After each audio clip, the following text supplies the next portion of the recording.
We're awake now, huh?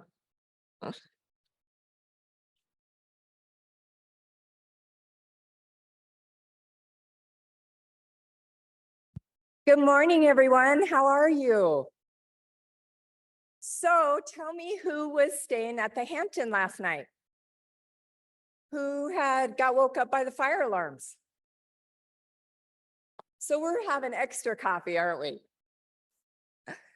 I almost stopped by Walmart and got like a whole box of ice packs so that we could put them on our heads because we had so much information that our brains were just about to bust. Is that how all of you felt? Did your heads just hurt by the time you left yesterday with all that amazing information? So thankful to see that you decided to get up, even if the smoke alarm woke you up. I'm so glad that you decided that you would come back because today is going to be even better than yesterday, which I know it's pretty hard to imagine because yesterday's panel was really, really amazing. So I'm not going to go over all the laundry because by now we all know where the bathroom is and where the coffee is and where we're going to have lunch. Same drill for that. We know how to get on the Wi-Fi, just that you have to sign in every day for that. I did want to bring that up. And of course, our partners, we always want to thank them. And I'm not going to go through the list because they're up here, but if you happen to see them, make sure you thank them for buying you lunch and breaks and all that went along with that. I do want to mention that this afternoon at the 1:15, there'll be the infrastructure session in here, but the housing is going to be over in the Health and Science Building in room 100. And if any of you are here for the grant classes, you know that room well. You spent 2 days in there, so we're going to be heading back there. And then also our final session is on community builders, and it is a must see. So please don't get tired then. There is 2 really important items that the university is rolling out, and it is essential for you to write your federal grants. So don't tap out then. But we are going to stay after housing. Then there won't be a session in here. They're having a big concert, and Alec has been so kind to us, but he said, you got to go. So we're out. We're going to go over there for that last session. So one thing before I turn this over to everyone, I know that you had these cards in your grant writing session. You saw this questionnaire. One of the things Senator Lummis is very passionate about is being able to make the federal funding process as easy or accessible for our Wyoming constituents as we can. So we've brought the summit and her amazing idea that let's just get them the information they need by bringing the federal partners, which is, to my partner, Carol Bryan. I don't know if there she is, Carolyn Bryan. She is my federal partner, please. She is the jam that brought all of these people together, organized their time slots, and is absolutely amazing and couldn't be done without her. So huge kudos to Carolyn and bringing those federal partners. And as we found, there isn't any other states doing this. And you speak to your federal partners, they're like, nobody's doing this, Kathy. Nobody has ever invited us to their state. Now we do have there's a few states out there trying to copy us now, and great, if that will help, that's great. But this questionnaire, if you can grab it off the counter, if you need 6 of them, I want to hear that. But please write specifically, which I was so appreciative of Lisa yesterday. I don't know if all of you got to sit here, but she was just drilling how to be specific on your federal grants is so important. And this will be really important on this questionnaire. Please don't be vague about the issues that you have with federal grants. I need hardcore facts. What exactly are you having trouble? What funding agency are you having trouble? And what is the cumbersome part? And that is what our goal is for this year, is that we're really trying to focus on making the federal grant process easy, as what Senator Lummis and you met our entire team yesterday. We have another team just like them in DC. And so their legislative team that'll be working on making, changing rules as much as they can and laws to help this process. So please take time to do that for me. So thank you on that. Next, I want to turn the floor over to Sarah. Sarah, did you get a mic? You could come grab one here if you need one.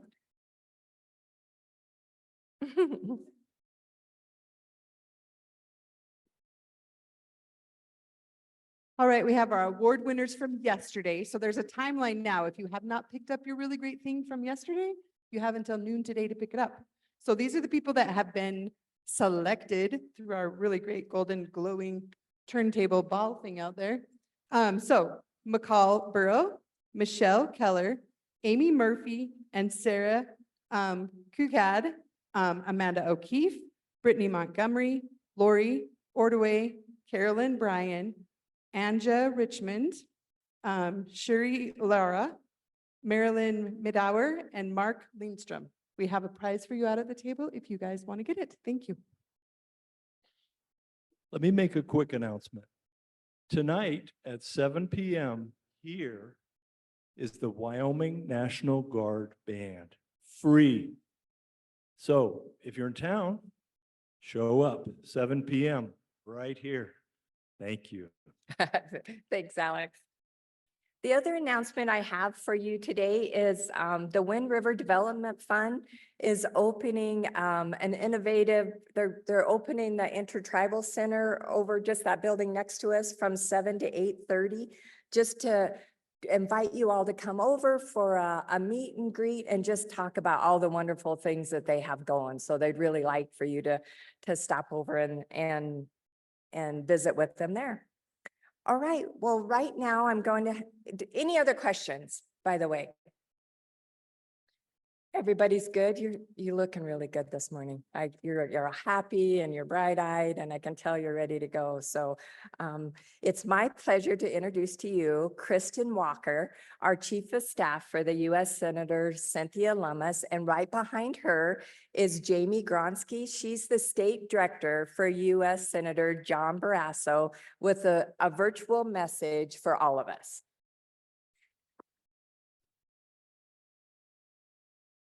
Hi, Kathy. Can you hear me? Oh, there, I can see myself. Okay. Hi, everyone. I will keep this short. Senator Lummis was actually just sitting right next to me. She was hoping to pop in and say hello really quick, but she got pulled into a hearing.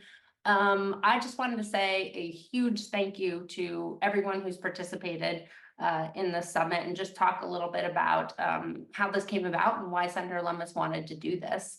I guess it was about a year and a half ago now, Senator Lummis and Kathy were talking about the unbelievable amounts of money that are going out right now from the federal government. And it's no surprise that Senator Lummis is a fiscal conservative and has not supported a lot of this funding that's gone out the door for a number of reasons. However, because it is going out the door and it's our taxpayer money, she wants to make darn sure that it ends up in Wyoming hands.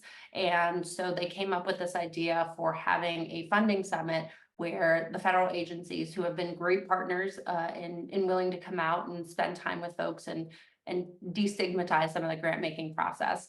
But she wanted to make sure that Wyoming people, Wyoming communities, Wyoming, agencies had access to these funds and understood the process to get them. So that was all the direction she gave to Miss Kathy Lenz, and lo and behold, we have the second annual funding summit. Governor Gordon and Senator Barrasso stepped right up to help make this possible, and just incredibly grateful to them, as well as our sponsors, especially the University of Wyoming, who stepped up right from the beginning to help, as well as a variety of agencies and organizations. So yeah, our work continues. The Senate is in session right now, which is why Senator Barrasso and Senator Lummis couldn't be there. From a DC side, I would say the priority is working from a legislative perspective to see if we can pass legislation. You know, Senator Lummis has the Grant Act, as Representative Hageman has a similar one in the House that, you know, our bill basically reforms and streamlines the grant making process. I think we all know that a lot of times the funding process that's set at the federal level isn't always a great fit for Wyoming. And so we're working on legislation to try and fix that. And in the meantime, also meeting as much as we can with federal agencies to explain how sometimes certain formulas and certain requirements don't work for a state like Wyoming. So our office is here in any way we can help. As Kathy said, we have a fabulous state team, as is Senator Barrasso's office, who can help, as well as our DC teams. And we're here to do anything we can to make sure these dollars end up in Wyoming hands. So with that, I will turn it over to Jamie. Thanks again for being here. Thanks, Kristen. Morning. I apologize up front about sounding a bit like a frog, just getting over a cold. Hopefully you can still hear me. I'm just going to echo basically everything that Kristen said. Thank you for taking the time to be here. We know that you're doing the boots on the ground work that makes these grants actually benefit Wyoming. I'm really missing being there and the fellowship and the camaraderie that I saw last year in Sheridan. It was such a joy to watch as all of you who really make this happen work through the ongoing problems that we face. It's the cohort I've been watching from afar, and some of the success that some of the cohorts have had has been impressive. I couldn't move forward without taking a moment to thank Kathy Lentz one more time. This really was her brainchild, and she has a vision, and the rest of us just kind of get in line. That's what smart people do, is they get behind great leaders. I think that this is such a unique opportunity. No other state is doing this, and that is expressly because of someone who lives in the northwest corner of our state saying we deserve better. So thank you again, Kathy, for all that you've done. I want to take a moment just to thank you individually for taking time away from your regular tasks and your families and your communities, because we know that the work doesn't stop just because you have to come to Riverton for a 2-day seminar. You really are the backbone of our state's success, and we appreciate you. A special appreciation to your employers, if you'll share that with them when you get back as well, because we know that having you away can have a cost. Senator Barrasso is happy to support the efforts of Wyoming organizations and local governments to leverage available federal funds to meet our needs and support our friends and neighbors. Since last year's forum, we've provided letters of support from many of you, and we look forward to that continued partnership. If you haven't reached out to us for one of those letters, let me know. We would love to help you. Across the state, we also have staff to support available to help you. These field reps are tasked with knowing the issues that matter in each community, and you'll find them visiting local events and meeting with residents to keep a finger on the pulse. We're home-based in Cheyenne, Casper, Riverton, Rock Springs, and Sheridan, but we have presence in all 23 counties. So if you don't currently know who the field rep for Senator Barrasso is in your area, please let me know. I would love to connect you. They can be a great resource for all sorts of things, grants and otherwise. And one of those most essential staffers, I would be remiss not to mention, is actually in the room with you.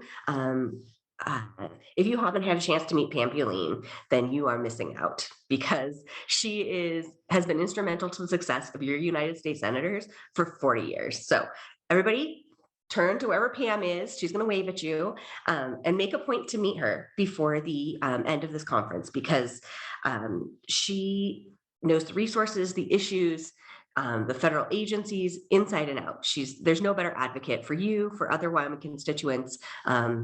And she chooses to make Riverton her home and loves it there. And so if you're looking for a good recommendation on where to eat, what to do aside from the band, you better make sure you go to the band. She's a great person to connect with. Did a couple more thank yous, and I swear I'll get out of your way. I know you've got a valuable day of training ahead. To our federal partners who have sent staff and are serving as panelists and technical experts, I just wanted to thank you for seeing the unique opportunities and challenges that come with Wyoming.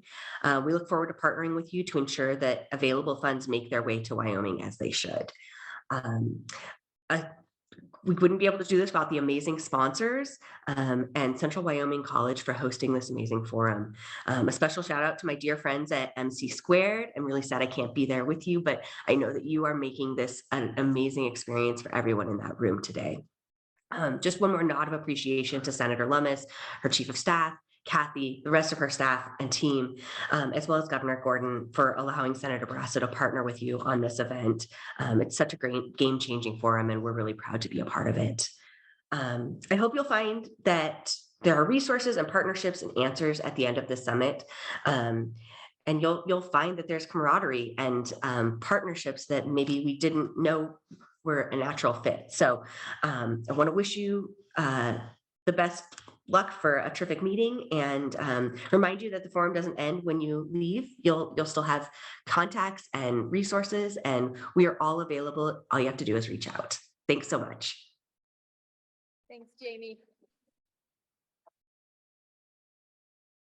That was such a nice treat to have them take time out of their busy schedule even to jump on and visit us, because they are so busy all the time.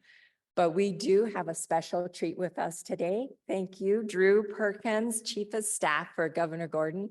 He is live and in person and he is actually quite a leader in what we've been able to achieve so far. So I'm excited to hear from you.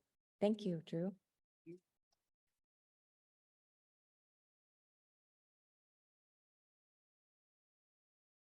Well, it's a pleasure to be with everybody today. I'm excited to be here.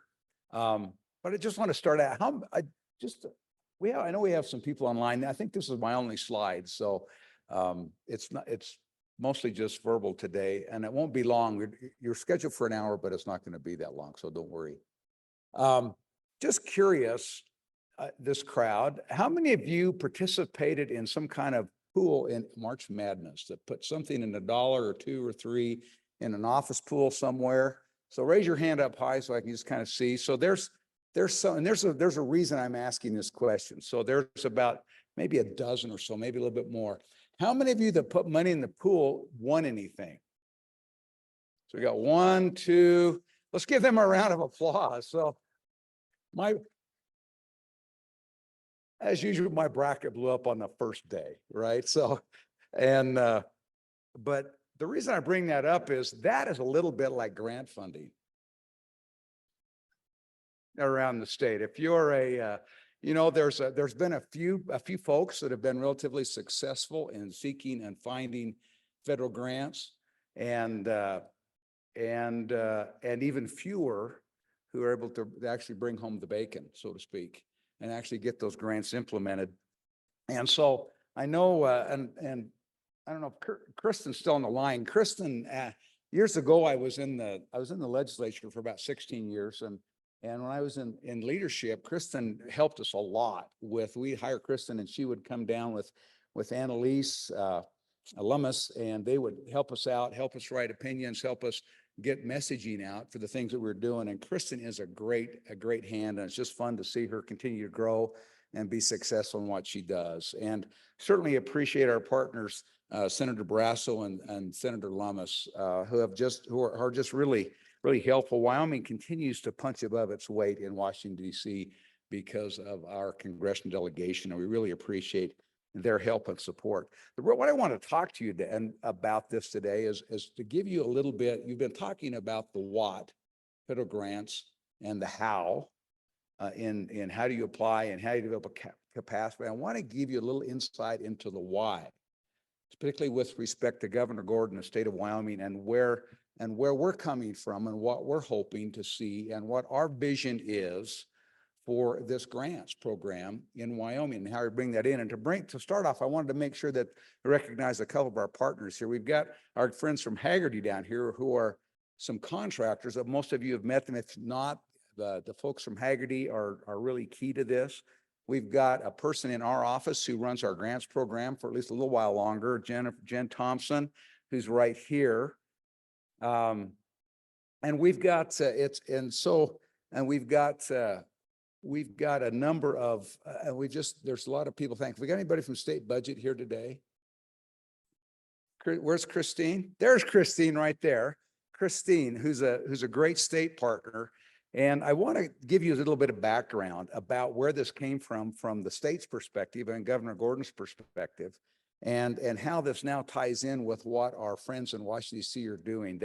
They're setting it up. They have worked hard to set it up and to tee this up for all of us to participate in, and hopefully benefit our organizations, our constituents, our people, our customers, our clients, and help them participate. I wanted to give you, going back, and this kind of starts back in about 2017. In 2017, I was the majority floor leader in the Wyoming Senate, and we're getting ready for session. We're having session in what we call the temporary, not so temporary Capitol. It's during the reconstruction of the Capitol. We were housed in the old Kmart building in which is now called the Jonah Building, which is sounds a lot better than the old Kmart building, but it's a place that you wouldn't want, it maybe Joe Arpaio, which used to be a sheriff of Phoenix, used to do really tough things for his prisoners. That's where he might send them. But while before we were in there, and so we were in there, and Eli Bebout was a Senate president. Eli Bebout comes to me and says, we need to do an efficiency study for the state of Wyoming. How can the state of Wyoming be more efficient and more appropriate and be more effective in what it does? And so we started talking about it, and Eli and I and some other people worked together on a bill. And then I sponsored a bill in 2017, Senate File 156, which started the Efficiency Commission. And so the Efficiency Commission, we had some legislators on it. We had a member of the state auditor on it. From there, we had a couple of people from the private sector. One of them, Cindy Delancey, who was with the Wyoming Business Alliance.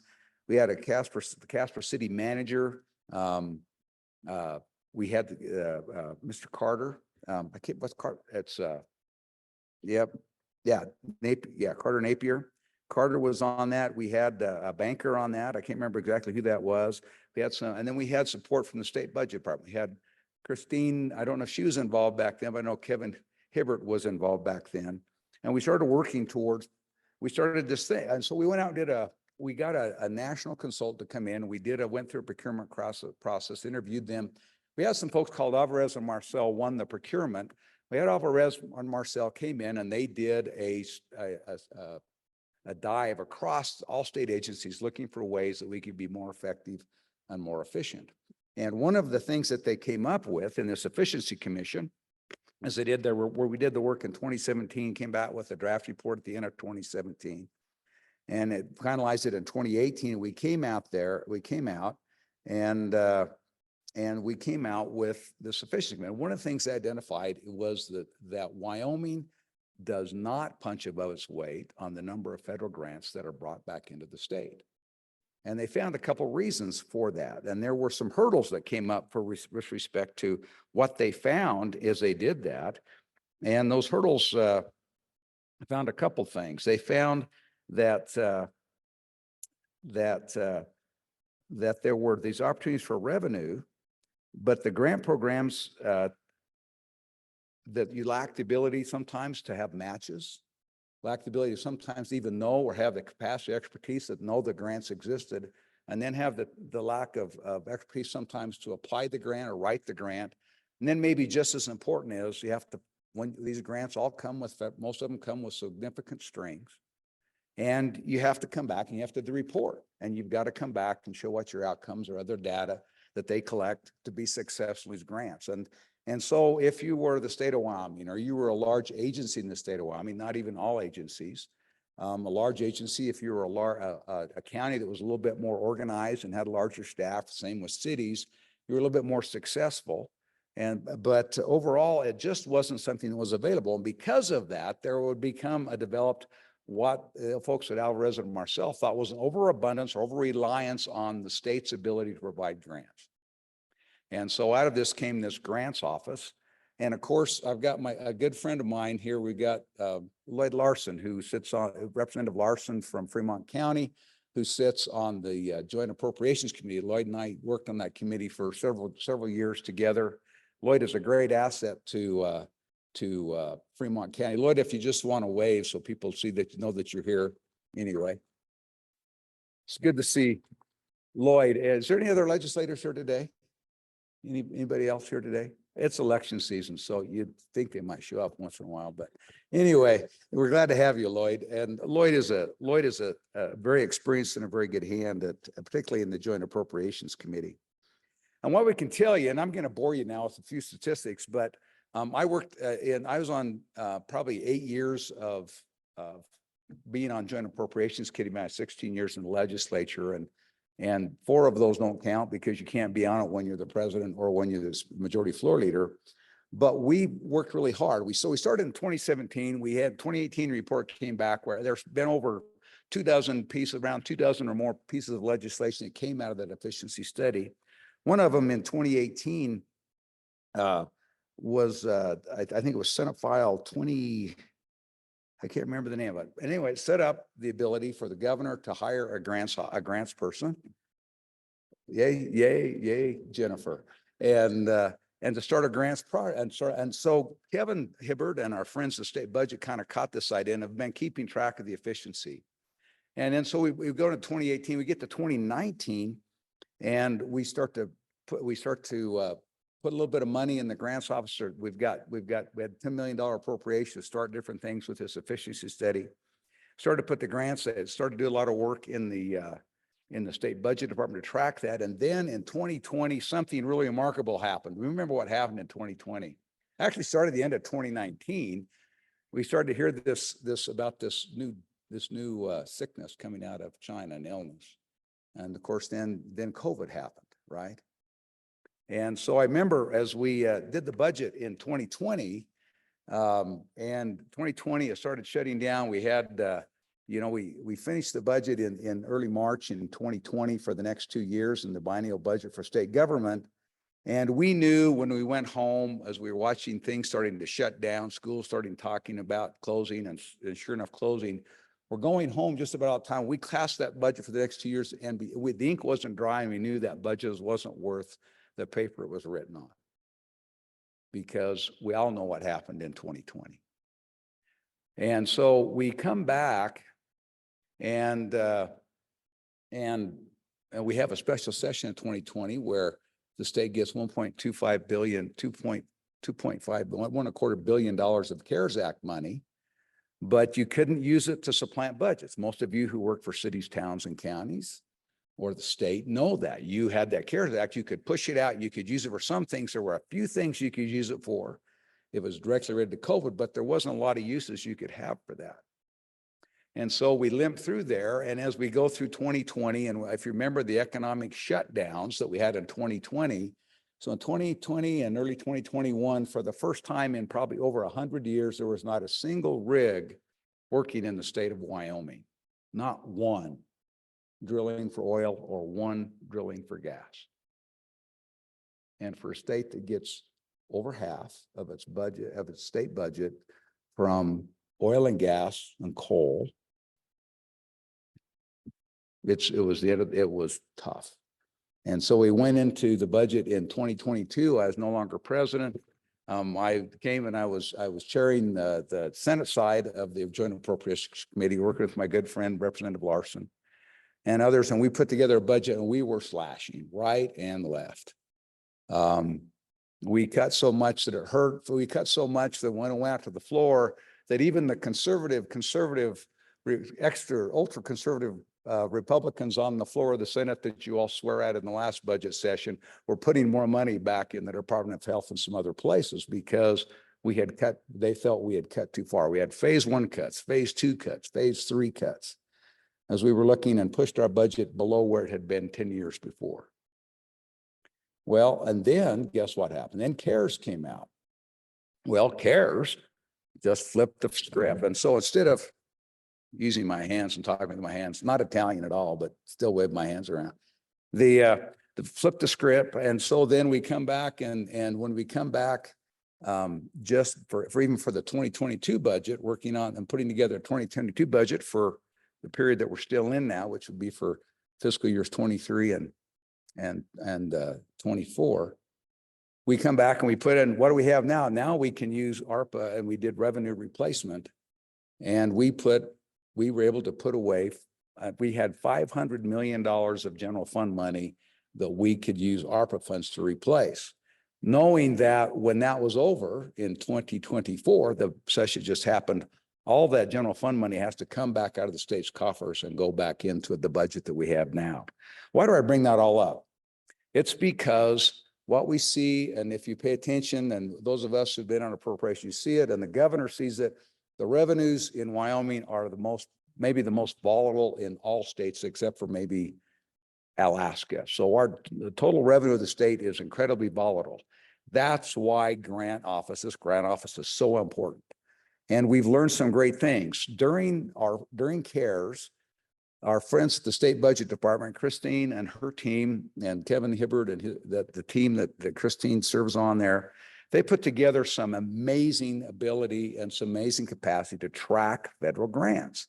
We hired our friends at Haggerty to help us make sure, and we had some other reviews, Attorney General reviews, to make sure that the grants that we put out, particularly in CARES and then significantly in ARPA, qualified under those ARPA grants. Because if you don't do it right, guess what?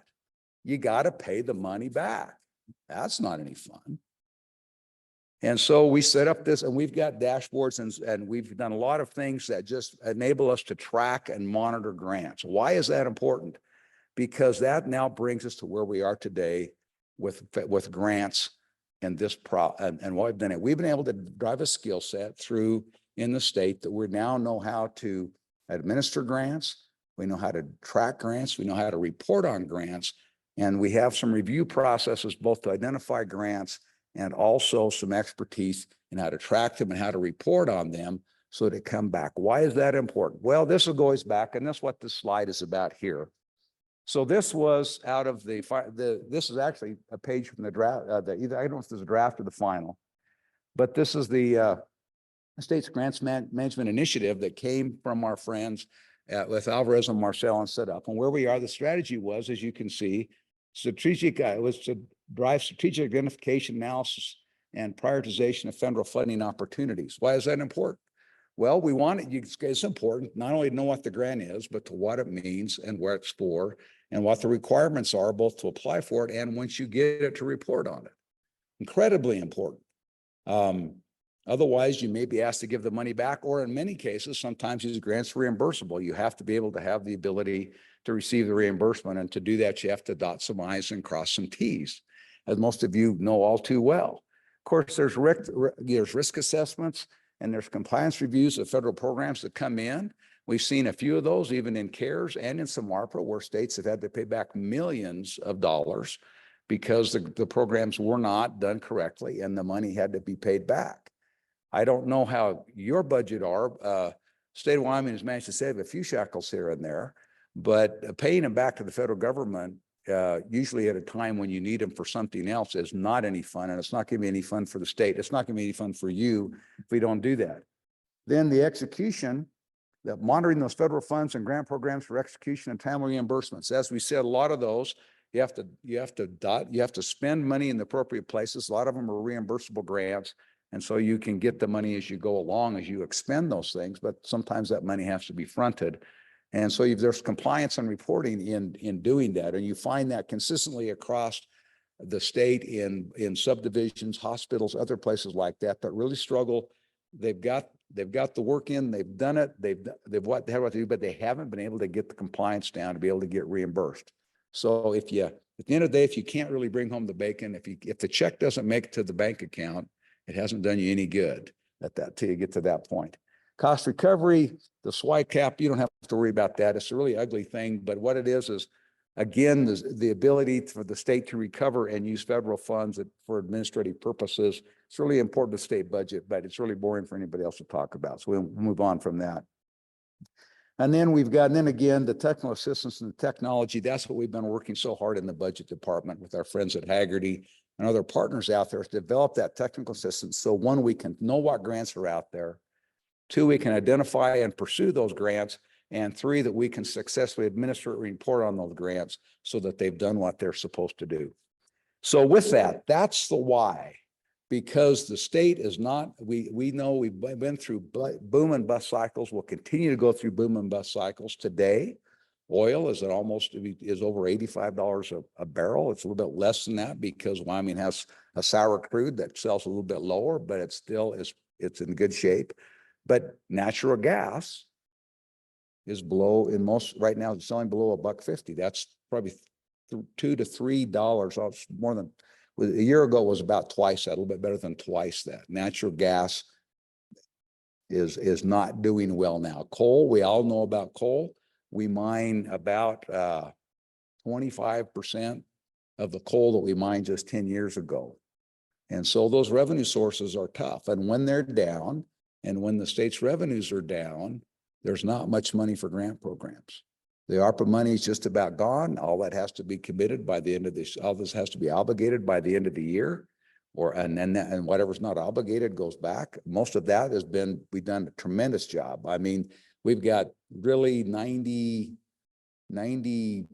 close to 90, if I remember I should never do math in public, Christine, but about 99.5% of all the ARPA funds have been allocated. And so we've done that successfully. Now we're crossing our fingers to make sure, hopefully, that we've done it right and we don't have to pay any of it back. But that's where you come in, and then provides the technology so we can track these grants. That's the why. We're underrepresented. The feds continue to do a lot of money that necessarily may not be able to come from the state in the future. There's a lot of opportunity out there to do it the right purposes. I can tell you that I go through what we call it B11 heaven. So about once every other week, I come up and I go through all the B11 reports. B11 reports are how the governor moves money around inside the budget. And also we increase authorizations because of grants that come to the state. I also look at the thing, what we call NAFR, which is the applications for various grants that state agencies do. And I approve all those. And we watch very carefully for those strings, particularly for things like social justice and environmental justice. Those two things, and maintenance of equity and maintenance of effort, that can put you in a real bind in the future. Those strings have the ability to create the inability to sustain what you're doing with grant programs. And so my message is two things today is one, that Governor Gordon, and we talked about this when he was then treasurer and he was then Governor Luck, he was Treasurer Gordon, but also Governor Luck Gordon. And we went back and talked about this study and how we would do this. And Governor Gordon saw the beauty in that, saw the importance of that, and has pushed that forward very hard. We've worked really hard with our friends at State Budget, with Christine and Kevin, the others that are there. We've done just tremendous things. We've got this budget office set up to help now. We've got our friends at Haggerty on contract to help identify grants, help you provide the technical expertise so that you can get some technical assistance in applying for those grants. And then also some technical expertise and some ability to follow up and do the compliance and reporting that's so necessary for this grant program to be successful.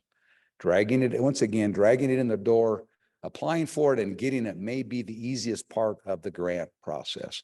It's the reporting and making sure the compliance elements are met and the reports are made, as that's where the rubber really meets the road once they've been applied. And it's so important. I believe that for the first time, the state of Wyoming has that expertise that we now can provide that and provide that assistance to our partners in our local governments, our special districts, our municipalities, our counties, and provide that ability, and also be able to provide you some ability to start grouping, networking, what you're doing, to find those opportunities to go out. Because at the end of the day, this is really about people. The one thing you learn when you're in the legislature, when you're doing budgets in cities, towns, or counties, when you're doing it at your local NGO or your local charity or your local nonprofit, every dollar represents a person. It's a service or a good that somebody needs. We don't do this just for fun. We do it because we recognize the needs in our state, in our communities, and around us. Every one of those dollars represents somebody. The governor knows that, and he appreciates your attendance here. He appreciates all the things that you do for your people in the state of Wyoming. We live in a great state. And sometimes we're small, and that means we have limited ability. We all know what inflation has done to all of our budgets and all of our people. And so the other thing that makes us so important is, has anybody ever heard of residential property tax relief? And so a lot of people don't understand that property taxes, there's not a dollar that comes directly to state government. All property taxes are paid and go to local people to help fund local things. And so as we're working through property tax reform and property tax relief, we now know that the 15 and 20% increases that maybe you used to see in local budgets and cities get part of that, counties get that, school districts get that. Well, now that's capped. It's not going to be more than 4% increase year over year. People are looking for relief. We'll see the special session to try and to come back and try and do 54, which was going to take about $220 million out of the general fund this year and move it from the state funds back to local governments. That would have only lasted 2 years, but what we know is the appetite for raising taxes at the local level is not very high right now. People are struggling to make their ends meet, just like all of us. We all know what inflation's done to our salary costs, to our construction costs, to our grocery costs and food costs. And while we keep hearing that inflation is under control and much better, when I know that when I walk out of the grocery store with 3 plastic bags and I just spent $100, not much fun. And unfortunately, our constituents, our customers, and our clients are experiencing those same things. So God bless you for what you do, and God and I hope that you're learning a lot. I hope that we can take this and this next year will be better, the best year ever for our ability and our success in finding and attracting and winning federal grants. And then I hope that that's just the first year of a string of wins that we put together. So thank you for what you do. And if there's any questions, I'm happy to answer them. But again, thank you very much.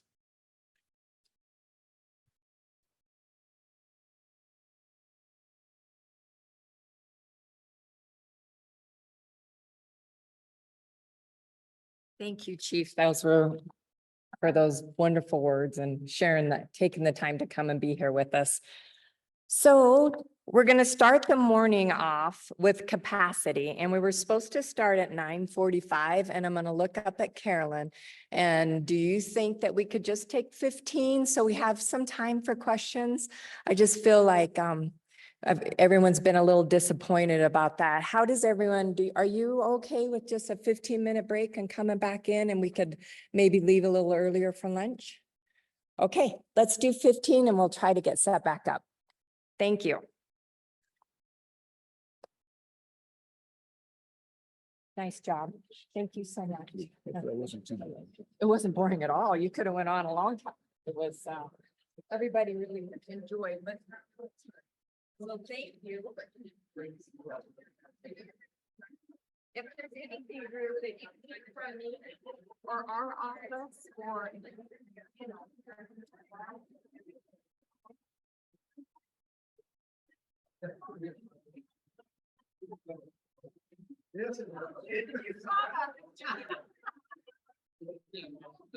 Anyway, just give us a call. I mean, we're like 24/7, you know, and with her.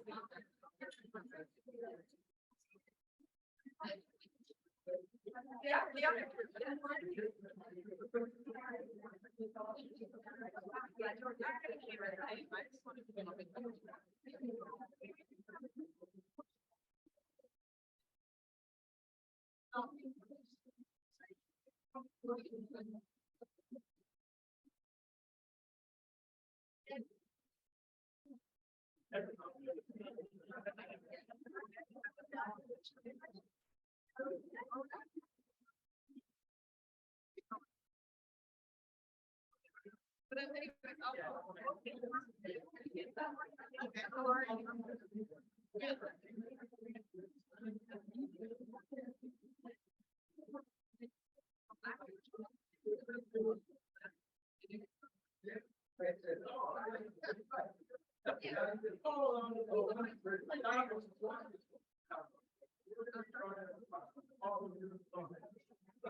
Hello, everyone. If we could just make a time swap, we would like our our panelists to be up here. If you could please start getting up here. We're going to start getting ready, getting prepped for our next capacity session.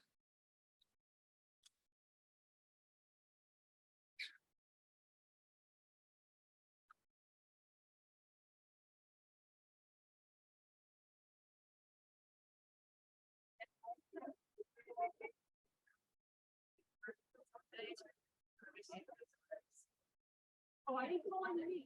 No. Oh, I heard Carolyn. Okay. Yeah, that's fine. Do we have a place you want us to sit? It doesn't matter. Yeah, no, it does not matter Okay. at all. I don't even think that it matters about the line. Well, it does. But And then, I prefer to stand. And then, the other question. Thank you. Carolyn told me maybe 20 minutes, seems like a lot. There should be. Yeah. If you don't need to do 20 minutes, it's perfectly fine. We can leave for lunch early. Some of that time might be taken up by some of these opinions, so do not worry about it at all.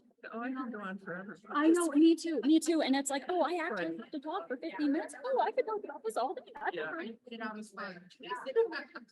No, you don't need to. You don't need to. I'm just gonna call if you want to say.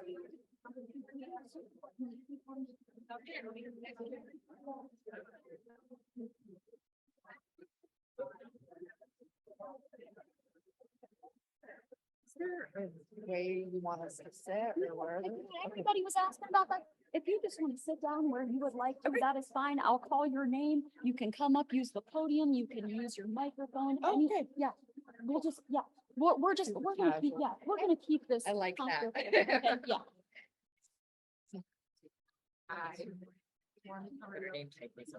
Yes.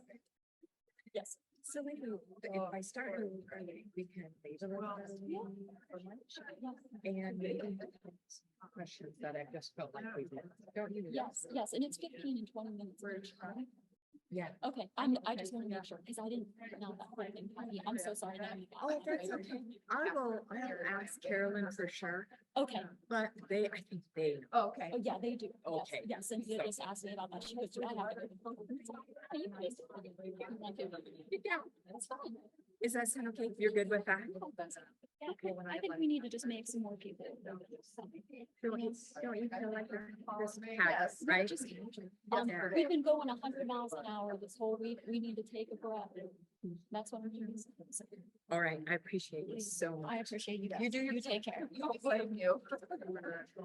Do you know if they rang the bell? They ran it.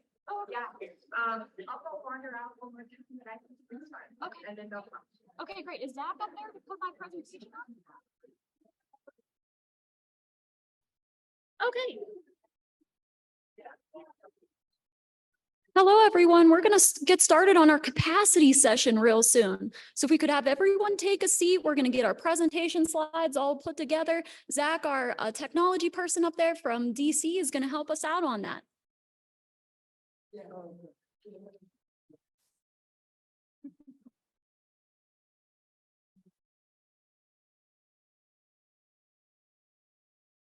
Good morning, everyone. I hope that everyone has had an excellent time this week, especially if you were here for our grant training sessions. We had some excellent panelists. We had some excellent expertise that was with us. I just want to say thank you to Governor Gordon, our senators, our local government leaders for the opportunity to be here another year. We are so excited. We are so excited. We understand that it might be nervous for our local governments to be here. It's a little bit of overwhelming funding that is available to us. It's almost unbelievable. There are going to be many opportunities to ask questions. If you have any questions that are germane, but you think it might apply to another local government or community, please ask. Please ask. If it's specific to needs in your community, find us after the presentation.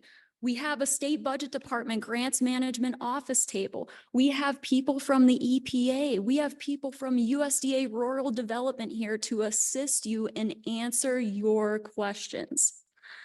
Again, there's no silly questions here. There's no bad questions. There's no dumb questions at all. You ask them because guess what? Someone else in the community may be asking them.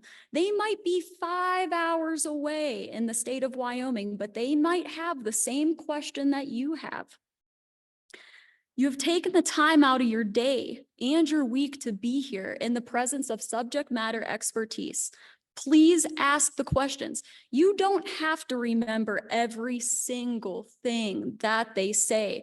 You can send an email to our sbd-grants@wyo.gov email address.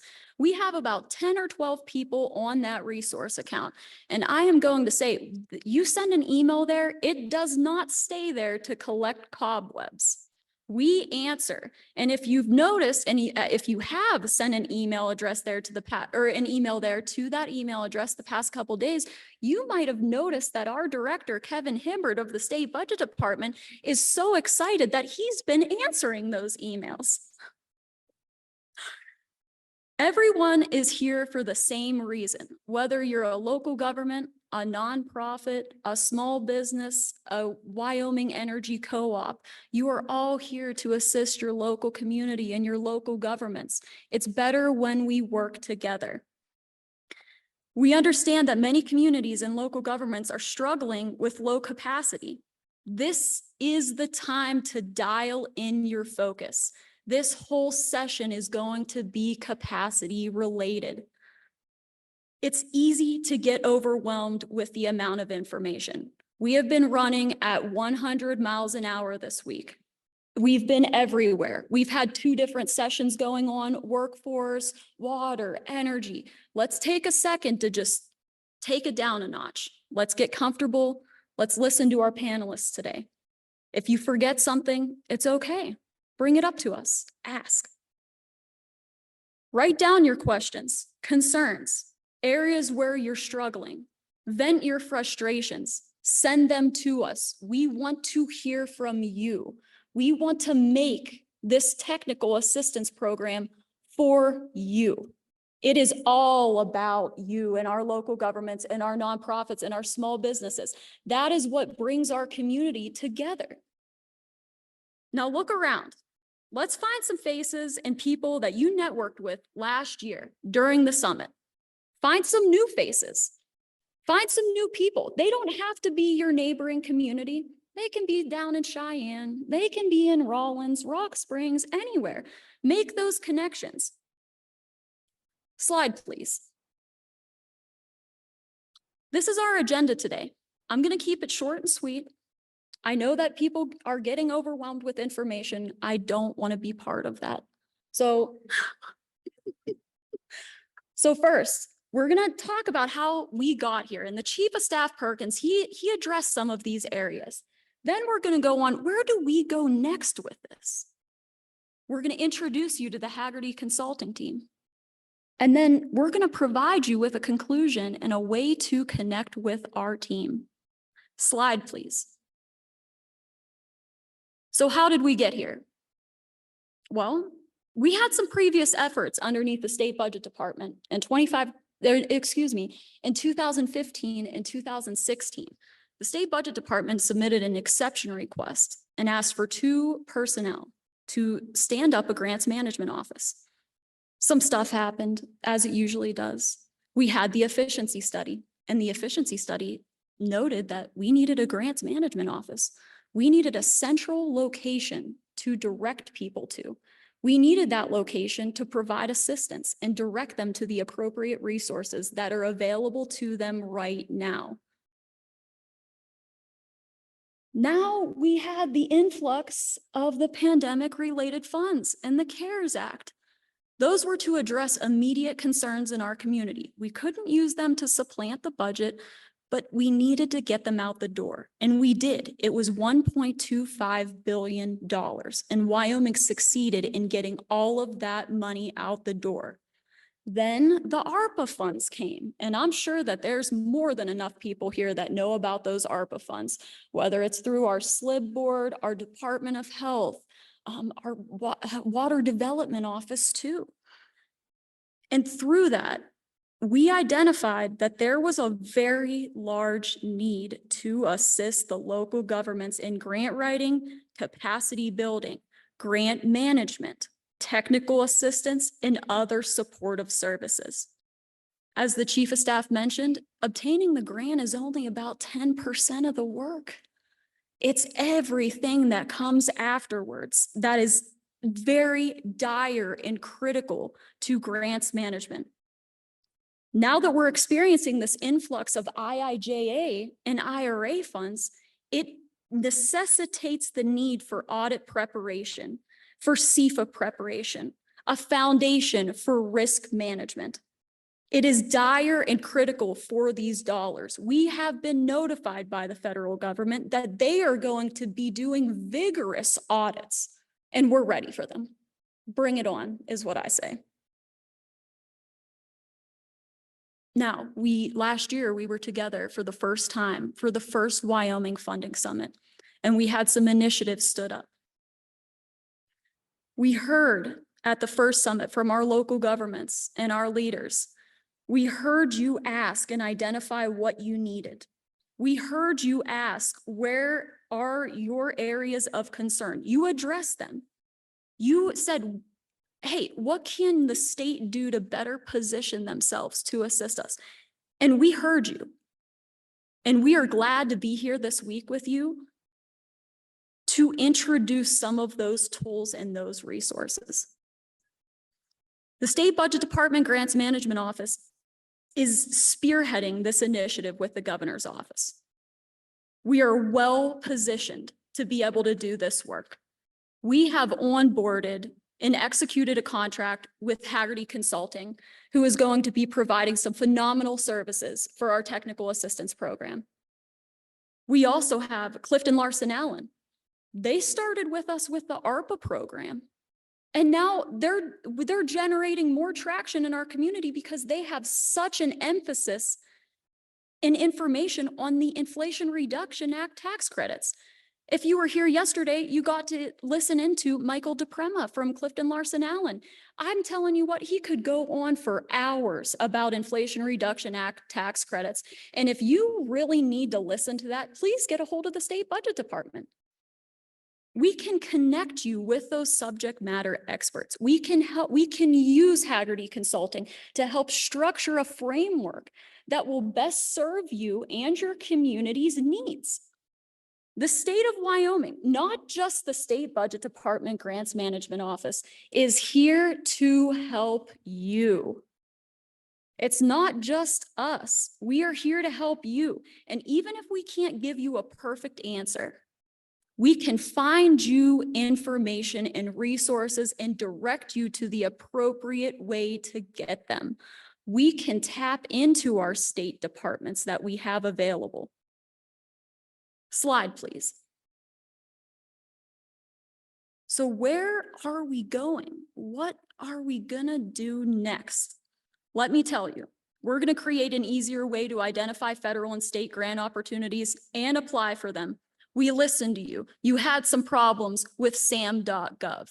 You had some problems with grants.gov and trying to get through there and identify those grant funding sources that would best serve your community. We listened to you last year. We heard your concerns about it. We are more than happy to say today that we have a grant opportunity tool up on the State Budget Department website with the help of our consulting team, Haggerty Consulting.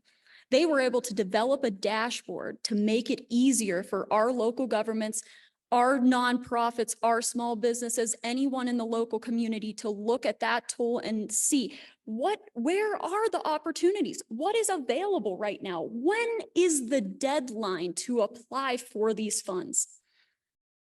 And we just asked ourselves, wouldn't there just be an easier way to search for Wyoming specific grant needs? And we brought it to you. The first phase of the grant opportunity tool on the State Budget Department website right now incorporates our current federal fund opportunities. There's more than 80 of them available right now, more than 80. The second phase of this is to build out an opportunity for people to see what state programs are available to them and apply to them. We want to provide transparency. We want to simplify the search for these opportunities so that they're easy to take a hold of, so that you can email the sbd-grants@wyo.gov email address, and we can build a plan of action together with you. The initiatives and the opportunities will continue to be streamlined, and transparency for grants will be made publicly available through that tool. One thing that I want to emphasize is that we want to make it a one-stop shop. When you go and you look for grants, you should see the resources available. We actually have 2 dashboards. If you go to our website, the first thing you'll see is the grant opportunity tool. And then you scroll down and there are enterprise resources listed on another dashboard. When Haggerty Consulting in the State Budget Department Grants Management Office talk to our state departments, we collect information and we put it up on that enterprise resource dashboard because we know that people are going to be looking for it when they look for a grant opportunity. State resources across the enterprise for all grant opportunities will be centrally located on that platform. And we are just going to continue to build it out and expand it. If there's something that you see as a grant writer, as someone that looks for grants, and you've used the grants.gov and you say, oh, man, wouldn't it be so nice to have X, send it to us. We want to hear from you. We want to make this more available to you, and we will do whatever is possible. We can't make promises on the grant opportunity tool. It's a piece of technology. You know what happens with those things. It gets wonky. It starts getting chunky. Weird things start happening, but we will look into any opportunity that we can provide you to make it easier for you. We want to increase local government's access to capacity assistance through the grants management consultant and assistance of regional offices and industry experts and local stakeholders. We will make that available. This is a new service, and we will provide assistance to local, state and local governments. And this will be maintained and fortified through a collaboration of local, state, and federal partners, including OSLI, including the Regional Business Council offices, including Water Development Office, including WYDOT. These are the people that you have already worked with, and we are just powerhousing their experience, and we're putting it available out to you. We're building out a network communication so that you know who and where to go. The goal is to fortify our local governments. The goal is to strengthen, sustain, and expand. We are not here to push something on you. We are here to listen to your needs. We aren't here to make you uncomfortable. We're not going to push anything on you. We want to hear how we can better assist you. And then we're going to strengthen that if there's areas of concern. We're going to make sure that it's sustained. And then we're going to expand and build on it. There's an old adage, you don't know what you don't know. And if you are in this position, let us show and direct you to the knowledge. We are going to be rolling out a technical assistance program. We want to hear from our communities. We heard in the beginner grant writing classes, what is this technical assistance program going to be? It's going to be for you and anything that you need. That's the answer. But for us to be able to do that and structure it, we have to hear from you. Don't be afraid to tell us, I need templates. What is a great way to collaborate with somebody? What can we do? And you know what? It's great because I'll give an example. We mentioned in passing to the town of Hudson, hey, the town of Upton's going to be on a panel for our advanced grant writing classes. They're going to talk about how they went from being an underperformer to being an overperformer. And that right there set the town of Hudson off. They go, please get us in contact with the town of Upton. Those communities are 5 hours away from each other, and we were able to connect them. We don't want to recreate the wheel for somebody that has already been successful in planning and making a structure for their community. Let's build on that. We don't want to be duplicative in our efforts right now. We want to grow them. We want to build on them. Next slide, please. With that, I am very pleased to introduce the members of our Hagerty consulting team, Ben Hecker, our project lead, and Tom Leatherby, the co-lead for our project.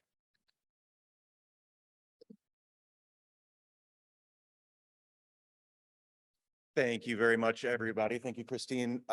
We are thrilled for the opportunity to reiterate a number of things that have been said already today. I do actually want to overwhelm you with information, so I'm going to try and be brief, but I'm probably going to echo some things that Chief of Staff Perkins and Christine mentioned here as well. So first of all, just to introduce myself, my name is Ben Hecker. I'm the project manager for Hagerty Consulting for this engagement with the State Budget Office.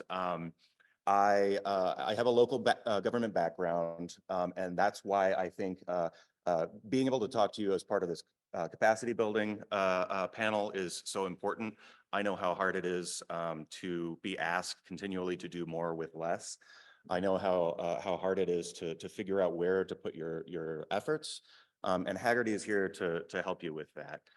Tom Leatherby down here is my partner who's on the ground right now. I think we had 8 people here from Hagerty on the ground the first 2 days of the summit, providing training opportunities for folks. Tom and I have are fortunate enough to be able to spend a couple extra days here in Wyoming, and it's been fantastic to be able to walk around at the summit and be introduced to so many of you. Tom is, I'm going to embarrass him here. Tom has a lot of talent. If you've gotten a chance to talk to him at all here, Tom is our subject matter expert and our strategy lead on the project. He has a lot of grants management experience. He is very talented at providing really creative solutions for folks and thinking through different ways to think about how to fund your needs with grants. And so I, on the other hand, am definitely more of a generalist. My job is really to make sure that we put the resources in the right places to help you. And so I wanted to reiterate what Christine said with a little bit of a different lens here. Yes, we are here to help you. Yes, we are here to stand up a technical assistance program to meet your needs. But from a community capacity perspective, I also just want to reiterate how much we need you to participate in this, not only to be able to help us understand what those needs are so that we can build a technical assistance program that meets your needs, but also because you have capacities in your communities that your neighboring communities might not have, and vice versa. This needs to be a partnership to achieve the results that we really want here. Your capacity may be you're good at grant writing, so you understand the ins and outs of that. Your neighboring communities may not have that capacity. Talk to each other, because as much as we can provide information here through panels and trainings, really it's about making the connections with your peers. You may, all of you in here, the one thing I know everyone in this room has is the ability to explain your communities, to explain what assets you bring. And that can be a really, really powerful tool when you are competing for some of these infrastructure grants. Just to back up a little bit, I kind of want to talk a little bit about what we have been asked to do. So we work for the state budget department. The state budget department works for you. Our number one, there are two real main priorities that we have here. Number one is to work with the state to pair these once in a generation funding opportunities. The chief talked this morning about IRA and IIJA. There is so much money being deployed from the federal government here in a short period of time, and it's extremely competitive. So our number one goal is to work with the state to pair those federal funding opportunities with the state's needs, prioritize applying for those funds and going out there and bringing money home to Wyoming. I will say, I was just texting with a colleague of mine who just got hired very recently to be the grants director of a new office being stood up for the state of Minnesota. I will tell you, everyone that we talk to across the country is just starting the process now that Chief of Staff Perkins talked about earlier, having started 12 years ago in Wyoming. Wyoming is so far ahead of the game in this. It's very, very impressive for us to see how much resource you have and attention you have from the state government applied to this, and from your senators' offices. So I'm gonna go back and talk to my friend and impress upon him how much he needs to pay attention to what's happening here in Wyoming. So we are really, really happy to be here and to support you and help bring money home to Wyoming and in your communities. The other point is we're here for the long haul too. Like Christine said, we've thrown a ton of information at you. If you were here for the first 2 days of the summit and experienced those trainings, it's a lot. But we're here for the long haul. This is just step one. And we're excited to be here. I think that's all I've got. Great. Thanks, everyone. Thank you so much, Ben. Thank you so much, Haggerty Consulting. We are so excited to have you on board with our team. Slide, please. Just as Ben Hecker said, these funds are not here forever. There's a short time to take advantage of them. The process and procedures that we put in place today will facilitate further success, and maybe they even facilitate further revenue streams for our community. If there's one thing that you can take away from this summit, it should be that you can always send an email to this email address. And you can ask for assistance and direction and help. You can call that number if you need to vent frustrations. We know that grants are not an easy thing. They're probably not supposed to be, but we're going to help you with that. Whether you're a part-time clerk, a public works director who may be wearing 2 or 3 hats for your community, or somebody that is working and struggling to understand, know that when you look for help, you are not alone anymore. You now have the Grants Management Office and a direct connection to a wide group of individuals to guide you in the right areas. Don't carry this burden alone. Let us bear some of that weight for you.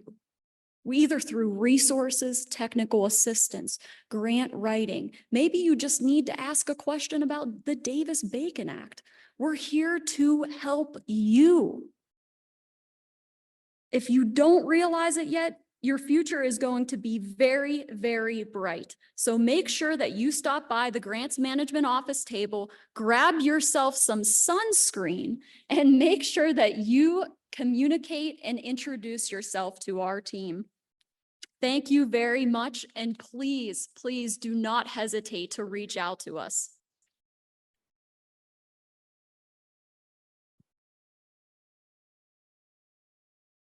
Thank you. Now we're on to the panel for the capacity session. The first person that we have up today is David Duran from the US EPA.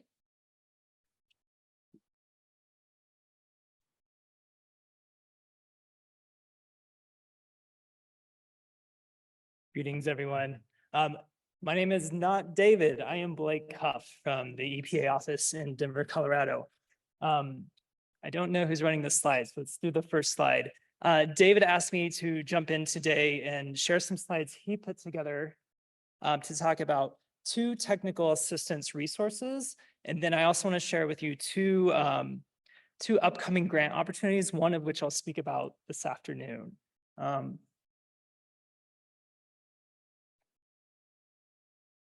There we go. All right.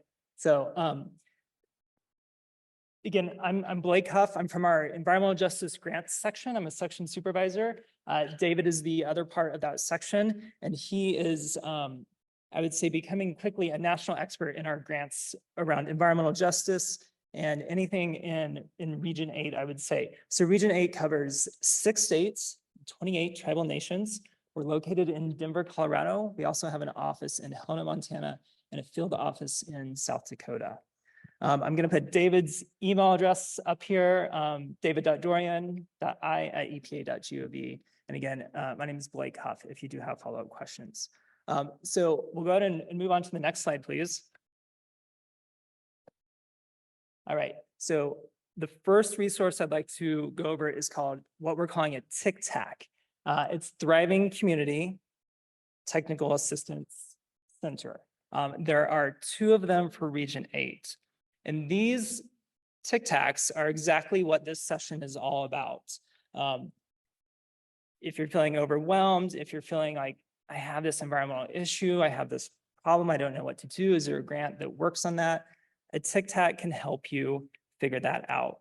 They can help you navigate the federal grant application systems. They can help you write strong proposals, that's something EPA staff can't do, especially if it's a competitive grant. So the TIC-TAC can really step in and help in that regard. They can also help you effectively manage the grant. As we've heard earlier today, managing big amounts of money, federal money has strings attached sometimes, well, sometimes, always does. They can help you figure that out. They can also help you if you were to receive a grant, think about things like community engagement, meeting facilitation, translation and interpretation services. How do those work into your grants? A TIC-TAC can help you figure that out more so than an EPA staff person can at this point. So to access the TIC-TAC, there are currently 2 that are available for Region 8. If you're a tribal government or working on tribal issues, there's the National Indian Health Board. They have a form that you do have to click on this link. You have to fill out a form to get in their queue. That's for all TIC-TACs. It's usually a quick turnaround, but that's just the requirement. You have to fill out a form.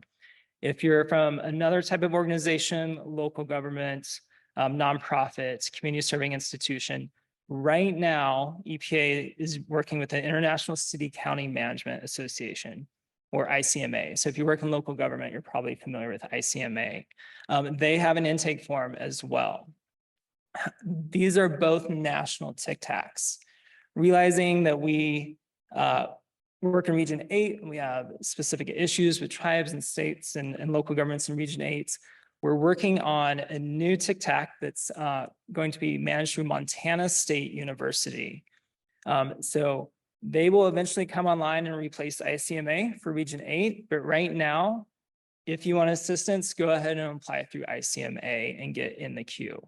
And Montana State University is going to take that over, and they have, I think they have partnerships in every state, many partnerships in every state that they'll be working with to provide assistance. Okay, so let's go on to the next slide. Okay, so grant makers is through the Inflation Reduction Act. This is another way to get assistance. It's specifically designed to improve access to federal funding for organizations that have traditionally faced barriers to federal funding. So the issues that you may be facing through IRA, Inflation Reduction Act, someone said, yes, we recognize that. We hear you. We're going to provide some resources. So what Region 8 has done, it's called a pass-through grant. So we've issued a selected JSI Research and Training Institute Incorporated. They're going to receive $50 million. So a good chunk of money to go specifically to Region 8 states, tribes, local governments, organizations.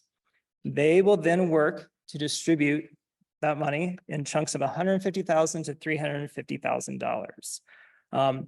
Eligible organizations are nonprofit organizations, community-based and grassroots nonprofit organizations, tribal governments, both federally recognized and state recognized, and intertribal consortia, Native American organizations, local governments, and institutions of higher education.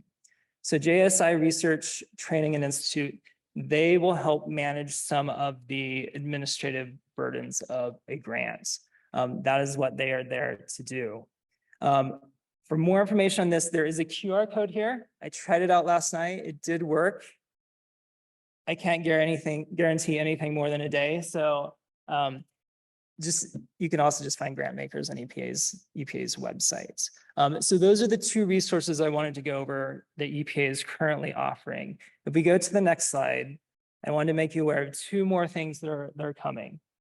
So GGRF is the Greenhouse Gas Reduction Fund. So Congress approved $27 billion to finance private capital to address climate change. So that's a lot of money, $27 billion. And it's going through three programs: the National Clean Investment Fund, the Clean Communities Investment Accelerator, and the Solar for All program. Each of these programs have already selected institutions or organizations to provide funding and start implementing projects. So I bring this up so that you know these projects are going to start rolling out, and they can involve local governments, nonprofits, organizations, tribes.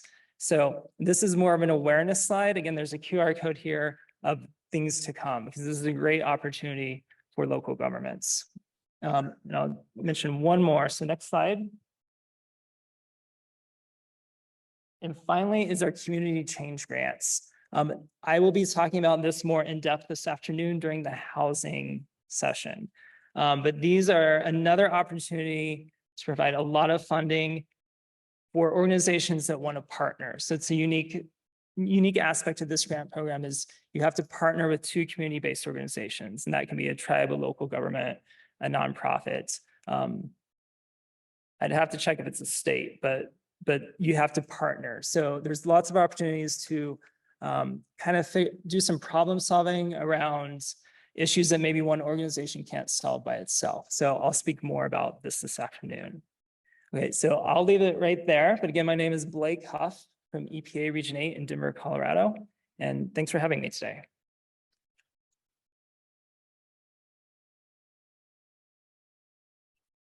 Thank you so very much, Blake, and I apologize because we were out of order a little bit. The next presentation that we have up today is Aaron Pratt from the Economic Development Authority.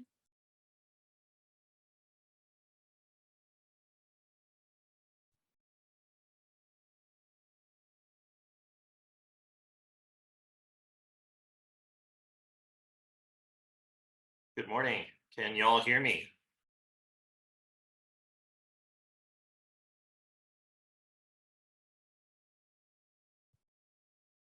Hey, Zach, do we know if he's on virtual? Okay.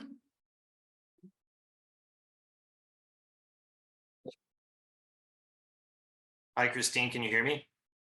Would you like us to go to the next presenter, Zach? Okay. Can you hear me, Christine?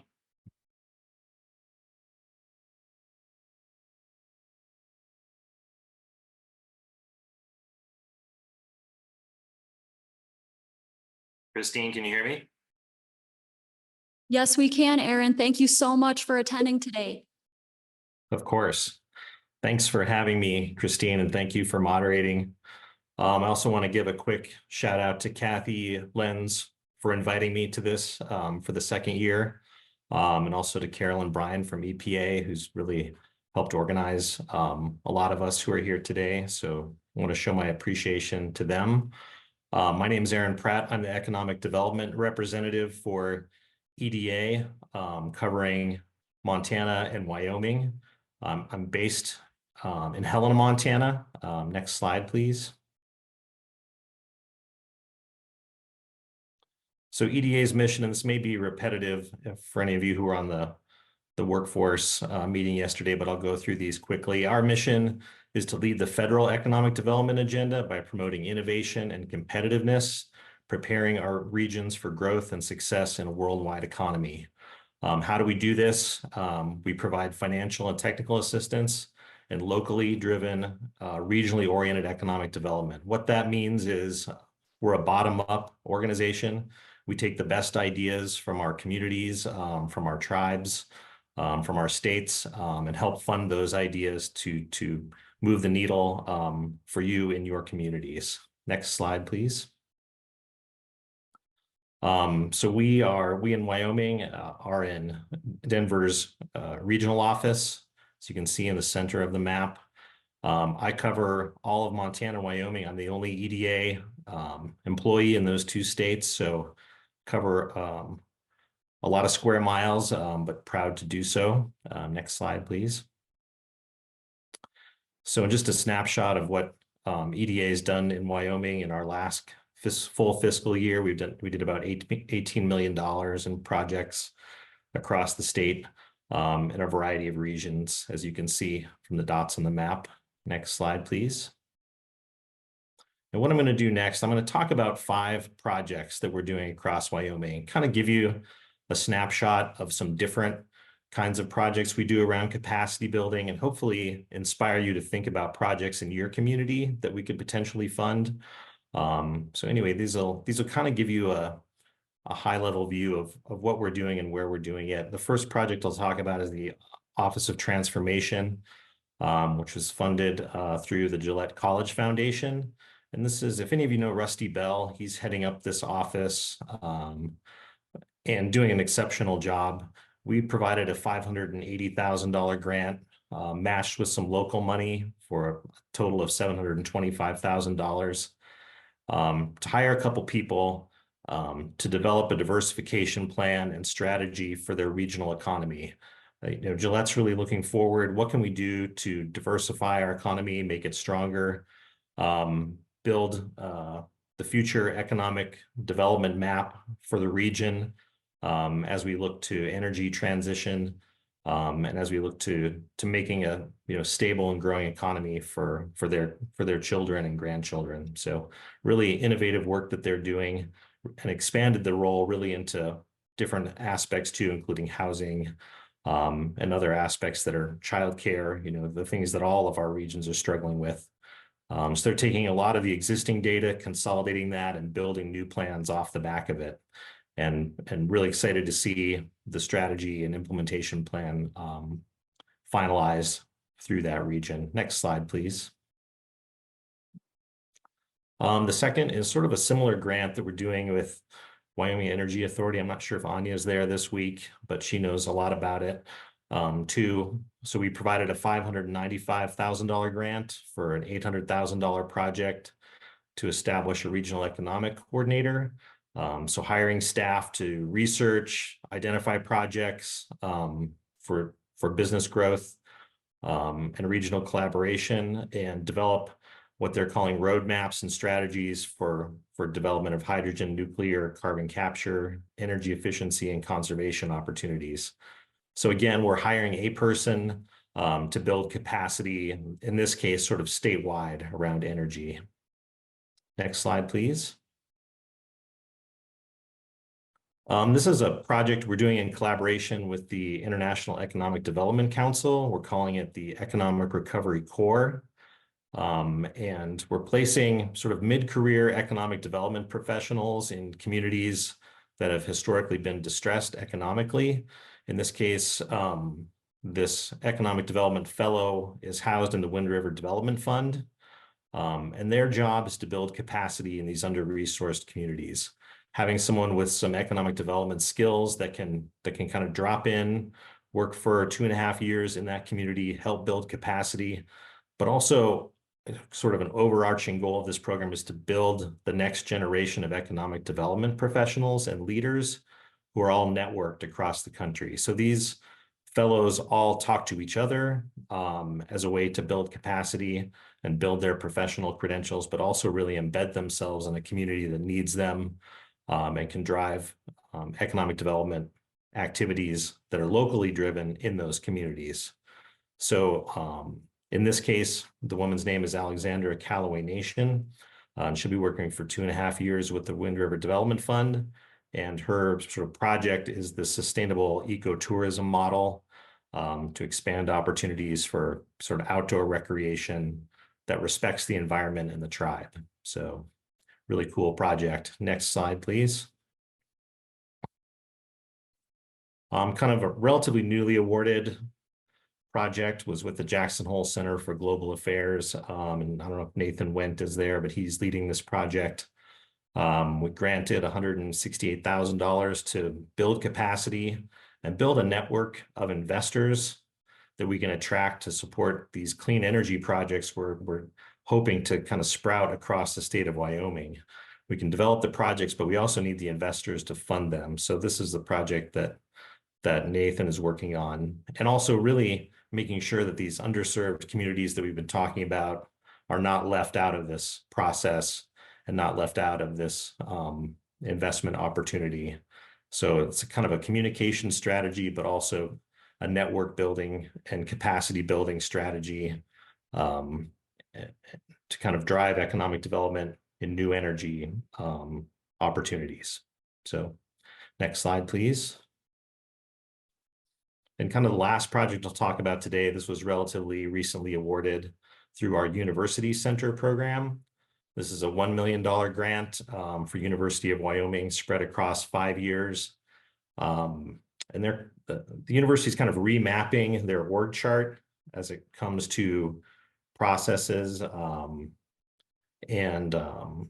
the way they engage with entrepreneurs and engage with the innovation economy to referring their services. They kind of looked at what's the most effective way we can use the tools we have to help support entrepreneurs, help support the innovation economy, and grow and support these businesses as they launch. So it's really streamlining, making more efficient, making more effective the resources and tools of the university and the university's partners. So really cool strategy. I think it's going to be very impactful, very innovative. Haven't seen anything like it across the region. So excited for what the university is doing in this space. Next slide, please. So I hope that gives you kind of an overview of what we're doing across the state. So kind of breaking it into 2 buckets. We can help build capacity with these kind of human resources, as we're doing with Gillette College Foundation, Wyoming Energy Authority, and the Economic Recovery Corps. We're funding people to do the hard work of driving economic development in their regions on the ground, building capacity directly, right? So that's one way we can do it. And then the other way we're kind of building capacity, as I mentioned, is this, through the project like we're doing with Jackson Hole Center for Global Affairs and the university, is really doing programs and providing resource to build capacity. So those are the really best examples I think we have right now in Wyoming. Next slide, please. But what I really want to kind of drive home is you should reach out to me and let's talk about your project, because we have a lot of ways we can fund the work you are imagining right now. And that's through capacity building, as I've mentioned. But we can also, while we're not the biggest federal funder at the table generally, we do try to be innovative and we do try to be transformative in what we do. To that end, our funding is pretty flexible. We can do architecture and engineering, market analysis and studies. We can build infrastructure, water, sewer, broadband, those kind of heavy construction infrastructure projects. We can build buildings. in terms of construction, and we can do heavy construction around rail and utility expansion too. So the sky's the limit, everything from a feasibility study to building infrastructure or buying equipment. So a wide variety of things we can do. And please reach out to me. That's really the point I want to drive home is let's talk about your project and find a way to potentially fit it into one of our buckets of funding. And please, on the next slide, please, is all of my contact info. Please reach out to me. I try to be available to you as your resource in Wyoming, and very proud to do so. I think we're being really effective and really innovative in Wyoming, and I'm proud of the work we're doing. So thank you very much.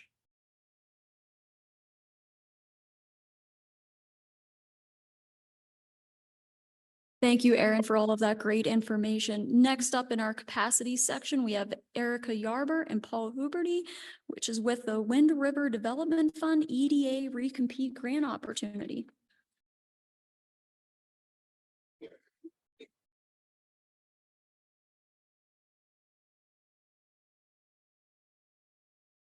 Good morning. I want to thank Kathy for inviting us here this morning and tell you a little bit about our organization and so a little project that we're working on right now. My name is Paul Huberty. I'm the Executive Director of the Wind River Development Fund. I'm Erica Yarber, and I'm actually the Director of Business Development from the Wind River Development Fund. So given the topic of capacity this morning, we've been working on this project, the Recompete Grant application, since really January 2nd, when we kicked this off.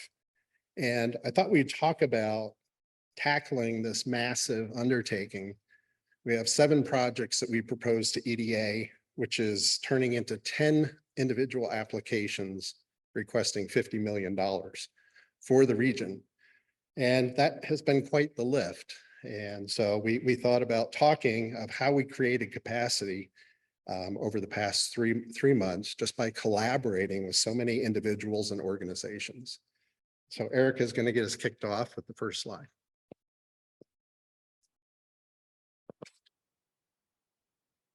So just a little bit of background about us, the Wind River Development Fund. We were established in 2001, and we're located in Fort Washakie in the Frank B. Weiss building. We're a Native-led, Native-staffed organization. Our board members are all Native except for one, and all of our staff is Native American as well. Technically, we're a Native CDFI, which stands for a Community Development Financial Institution. There's about 64 across the country, and I can, for a fact, tell you we are the best one in Wyoming. Okay, so our job is to attract and deploy capital, lending capital on the reservation. We want to spur economic growth, and we want to build intergenerational wealth. So let that last part sink in. We really want to build intergenerational wealth, okay? We provide Indigenous-based business development and technical assistance programs. So our region isn't like a lot of other places, and so what we do is built around our Indigenous background. A lot of our programming in technical assistance, I'm sure some of you have heard of OWISTA. We do a lot of trainings with them. That way we're specific to our people and the people that we're serving. One thing that we do is I'm Northern Arapaho. And so one thing, and I'm from here, it's so nice to see so many of my people in the crowd because I hate talking in front of people. So one thing that we really do is we pay attention to the unique area we are, the unique people we are, and our traditions. And that is at the forefront of everything that we do. Next slide, please. So one thing that as a Native CDFI, we noticed the systemic issues when it comes to access to capital. We've had trouble with being able to break those barriers and those cycles in the past. So this is actually just some information showing that the broken system that we've dealt with for generations and a really long time, especially on the reservation and reservations around the nation. By design, mainstream economic systems oppress and exclude our Native communities. So here's just some graphics for you. So the percentage of communities living in poverty. So nationally, it's 11%. Okay. 39% Native Americans in our Mountain Plains region are living in poverty. The racial wealth gap for households. So for every dollar that a white household takes home, 8 cents is what is taken home for Indigenous people. The median household income on a national level is $62,843. In the Mountain Plains region, it's $60,547. So there's not much disparity there. But when you look at Native Americans in our Mountain Plains region, it's $35,214. So there's a huge amount of disparity, okay? Next slide, please. This is my favorite slide. So as the Wind River Development Fund, we've had a mission statement for years and years. And like I said, we've been around since 2001. And we just revamped everything that we do. And we decided to get back to our roots as Native people. So we have adopted a Native sovereignty framework. Native sovereignty framework. Okay, sovereignty being the main part of that as well. At the top, of course, is our culture. The reason we're still here is because of our culture. Water, we are still fighting for our water rights. We are still fighting for our water. We're still fighting for our land. We have food disparities, okay? And everything we do is generational. We learn from our elders, and everything we pass down is for our 7 generations to come. Financially, we want to create financial opportunities and financial prosperity. Our tribes, we have 2 separate tribes living on one reservation, but everything tribal is important, and we want our tribes to be sovereign in everything that we do. And then our health. Our health is so important as a holistic approach. Everything we eat, everything we put in our body, mentally, physically, everything, but being healthy as a people and as a person, as individually. So everything that we do is cyclical and intertwines within itself. And so that is kind of what spurred the projects, and we'll kind of explain that here in just a few minutes. Next slide, please.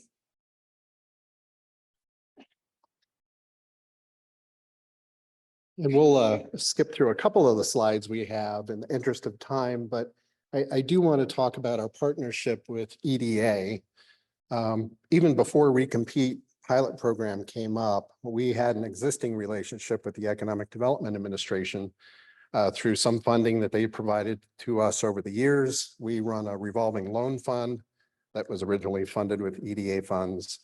And then we are also a member of the Mountain Plains Coalition, which is 9 native CDFIs in Wyoming, South Dakota, and Montana that came together and applied for a Build Back Better award back in 2001, it was during the pandemic.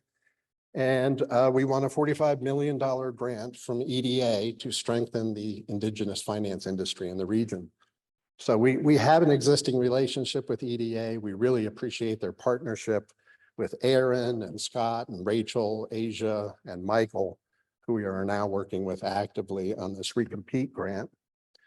So this idea came up last year, and we were admittedly a little late to really checking in on this application, but we heard about it and started looking into it. And what EDA is looking for is, can local communities come together, come up with locally driven strategies that will change the economic cycle?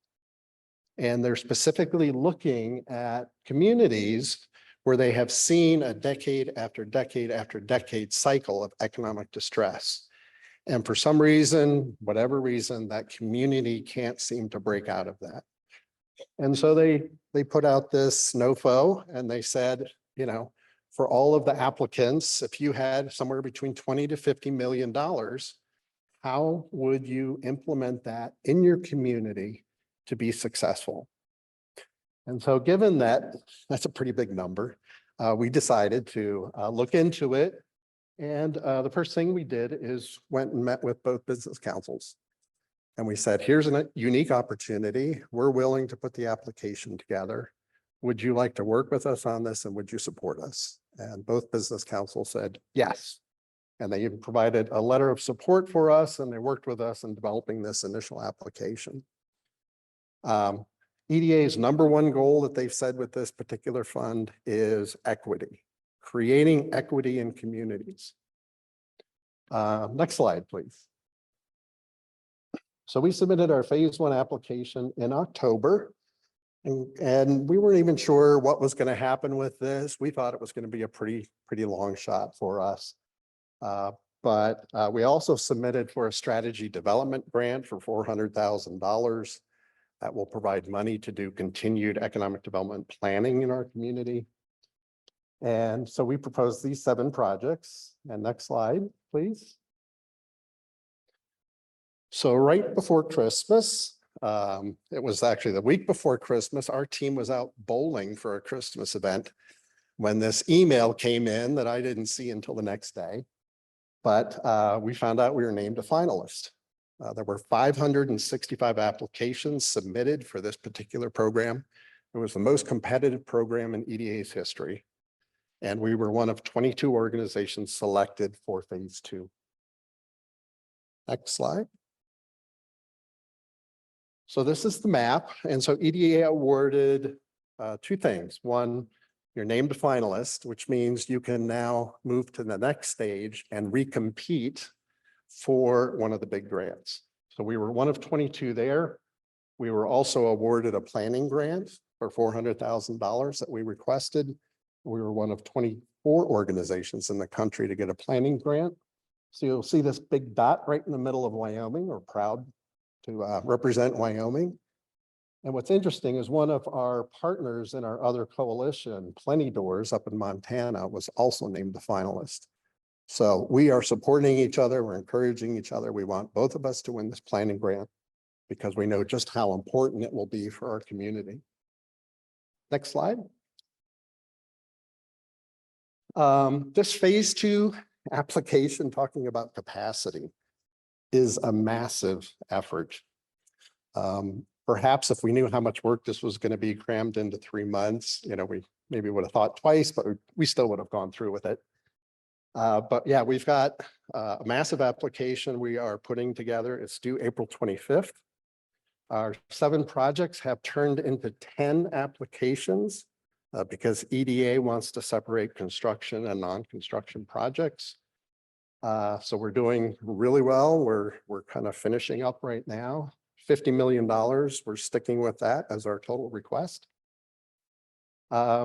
Typically with this kind of application, small nonprofits, tribal communities are at a disadvantage because of capacity, because of really having to pull together such a large team to get this done, having the financial resources to pay for consultants and writers and engineers and architects. So we realized that we had a pretty heavy lift to get this done, but that planning grant for $400,000, plus we also got a $100,000 grant from the Just Transition Fund, and those funds are specifically to support the expenses of putting this application together. Next slide. So this was our 4-month timeline. We were notified December 19th. Erica and I met with our regional partners in January. We had more meetings in January than we had all of 2023 because we wanted to make sure that everybody understood what we were up to, what the application was, what our next steps were. We met with both business councils again to talk about this and make sure they were still supportive of what we were doing. We recruited a lead consultant, Susan Bigelow, who is here from Sheridan. We were blessed to cross paths with Susan, and she has been our lead consultant on this. Our grant writer is Heidi Cooney, who is from the Pine Ridge Reservation. She put together the lead application for the Build Back Better Challenge that won $45 million. So she's on our team. And I'll talk about some other people. So we created our core consulting team. We formed our work groups. We also launched a fundraising campaign because with EDA funds, it is a reimbursement basis model. So we have to begin to spend money in order to get reimbursed for money. So we are actively fundraising. We hired an architectural firm, engineering firm. We're working on governance structure and our applications. And then I put this in parentheses, but we also have organizations that we need to run every day and other applications that we are working on. So next slide. So this is our, what we call our Recompete core team, our consulting team. I mentioned Susan and Heidi. Patrick Edwards is here. I really want to thank the Wyoming Business Council for freeing up a lot of Patrick's time. He has been actively working with us on the ground to be successful. Aaron mentioned Alex Callaway Nation, who is our ERC fellowship, our fellow, and she is back here in the room as well. She's from Montana on the Blackfeet Reservation, and she's going to be moving here shortly to work with us for the next 2.5 years. We hired Dale Buckingham, who's pretty well known in Wyoming, to work with us, Carol Mark as well. So we have 2 architectural firms that have been working with us. And then we hired local Inberg Miller to do some of the environmental assessments that we're working on. That's our core team. And one more slide, please. This is a list of all of the people and organizations that we've talked to, met with, and engaged in this process. I'm happy that this type is small because it's up to 36 organizations now who we have actively worked with. And we are so grateful that everybody that we've talked to has been just so willing to join in and lend whatever they can, their expertise, their ideas, their talent, their experiences.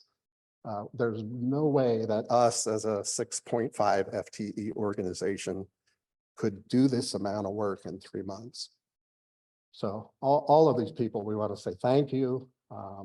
It's just been an amazing and humbling process to know that so many people across Wyoming. We also have the Harvard University has been working with us. We've got national people who just know how much that this would mean to the reservation in Fremont County, and they've just been engaged and so supportive and so wanting us to win this on behalf of our community. And I think I'll leave the last slide for Eric.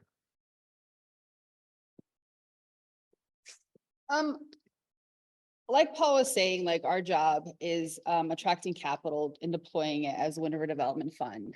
But how can we get a large sum of funds here? And one thing that we were really intentional about is getting these funds here, planting this money so we can grow things for our future, for our youth, for our elders, for everybody, for our whole community, for the state of Wyoming. The thing is every single one of these projects was based off of another leader and organization on our reservation. We're not experts in the healthcare industry. We're not experts in food sovereignty. We don't know experts for fish and game. And so we have invited all of our leaders from the reservation to join as our coalition members.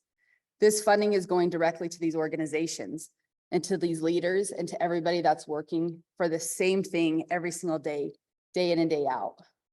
So, I mean, I have Jeannie and T-Lynn here from Tribal Health, Patrick and Tim sitting in the stands. I see Beth Montero from CWC, who they've put in countless hours and are co-applicants. Isha is here, who was on our workforce development. We work constantly with them.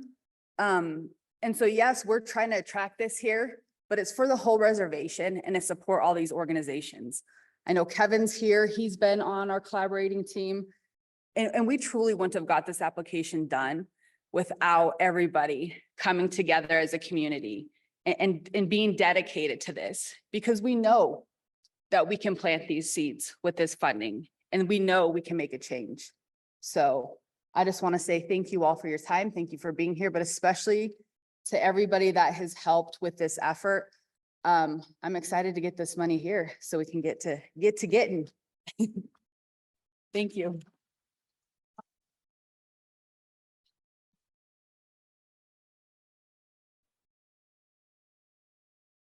Thank you, Erica and Paul, for showcasing that collaborative process that you went through. That is so amazing. Thank you so much for that information. Next up, we have Cynthia Winland from the Department of Energy.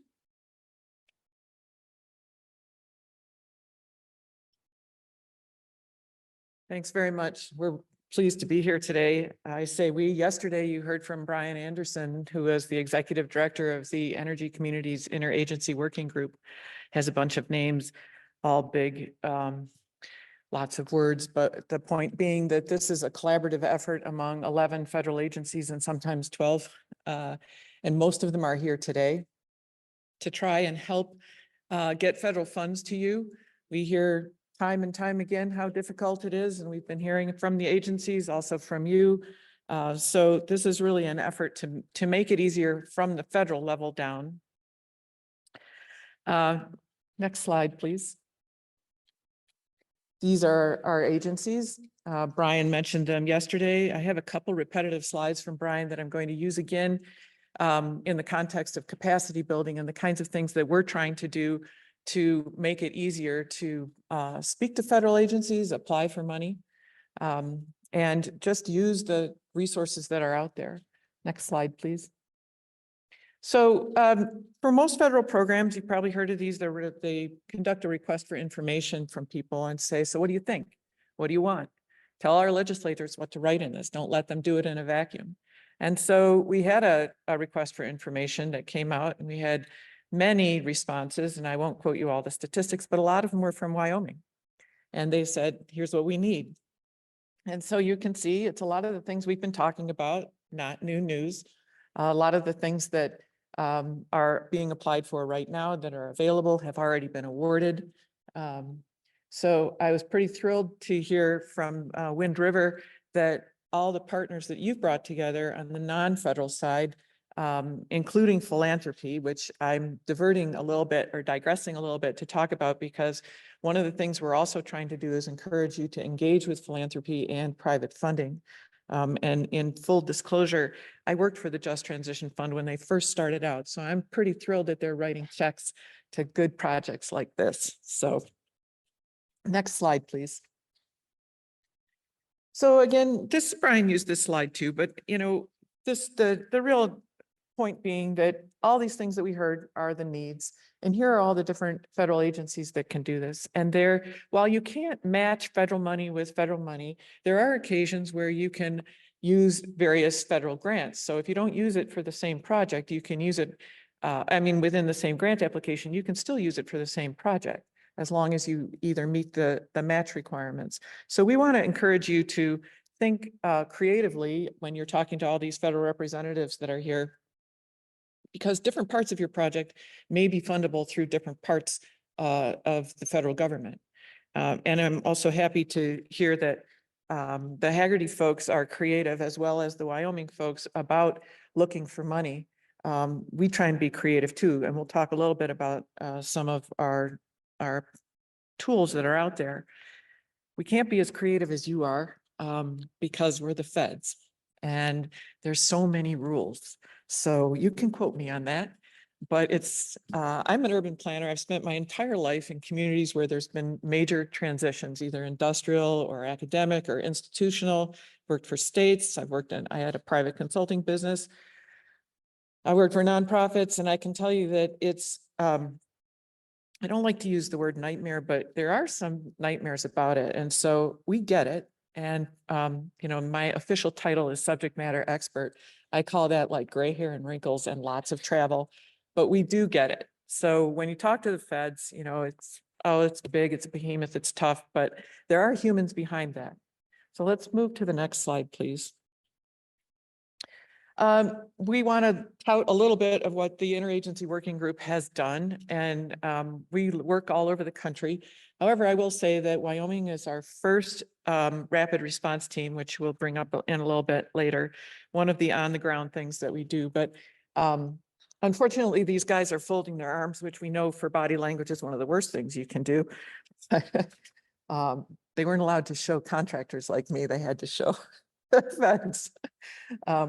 But at any rate, we have, this is discussing impact about how it's also leveraged private investment, up to, this is probably dated, but 5 billion in post, IRA, that we've worked in 40 events, media stories, reported to the president on what we're doing. We were on our third report right now.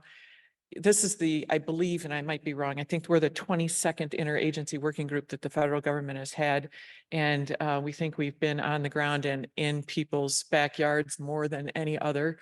And we're pretty proud of that, but also we want to be humble about that because there's things that we're missing and places that we're missing. So once again, you heard multiple times about in Wyoming, if you have an issue, you want to rant, you want to call, we want to do that too. We want to know where we're missing out. Next slide, please.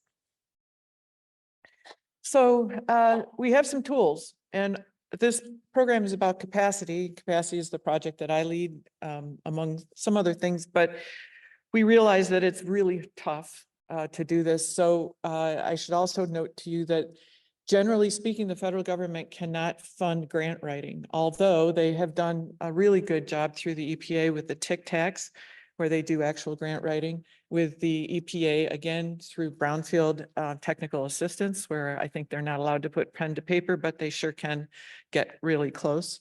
And there are a few other technical assistance programs out there through the feds, and you can talk to your agencies about those. But if you're applying for a very specific kind of money, they have experts, like in the Energy Communities Loan Program Office yesterday.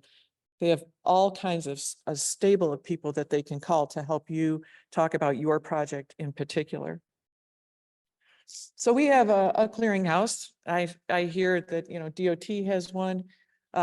Wyoming is putting one together. This is very energy focused. So in other words, this clearinghouse of funding opportunities, and stop me if I use an acronym, includes things that our group thought would be useful to energy communities, but it's not the entirety of all the federal funding that's out there.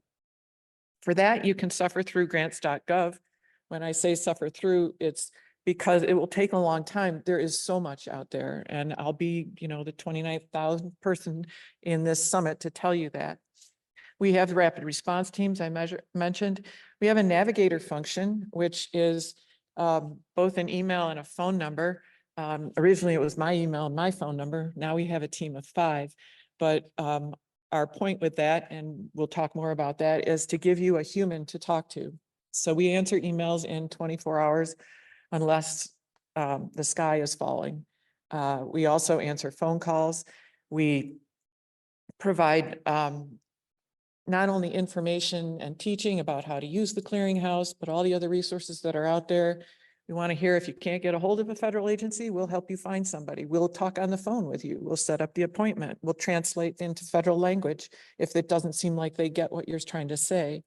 And you can ask any question you want. And like I mentioned, I'm a planner. I've been in the field forever. A bunch of us have a lot of experience. So if you want to call and talk about something else that has to do with planning in your community, or has to do with accessing money, or why we can't do this, or do it.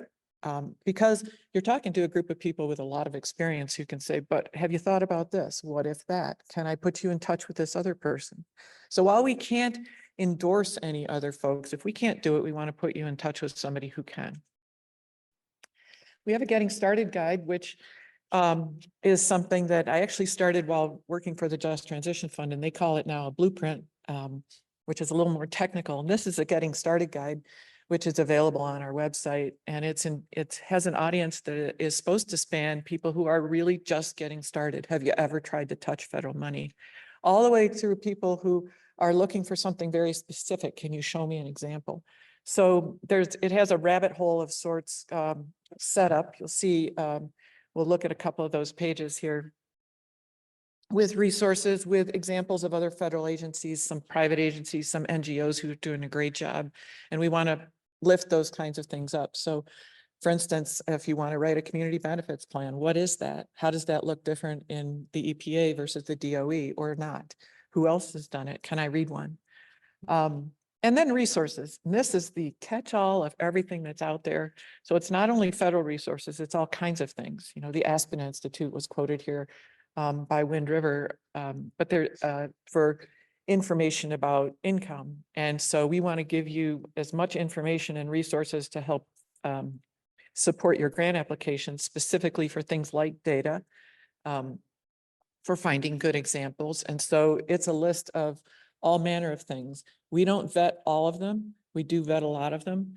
But if you ever look at those and you say, you know, this isn't applicable, or they don't do it well, or whatever that is, we want to hear that too. We don't want to put things out there that aren't useful.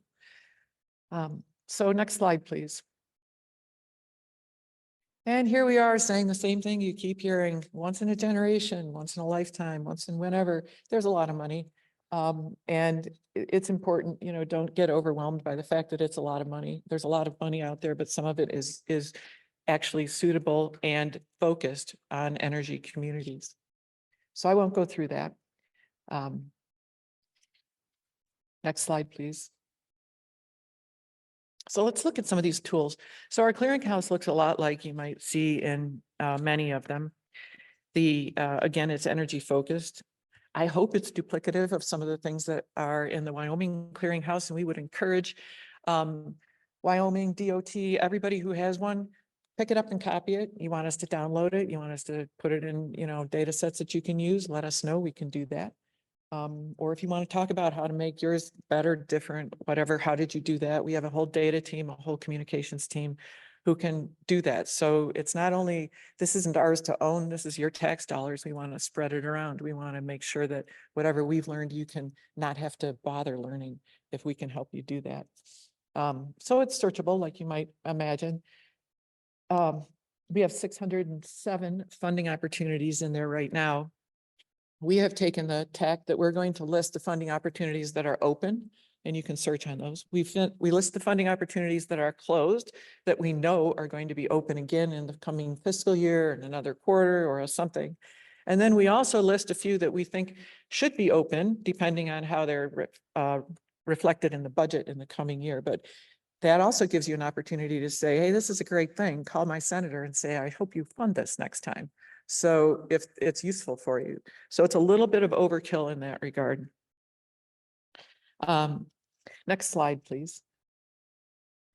So some of the things that are on the website, in addition to a clearinghouse, are maps. So you heard Brian yesterday talk about tax credits. If you have questions about tax credits, I can probably answer them. And if I can't, I can certainly find somebody who can. But first thing is, am I even eligible? What are all these? You saw there's 48C, there's 48X, there's 45X, there's all this stuff. The definitions of what is an energy community vary depending on the type of either tax credit and or funding you're looking for. So there's Justice 40 communities. There's communities that are defined by something that the EPA uses.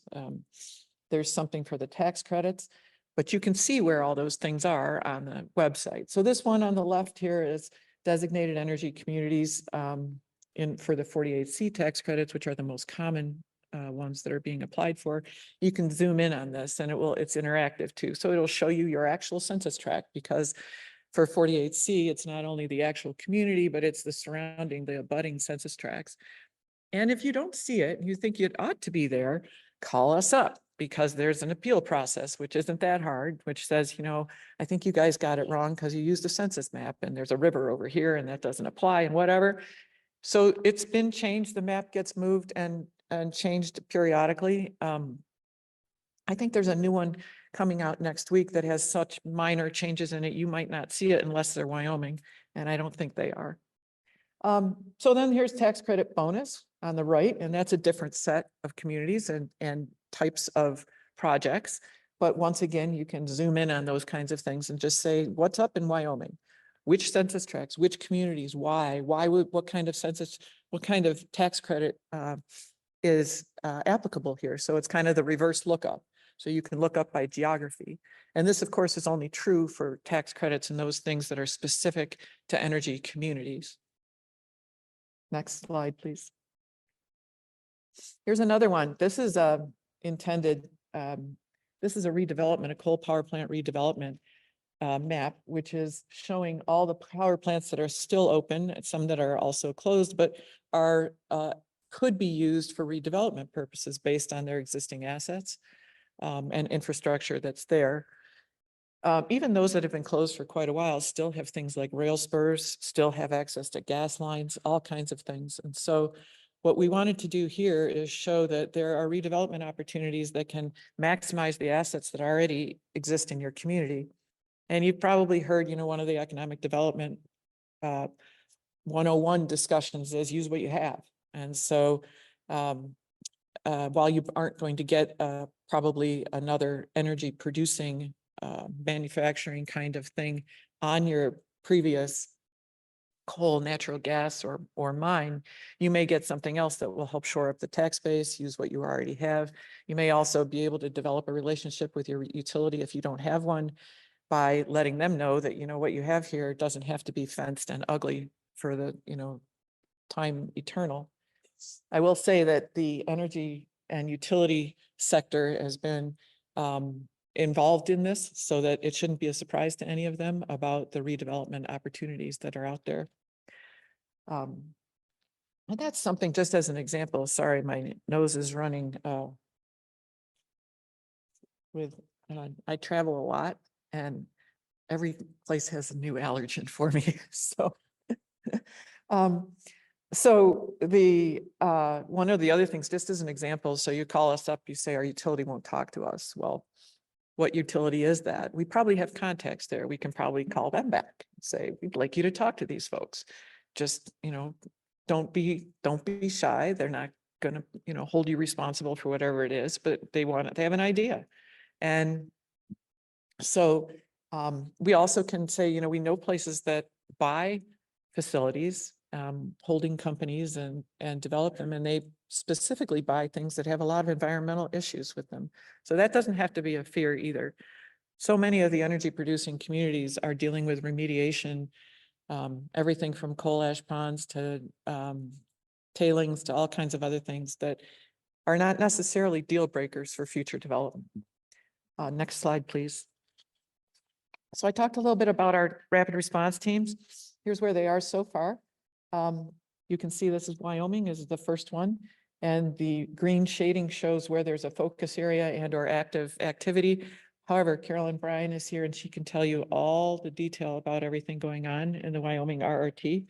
And in the next slide, we have a little list of that, which is probably somewhat out of date, but we were here last year and pleased to be here again. But Wyoming is leading the way in the rapid response team work as well as being an example to the other rapid response teams and those that are on the horizon. Just because of the way, we heard from Wind River, we've heard from all kinds of people about collaborative efforts. So it's super impressive what goes on in Wyoming with the collaborative efforts. Even when we talk about not only organizations, but party lines, and that's been phenomenal. So we want to just give all the credit where credit is due. Next slide, please.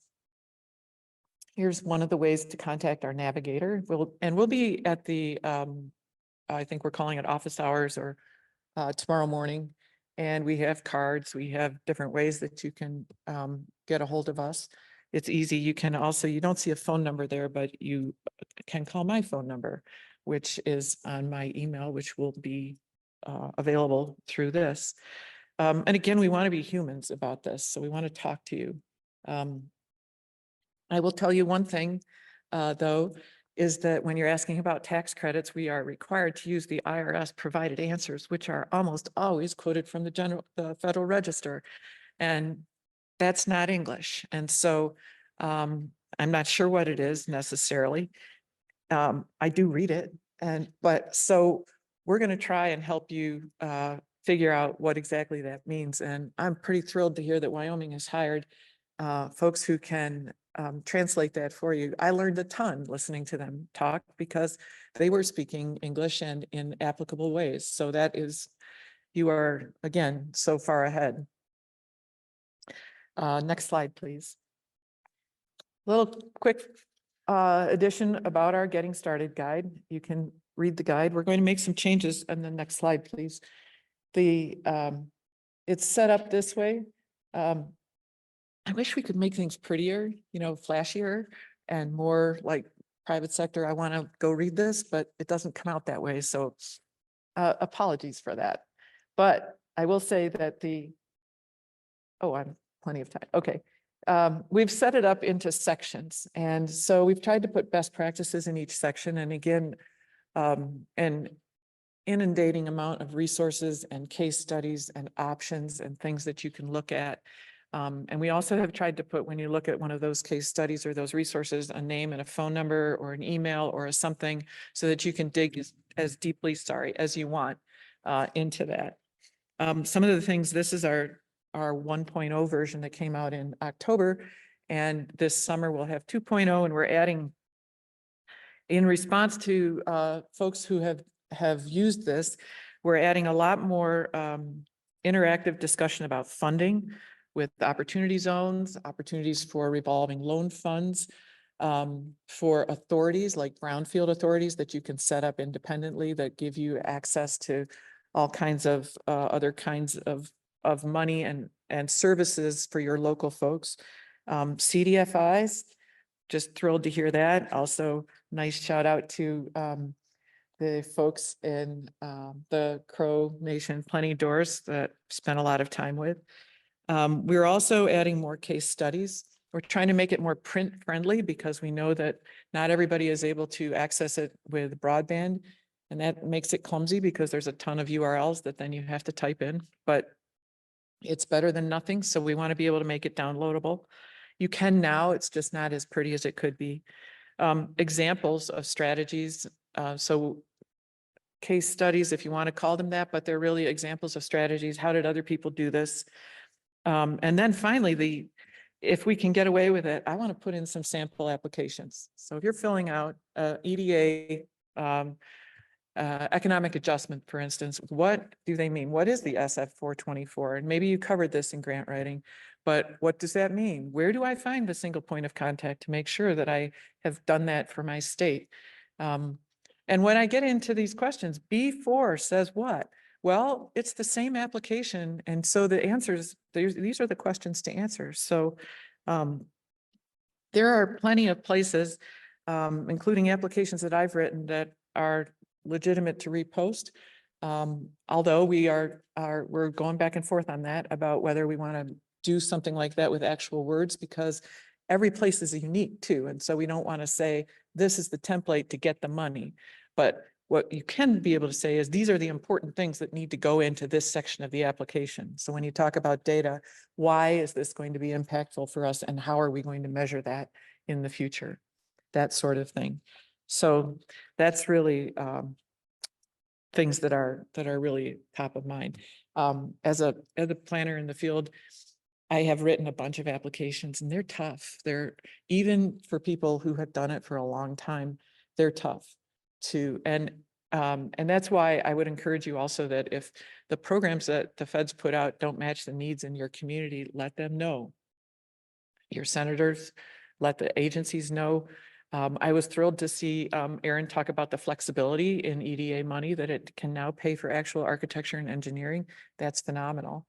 There was a short period of time when match was waived for tribal communities during COVID. I hope we can do some of that in the future because, as we all know, a lot of the pre-application costs are what can't get you to the front door. So next slide, please. And then finally, here's a whole list of some of the things. You can see some of our case studies. And I will stop there and hope if you have questions, again, I'll be hanging around today and tomorrow morning. So thanks very much.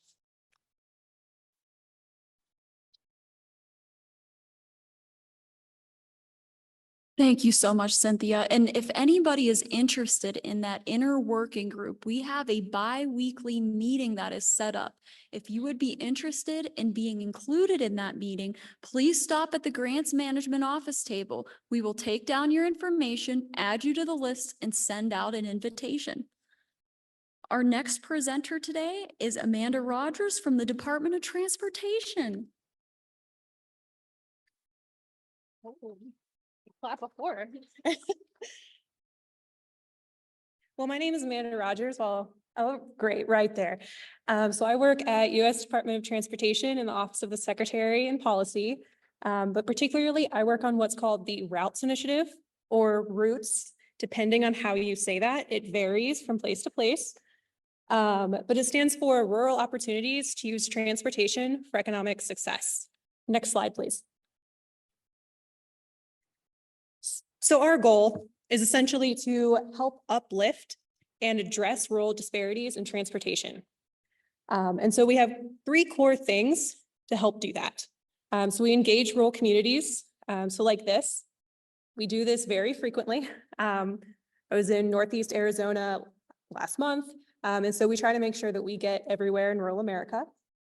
And we try to harmonize DOT programs. So not only do we help communities with technical assistance and funding, but we really want to make sure that internally, when a new grant program is being thought up and created, they're not having that the match only be, they only cover 10%. Not that that would happen, but we want to make sure that when they're thinking of this, they're not forgetting rural communities and their low capacity and funding concerns.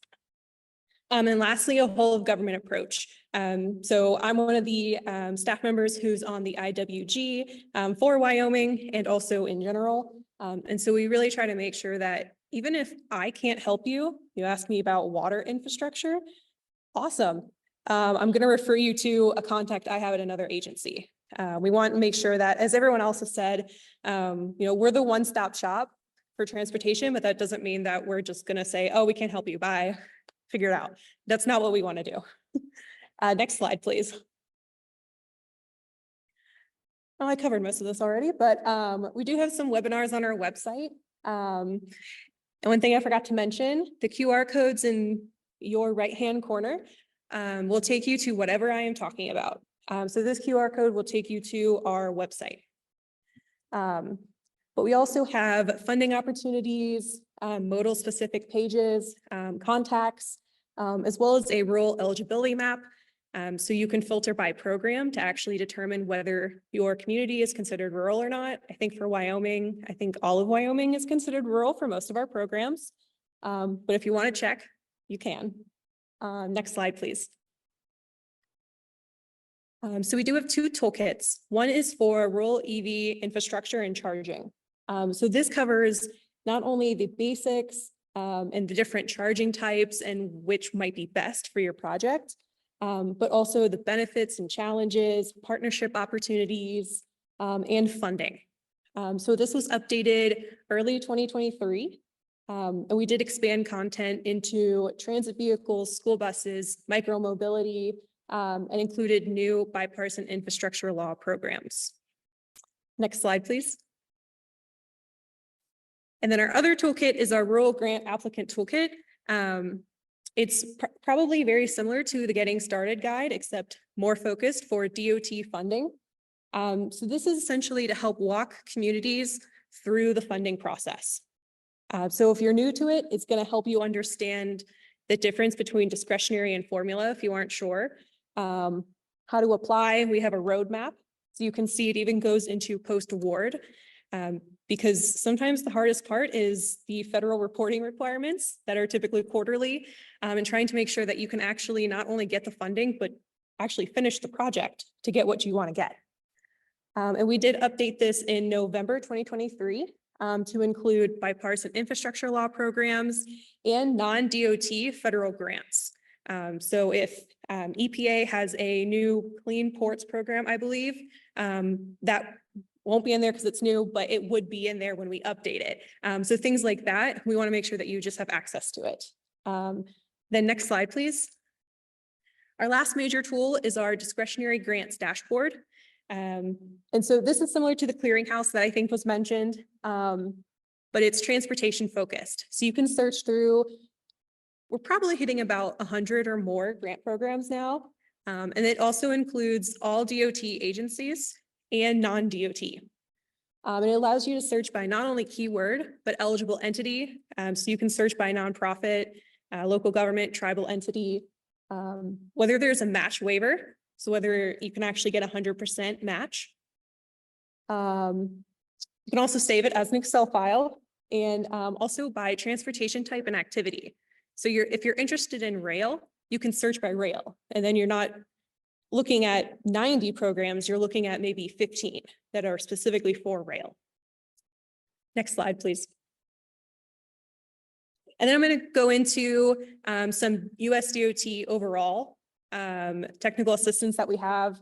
So we do have the DOT Navigator. And this is, I hate to use the word one-stop shop because everyone has said it, but it is a one-stop shop for DOT technical assistance. And so you can see that's a screenshot of the different ways that you can use it. So how to prepare a successful application, get other technical assistance resources, learn about funding and match and funding opportunities. And over on the left is just an example of the various checklists that we've recently released. Next slide, please. And then I think about a year ago, we did build our Equitable Transportation Community Explorer. So talking about data and how important that can be in a grant application, this can help identify different transportation disadvantages. And so when you're trying to, talk about your grant application, you can talk about transportation insecurity. It's by census tracts. You can really do a lot with this, and it's very overwhelming, I will say. But we do have different resources to help with it. There's also an email on the contact page, and you can also email me and I can give you those resources because I also had a hard time at first trying to navigate all of it. Next slide, please. And then the lovely dreaded benefit cost analysis. We've really tried to make sure that as low capacity communities, rural communities, that you have as many resources as we can offer for that benefit cost analysis. A lot of times I see that that is one of the biggest concerns in rural applications is that BCA. So recently they've developed a BCA spreadsheet template. So instead of trying to hope that you have the right formulas and that you are doing everything correctly as to our guidance, you can download this template and put your numbers in. And they check it about weekly to make sure that the formulas still work. If it doesn't, let me know. And then we have a bridge investment program, and that also has a BCA tool. And you can most likely use that for other projects. It just might be a little bit more bridge specific, but it is another tool and resource to look at. Next slide, please. And then just some other resources. We're releasing new resources all the time, but we do have different frequently asked questions. So one's on incorporating accessibility, and then a project readiness checklist. That can be really useful when you have a project and you're ready to apply. You can go over this and make sure that you didn't miss something. Next slide, please. And then we also have a rural and tribal assistance pilot program. This was new this past fiscal year, and it was a technical assistance program where you could receive money to hire financial, technical, and legal advisors. I do not believe there was a match. There was no match. So you just got like $200,000 to hire maybe a BCA person, maybe someone for environmental review, whatever that looks like. So this program can really help your capacity in this way. It was very competitive, as you can see, but I do know this year and next year Congress did give us more money for this program. So hopefully next year when this opens, or this year when it opens for this fiscal year, hopefully you'll be able to apply and really look at it. The application was much simpler than others. It was just, I think, 10 or so questions. We really wanted to make sure it was as easy as possible, and it should open sometime this summer or fall. Next slide, please. And then we also, going into safety, we have rural safety countermeasures. And so the Federal Highway Administration has released proven safety countermeasures in rural communities. And so if you're interested in safety projects, I have a funding opportunity that I'll talk about next that I've already talked about a lot. But this guide can help you walk through the different countermeasures that's going to work in your specific type of community. And NHTSA is going to release soon their rural countermeasures that work. Next slide, please.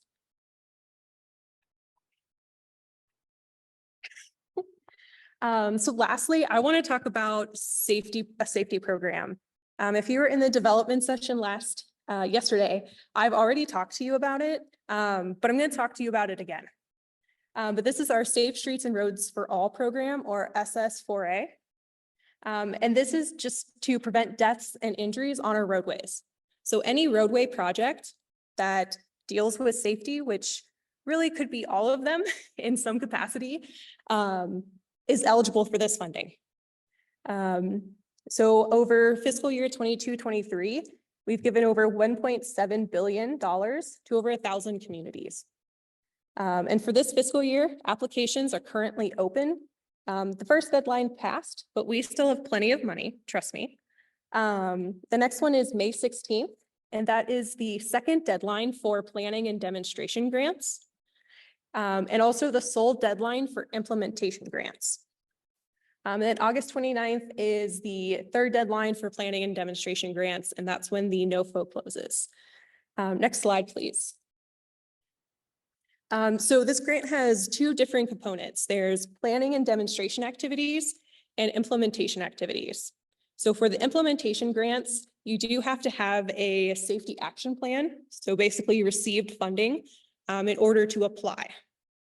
So if you haven't applied for this program yet, your first step is to apply for planning and demonstration grants. And this can be a multitude of things. So we would fund action plans, and they have examples in different components. Supplemental planning, stakeholder engagement, as well as demonstration activities, which can be quick build. So that's maybe lighting, different pilot programs, feasibility studies, as you can see in the picture, bike guards for bike lanes. It can be a multitude of different things. Next slide, please. And they also have worked on their technical assistance, which is why I thought I could include it in the capacity session. They have various checklists, worksheets, fillable forms, how to ensure that you're eligible for the program, just a lot of different help so that you can apply and get this money. So for this program, we have to give, I think it's about 30% every year for planning grants. And right now, for the past 2 fiscal years, we haven't gotten enough applicants to give all the money away. So every year, we've rolled over at least $100,000 to the next year for planning. And then we don't get enough applicants. And so now we have a lot of planning money, a lot. For the past, I know for last fiscal year, we had 435 awardees, and there were about 442 applications. So only 5 to 7 that applied didn't get it. And those were because they didn't meet the eligibility or didn't read the notice of funding and did the application wrong. And so this is, I don't want to call it easy money. I feel like I'm from the government, I shouldn't say that, but it's money you can get. It's money that you can do a safety plan for your community and you get money. There is a 20% match, but I will say that this program has funded plans from 6,000 to $1 million. And you can apply next year for more planning money. And so if you know that you have 10% or 10,000 for a match, you can make your project for this year fit that for your budget. And then next year, maybe apply again. And then the year after that, apply for implementation funding. This is just really flexible money to plan for safety. And that could be pedestrians, sidewalks, trails, if they're pedestrian, bike safety, anything like that.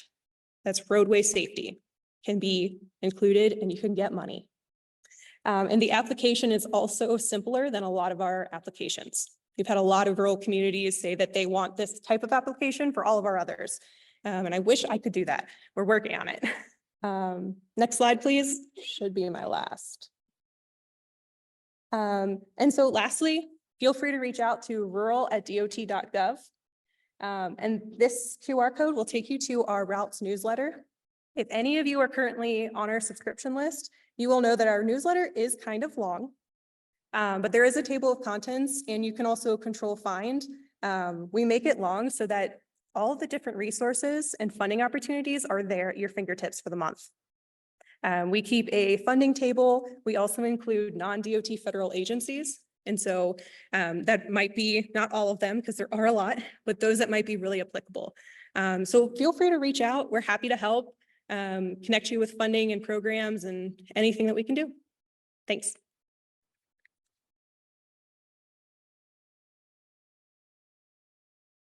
Thank you very much, Amanda. Our next presenter is Barbara Benoit from the Environmental Protection Agency.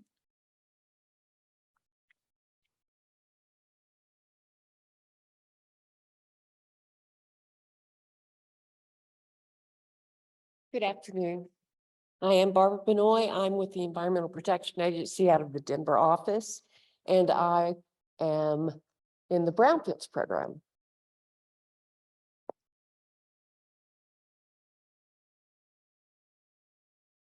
So there's two presentations. One is for Cindy Martinez from the state.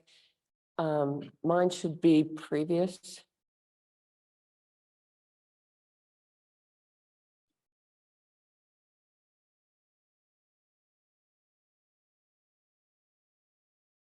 Maybe not.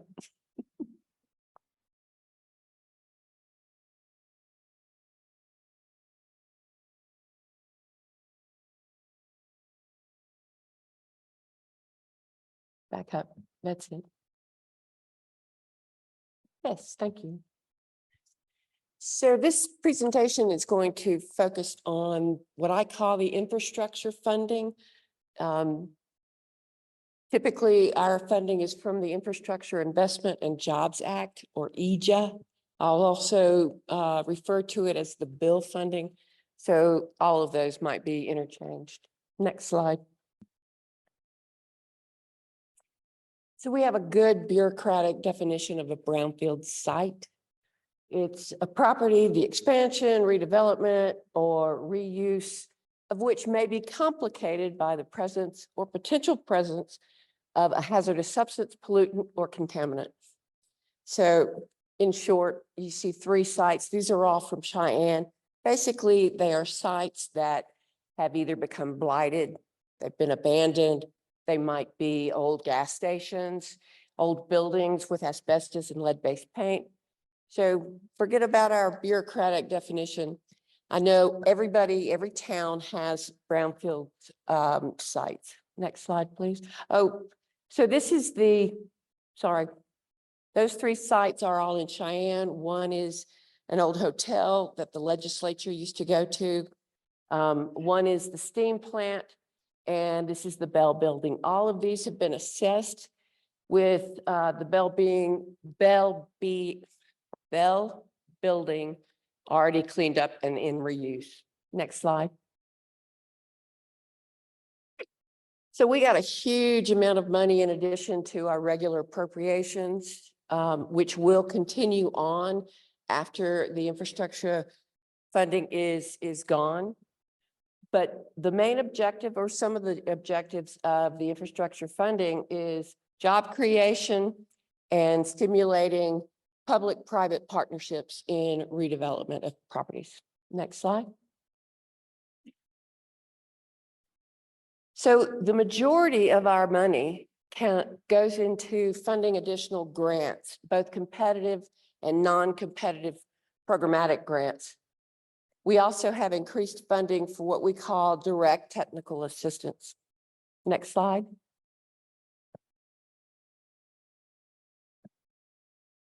Our competitive grant cycle typically is announced in October.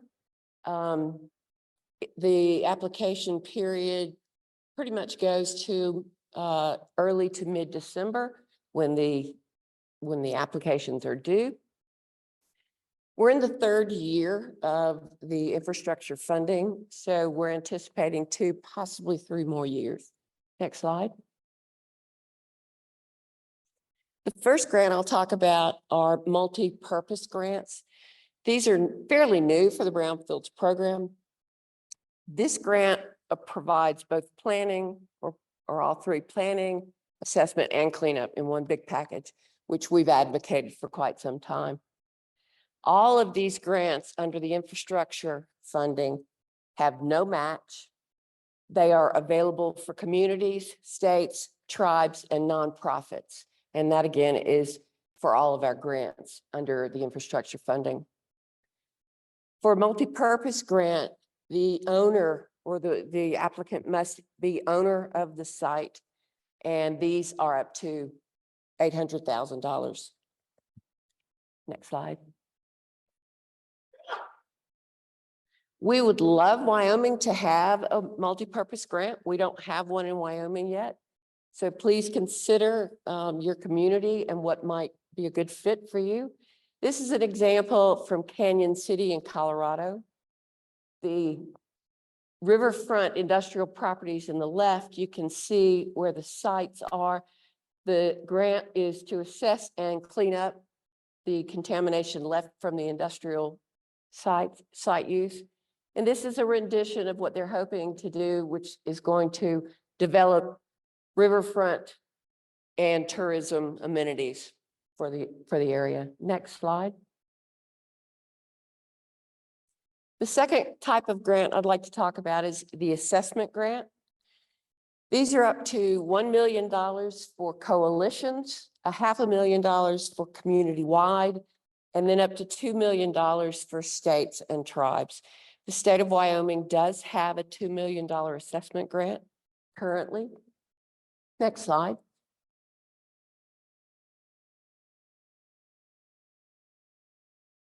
So one of the assessment grant recipients was Wyoming Department of Environmental Quality, and they did a brownfields assessment for the Sheridan County Conservation District at the Acme former power plant. And this was evidently a very important part of the historical aspect of this community.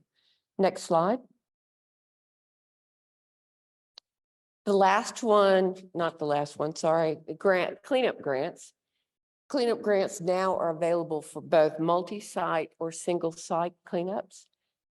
Again, at application, the site must be, the applicant must own the site at time of application. And these are available in amounts of $500,000, $1 million, and $2 million. We have advocated for more cleanup dollars for quite some time. Next slide.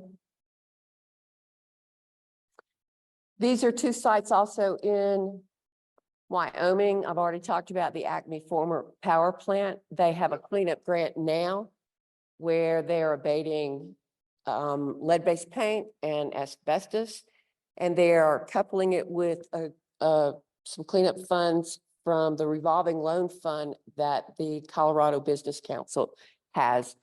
We try as best as possible to cobble funding together to make the project as complete as possible. The lower slide is the Green River Train Depot. It's been a while, but they've had a cleanup grant as well. Next slide. So this is an example of our process sometimes. We were asked to do a brownfield assessment in 2012. There were potential environmental concerns. We did a phase 2 where sampling confirmed presence of contamination. In 2018, an EPA grant awarded to Green River abated asbestos and lead-based paint. And through Wyoming's voluntary remediation program, Union Pacific Railroad continues to address other concerns at the site. Next slide.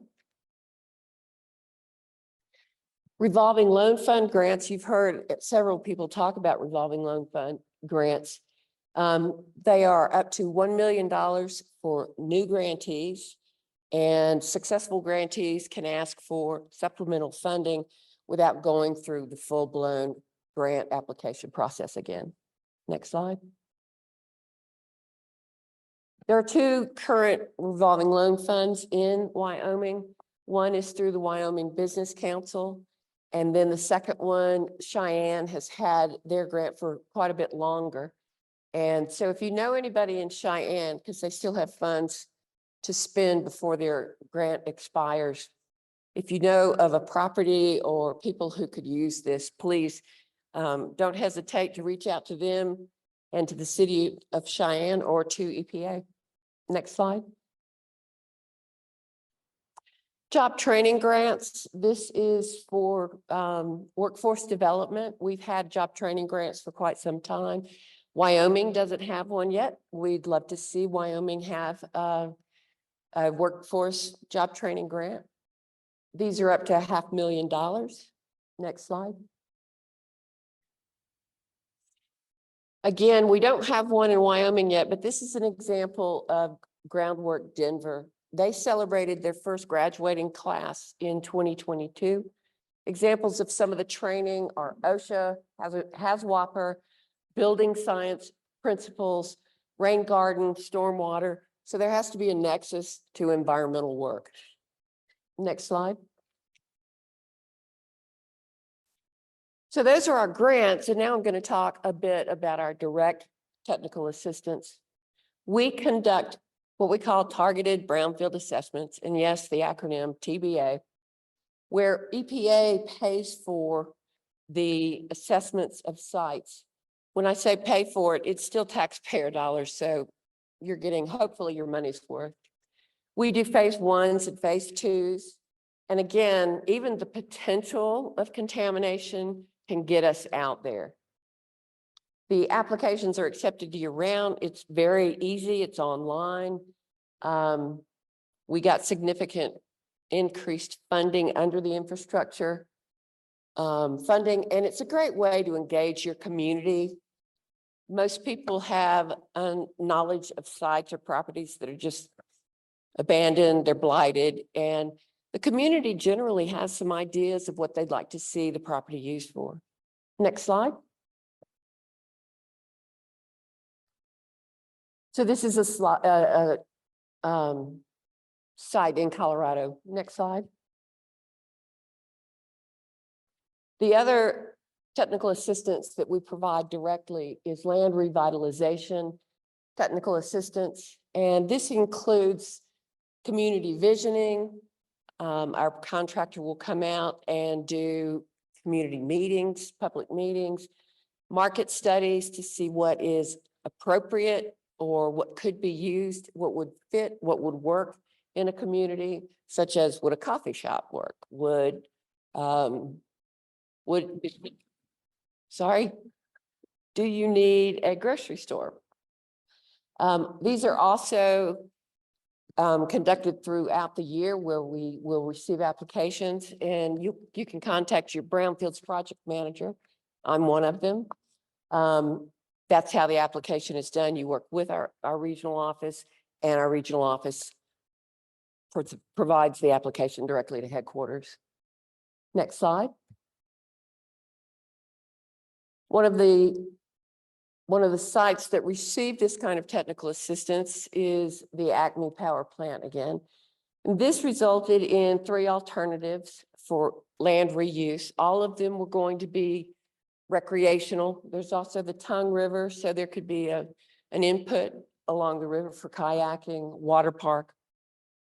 You can see that there are various stages of what was left of the building, and the most viable economic solution was alternative 1. Next slide. Same was given to Green River at the train depot, and the study again can identify community needs and wants, connectivity, pedestrian friendly, thank you, building assets and potential reuse options. And this building has the size, capacity, and the location to accommodate mixed use, so residential, recreational, commercial, all in the same area. It's also adjacent to green space that the city has leased, allowing for indoor-outdoor activities. Next slide. These are some of the opportunities. So you can contact EPA, EPA's TBA Brownfield program, all of these links. Please don't hesitate to photograph and take them with you. Next slide, please. And again, my name is Barbara Benoit. Please contact us. That's the EPA portion. I am now going to step in for Cindy Martinez from Wyoming Department of Environmental Quality. She regrets not being able to be here. That was that one prior to.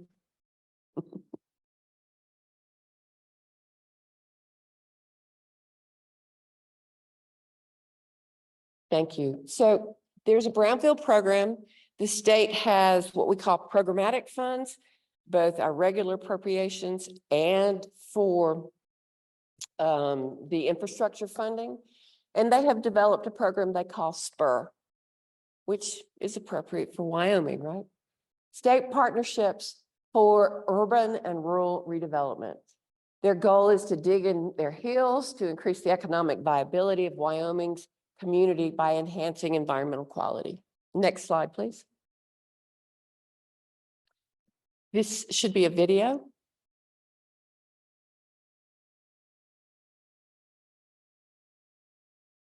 That hopefully works.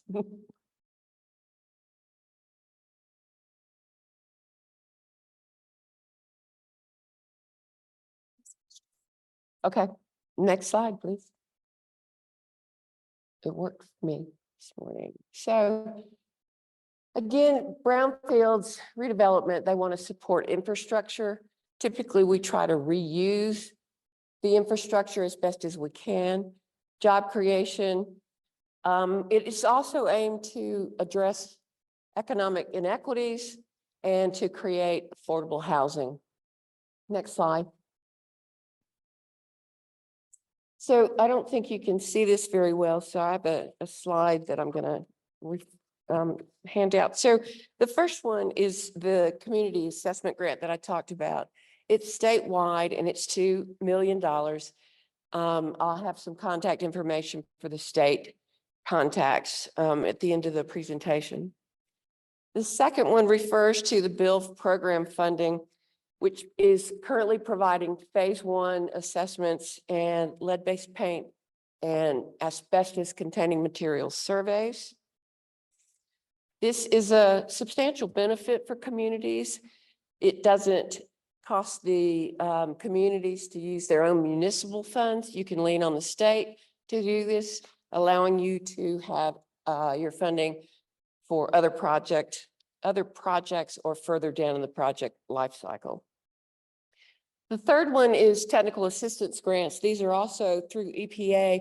They're small grants, about $20,000, and they're focused on individual communities and what their needs are. They might be feasibility studies of what would work, does traffic need to be addressed through Main Street? There have been Shoshone, trying to think of the communities that have had them, and then City of Rollins will be getting some of these studies through DEQ. Again, there's the RLF, the Revolving Loan Fund. And then there is also funding that the state has for cleanup. They do it on a project-specific basis, and it's generally through their voluntary remediation program. Next slide. So you can work with SPUR. We have a contact, their contractor is here, Ayers, and they have some handouts at the DEQ table. Next slide. So services, environmental planning, redevelopment. And since I'm just her project officer, I won't try to go into detail. Next slide. How does it work? Give them a call.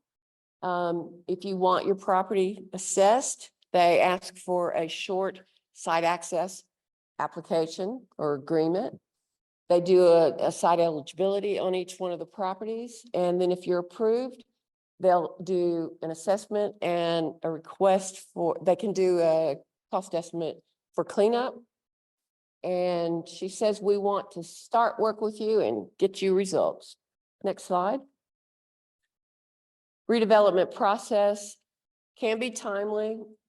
Launching includes identifying your core team, engaging the community, planning, both area-wide planning, development plans, funding strategies. The assessment takes place and re-envisioning where you, again, have the community in to look at what does the community want? What does the community need? What would work? And momentum. Next slide. Your contacts in the state are Cindy Martinez and Abigail Lashbrook. And so please contact Wyoming. The money is already in the state. There's more money hopefully coming, but you have access to it now. I think that's it. Thank you.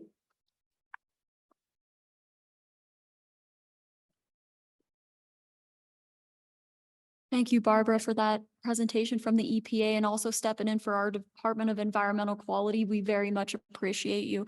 You guys, we only have one more presenter before we get to go to lunch, and that is Noelle Cron. Please come up and join us.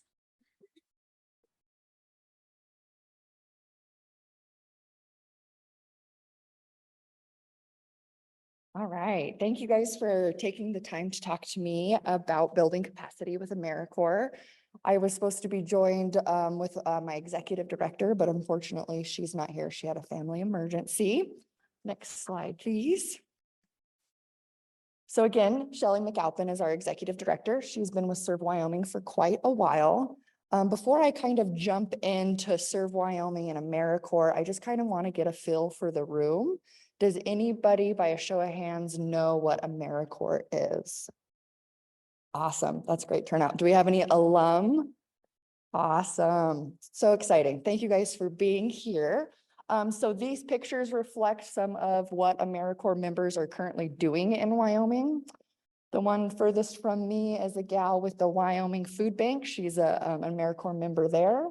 The middle one is a representation of our Wyoming Conservation Corps rebuilding some trails. And the last one is some education STEM programming within Natrona County. Next slide, please. This again is Shelley. She's been with Serve Wyoming for over 18 years and has a lot of experience in AmeriCorps and our Vista AmeriCorps program. Next slide. I am Noelle. I am with Serve Wyoming and I am a grant manager and the Vista coordinator there in Casper. Again, here are some other pictures to represent what AmeriCorps members are doing in Wyoming. We have furthest from me, the Science Zone, which is an organization within Casper. We've got some Vista members on our UW campus there in the middle. And on the end, it's a swearing in ceremony that all AmeriCorps members do before they start their service. Next slide, please. You can continue to go. So those in service are enthusiastic and driven to serve. National service leads to opportunities to help to help keep talent in our state and expand services offered to those struggling rural communities. Alumni often become leaders in their programs and the organizations they serve. Since 1994, we have had 5,000 AmeriCorps members serve in Wyoming. Each one of those members earned about 8.1 thousand in scholarships awards that are utilized in Wyoming community colleges, technical schools, certificate programs, and the University of Wyoming. They all leveraged more than 3.4 million hours of service in our state. Next slide, please. So what is Serve Wyoming? We are the Governor's Commission on Service and Volunteerism, and we have two main roles. One is to monitor awards and grants and provide a state volunteer service base. And I'll talk a little bit about that towards the end of my presentation. The basics on what AmeriCorps is one of those grants that we monitor and administer. AmeriCorps is a federally funded program. AmeriCorps is AmeriCorps member service based. They serve through approved national service positions. Those members gain valuable skills and experience during their term. And again, they earn that educational award and the educational award after their service term and the stipend during their service term. Next, please. AmeriCorps can be a program or can be, operational or planning funds. It obviously starts out in that planning phase where you don't have those active members serving, but the next phase would be that operational where you have active members serving in your nonprofit organization. These funds help create positions for our AmeriCorps members that are in critical, that address critical and community needs. Funding is cost directly related to the projects and what they are doing in the community. Next slide, please. So building capacity in these small organizations with AmeriCorps. Capacity means so many different things to all of the different nonprofits and organizations within Wyoming. Next slide. Wyoming nonprofits have significant challenges in their abilities to sustain and expand services. Organizational development assistance may be necessary to ensure the continuation of those much needed services in our local communities. Next slide, please. So the benefit to the communities, a community with AmeriCorps, is that we are addressing talent shortages and developing skills by demand each industry. Increased support for these sites are hosting AmeriCorps members and being able to let them go throughout the community. They're not just stuck in one town, they can travel throughout the county to address those critical needs. This is also increasing the participation and diversity of the AmeriCorps members throughout our state. Next slide, please. So what are the AmeriCorps focus areas? As you can see listed here, all of these areas are for funding, and I am sure each one of you, from your organization to your nonprofit, whatever you're here for, can touch on one of those bullet points. Along with this, we have two focus areas within our AmeriCorps program, and that's direct community needs and capacity building. So as I said, each one of those are where AmeriCorps focuses, and you can get those specific AmeriCorps members into your organization and build that capacity to be able to improve the needs of our community. Next slide, please. So who is eligible? There is the list there. We've got public and private nonprofits, higher education, government entities, sovereign nation, tribal nations. All of those are able to apply for our AmeriCorps grants. Within our Serve Wyoming website, we have a step-by-step process to be able to understand what the planning and operational grants are, to understand when the NOFA comes out and when you are able to apply for these funding streams and how to do so. There's YouTube videos on our website to be able to sit down and really walk you through this process. Next step, please. I really just talked about AmeriCorps in general, but AmeriCorps has different programs. There's AmeriCorps Seniors, there's AmeriCorps Vista. So I strongly encourage you, if you don't or aren't familiar with AmeriCorps is, either get on servewyoming.gov, AmeriCorps website, find out what AmeriCorps specifically can do for your organization or nonprofit. All right, last slide, please. This is just an awesome picture of some of the volunteers and staff with Serve Wyoming.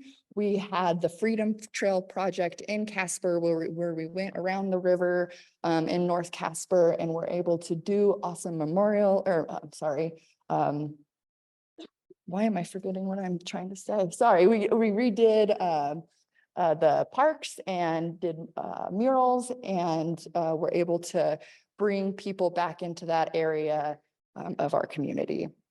A lot of, I'm going to say the majority of our staff and our commissioners are Wyoming alum. They are Peace Corps alum, they're AmeriCorps alum. We are all a small group working hard, and we're centered around service. Thank you.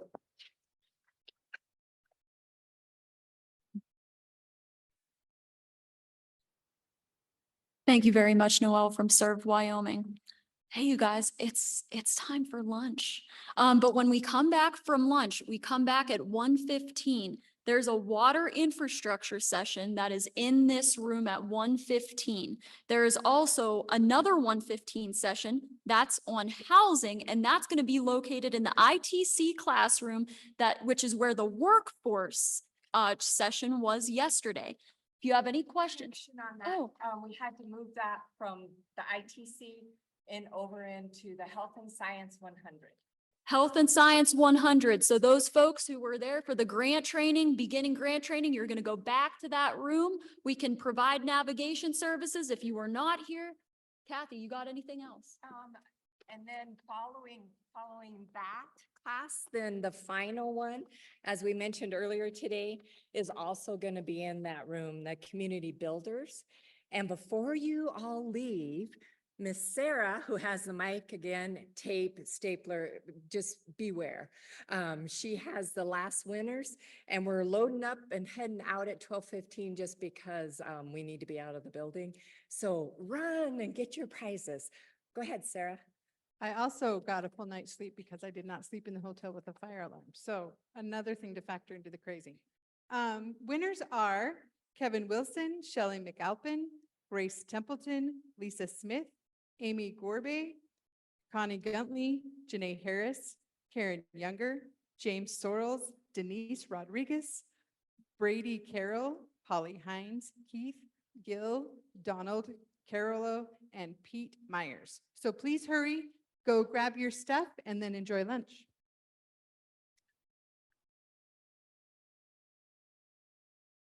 Thank you all. You did a wonderful job.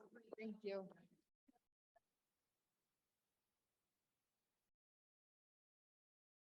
Thank you so much. That was such a great presentation. I did not want to keep telling you 5 minutes. I would have let you go. That was so great.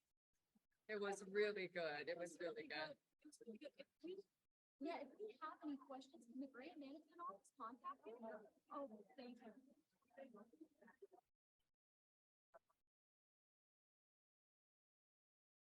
Please, thank you.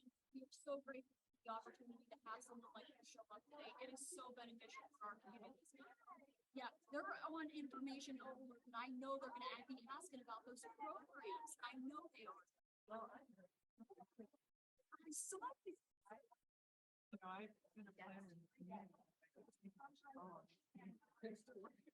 Isn't it the truth?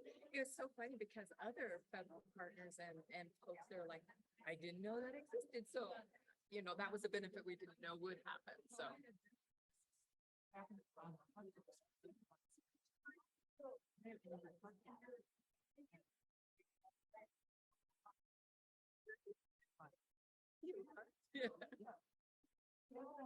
Oh. Okay, perfect. Let's see how that goes. Yeah, it is, where we're having lunch right now. Oh, yeah. Yeah, that's where lunch is. So. Well, I will stick around for that. I know, and I've just said it over and over again. I'm like, you don't know what an opportunity this is. You don't have to go to grants.gov. So. Well, it's You're on text stream.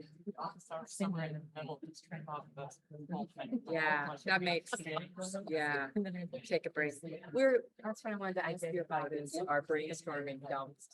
We really made. Okay. We need to schedule Trying to something, locate this. sooner, but yes, later. I'm thinking. All right, Wednesday. thank you. It was so fun to hear you again. Thank you. Yeah, no, it's wonderful. And, we had a lot of communities out here. And so thank you again. It was a great presentation. Oh, thank you so much. I appreciate it. Barbara, I'm Marilyn Midhour from Hudson. I'm so glad I was gonna say something about Hudson and I rode through it yesterday Yeah. and today. Okay, so you see what we're dealing with. I do. Well, and thank you so much. I got an email from Cindy telling me about her husband's hamstring. Like, Yeah. oh my goodness. Thank you so much for being here. Oh, It is you're such a welcome. pleasure to meet you in person. Agreed. With the name. Right. You've been looped in on my emails. I've got big visions, but what I've done, Yes. I've formed a nonprofit organization Already. to help the town of Hudson. Awesome. Yeah. And where do I talk to the heirs table to get the site assessment? The Probably agreements? since Do Cindy's they not have the here. agreements? The access the agreements? access agreements. I don't know if they do or not. A lot of, what Cindy does, she maintains control and doesn't just hand it over to the Okay. contractors. Okay. Um, Well, we've also got a baseball field that's been defunct for over 20 years. And the town already owns it. And the town has already given us the go-ahead, the green light to revitalize it. excellent. Oh, that'd be a fun project too. And it would be great for community building, but we really need that community engagement. We need those community visions, the meetings. You know, we need something that's current. The most current report that I'm working on for this was 2008.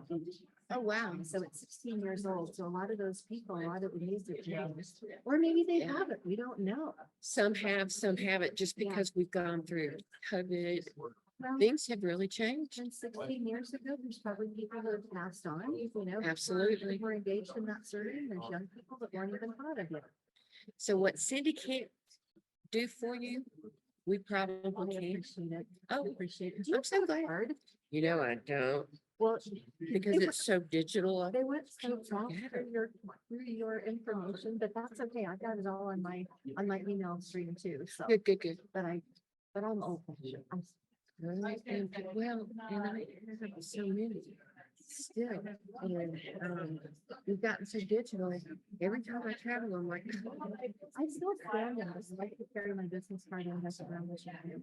I need to do that. I just need to include them in, I need to put them where I put some stuff that goes on every trip. Yeah, I've got one of those files myself, so, but I really just wanted to introduce myself. I'm Thank you glad. so much for being here. Are you gonna stay for lunch? I'll be around. I'll be Okay. around. It's been so hard. There's so many people I want to connect with. It's like, okay, connect with people because I know that time's ticking down. It's like eat lunch or connect with people. Thank you for tracking me down. I Oh, you really bet. appreciate it. I You was bet. looking forward to it. I wasn't gonna let you get away. Good, good. And I was looking forward to seeing Cindy too. And then I got the email. I was like, hamstring. And you know, I'm one of those weird people. I thought only people that could pull hamstrings were football players. Till I did it myself one time and it's like, oh, I this did is it. horrible. Okay. Yeah, it's horrible. It's So, not a weekend warrior. no, not at all. Well, thank you so much. It's great to meet you. You too. Do- And I are- look forward to. Do you have a table out front? We do. Okay. EPA, it's- Okay. When you go out the door, it's like right over there. Perfect. I'll find it. Thank you Sounds so good. much. I look forward to working with you. Definitely. We're gonna work together. I was gonna say that, like, that's great. Great. Can I have one name? Yes, dear, you can.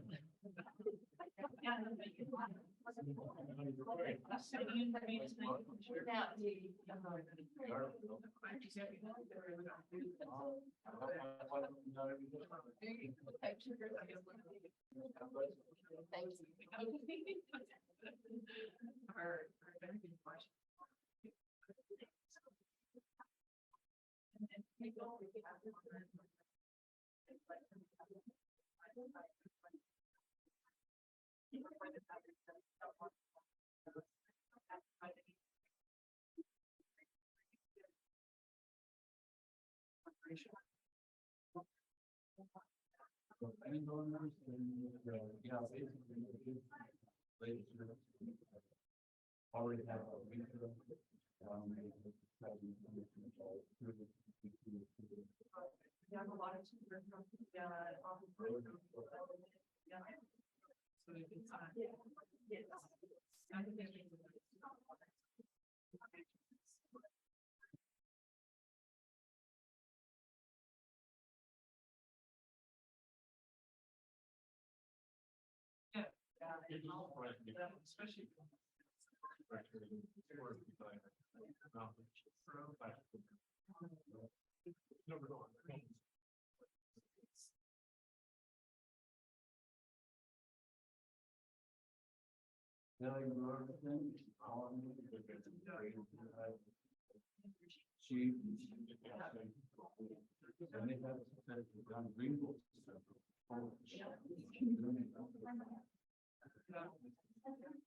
So we're also like trying to rate that. Right.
So I did, yeah, I said yes, but I was gonna say, that,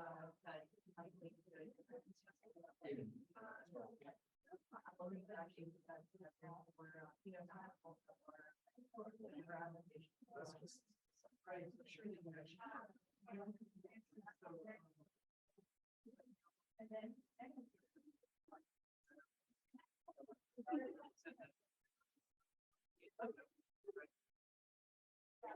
there's also.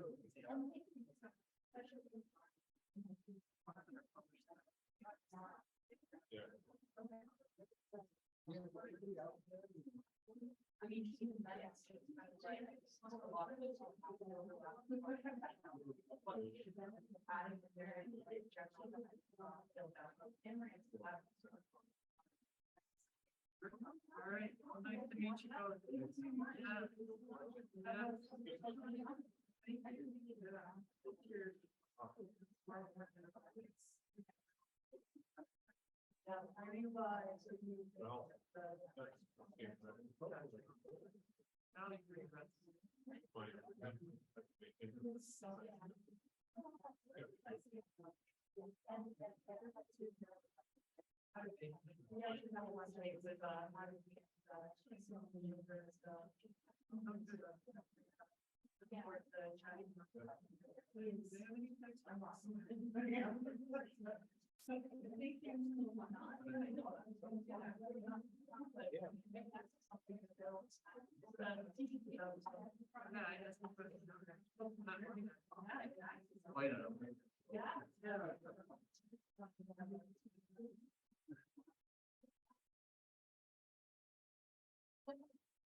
I'm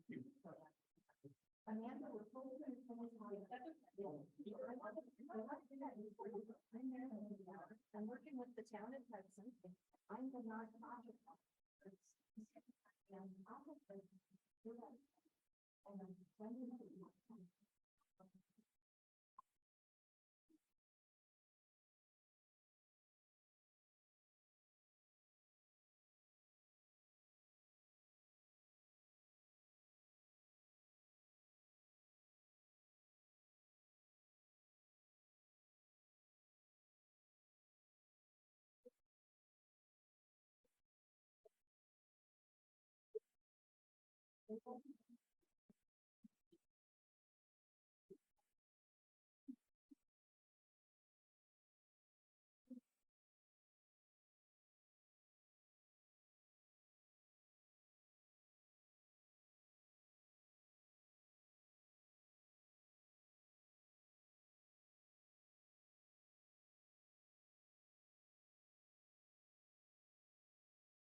check, check, check. Hey, hey, hey, hey, hey.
Trick, trick, trick, trick, trick, trick, trick, trick, trick, trick, trick, trick,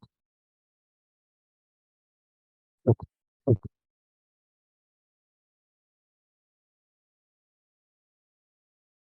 Trick.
Yeah.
Perfect. Yeah, tell us what to do.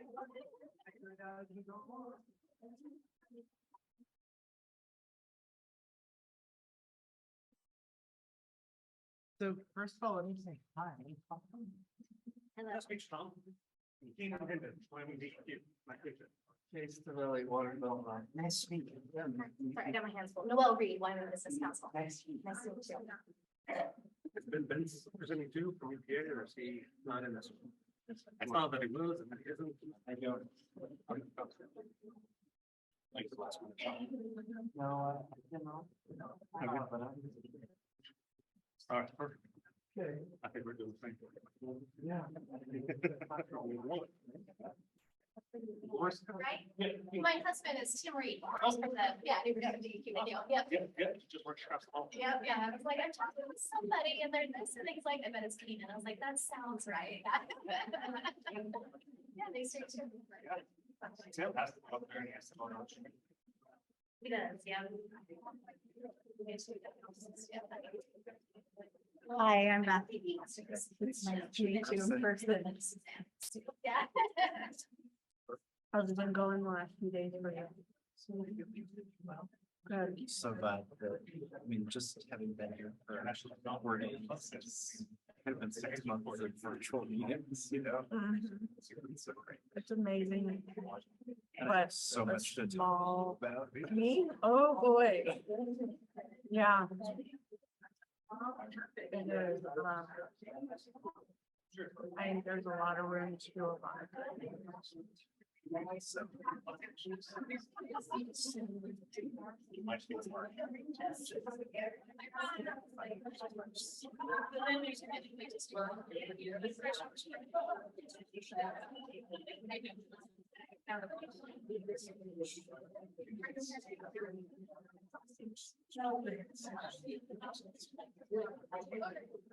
Yeah, that's awesome.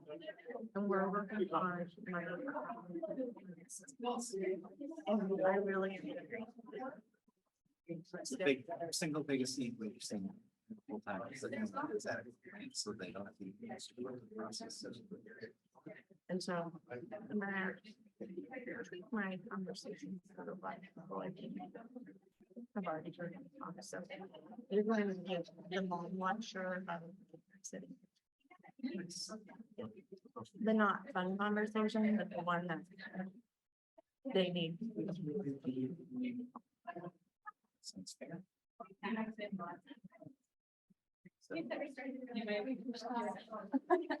You know how I am, I just tell her like it is. Oh, no, that's the thing, and then they get mad, well, you don't tell us this. Like, we've been teaching it to you. Yeah, just coming up with these random projects out of nowhere, just doesn't work anymore. I think it's more. Yeah, because we felt like I told them, you're right, it's not constituting emergency in my way. Yeah. I mean, I think what's funded and not. Come on.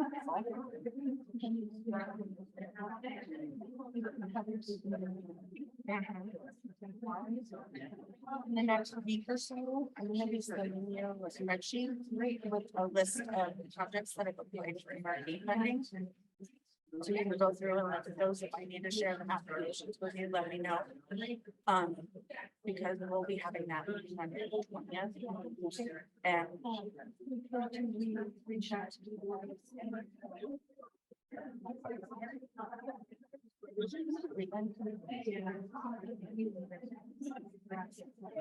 Cleveland only wants grant. They do not want, I mean, they could have applied for a test rep. What principal for good. Hello.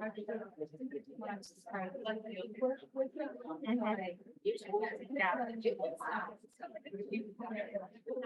Well, that's where you can expect that. And it's not people across the state. I pay for my own when I water my lawn. The other ones that we don't.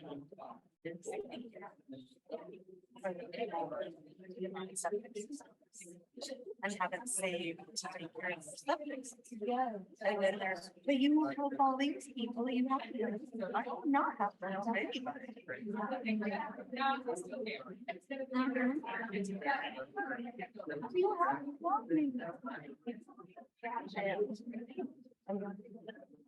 in the middle of the site. And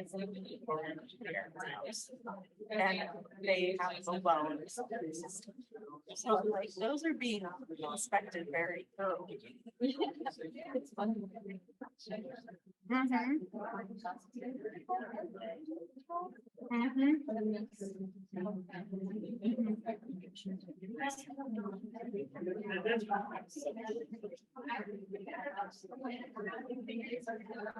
You're looking at the stuff that matters now.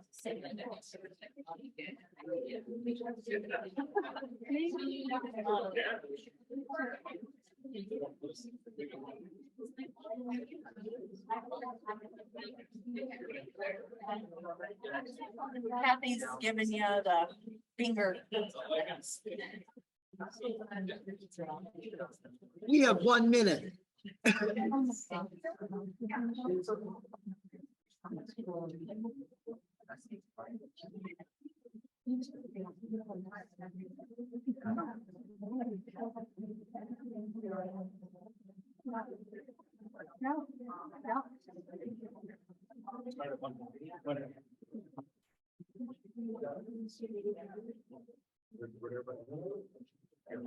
went to housing.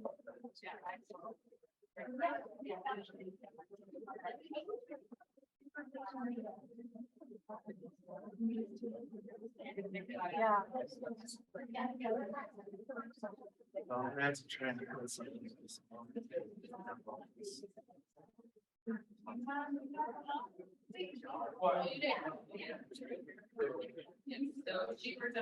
Someone said he was here on Monday because he filled in for me on the panel. Tuesday morning. But I haven't.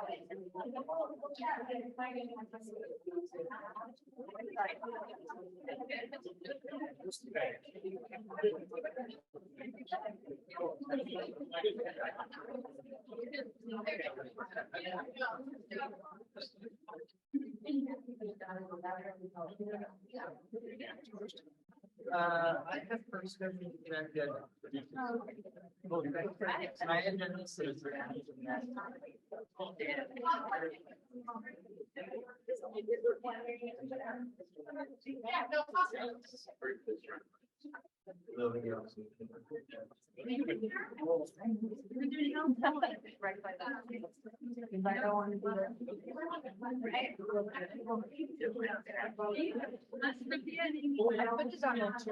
Will you remind me?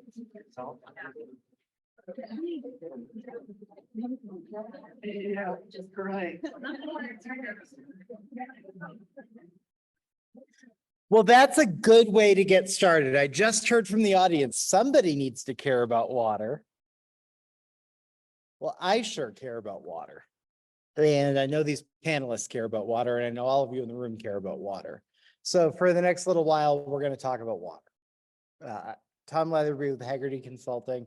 I am here, work with the State Budget Department on the grants work stream. Many of you were in the training Monday and Tuesday. Had a chance to meet a great many of you. Had an absolutely amazing time for the last couple of days in Wyoming, getting to meet you, getting to talk to you, getting to learn about the real nature of the problems facing communities, facing nonprofits, facing state agencies, facing private businesses. And one issue that keeps coming up over and over is infrastructure. One issue that keeps coming up over and over is the lack of being ready to accommodate future development, because we have to get ready. We have to get the planning in place, and we have to get the infrastructure in place for future development. And you can't have a conversation about infrastructure without having a conversation about water. We can talk about water supply. We can talk about stormwater. We can talk about wastewater. And we've got a great group of panelists to do that today. So what we're going to do is we're going to hold questions for the end, and then we are going to reserve time for questions. And I promise you that if you don't come up with questions, I will, because I'm not going to lose the opportunity to talk to these great panelists. So our first speaker today is Beth Blackwell. I know that she's known to all of you, and I've had the privilege of having a conversation with her prior to coming to Wyoming. I just absolutely think the world of her, so I can't wait to hear her speak.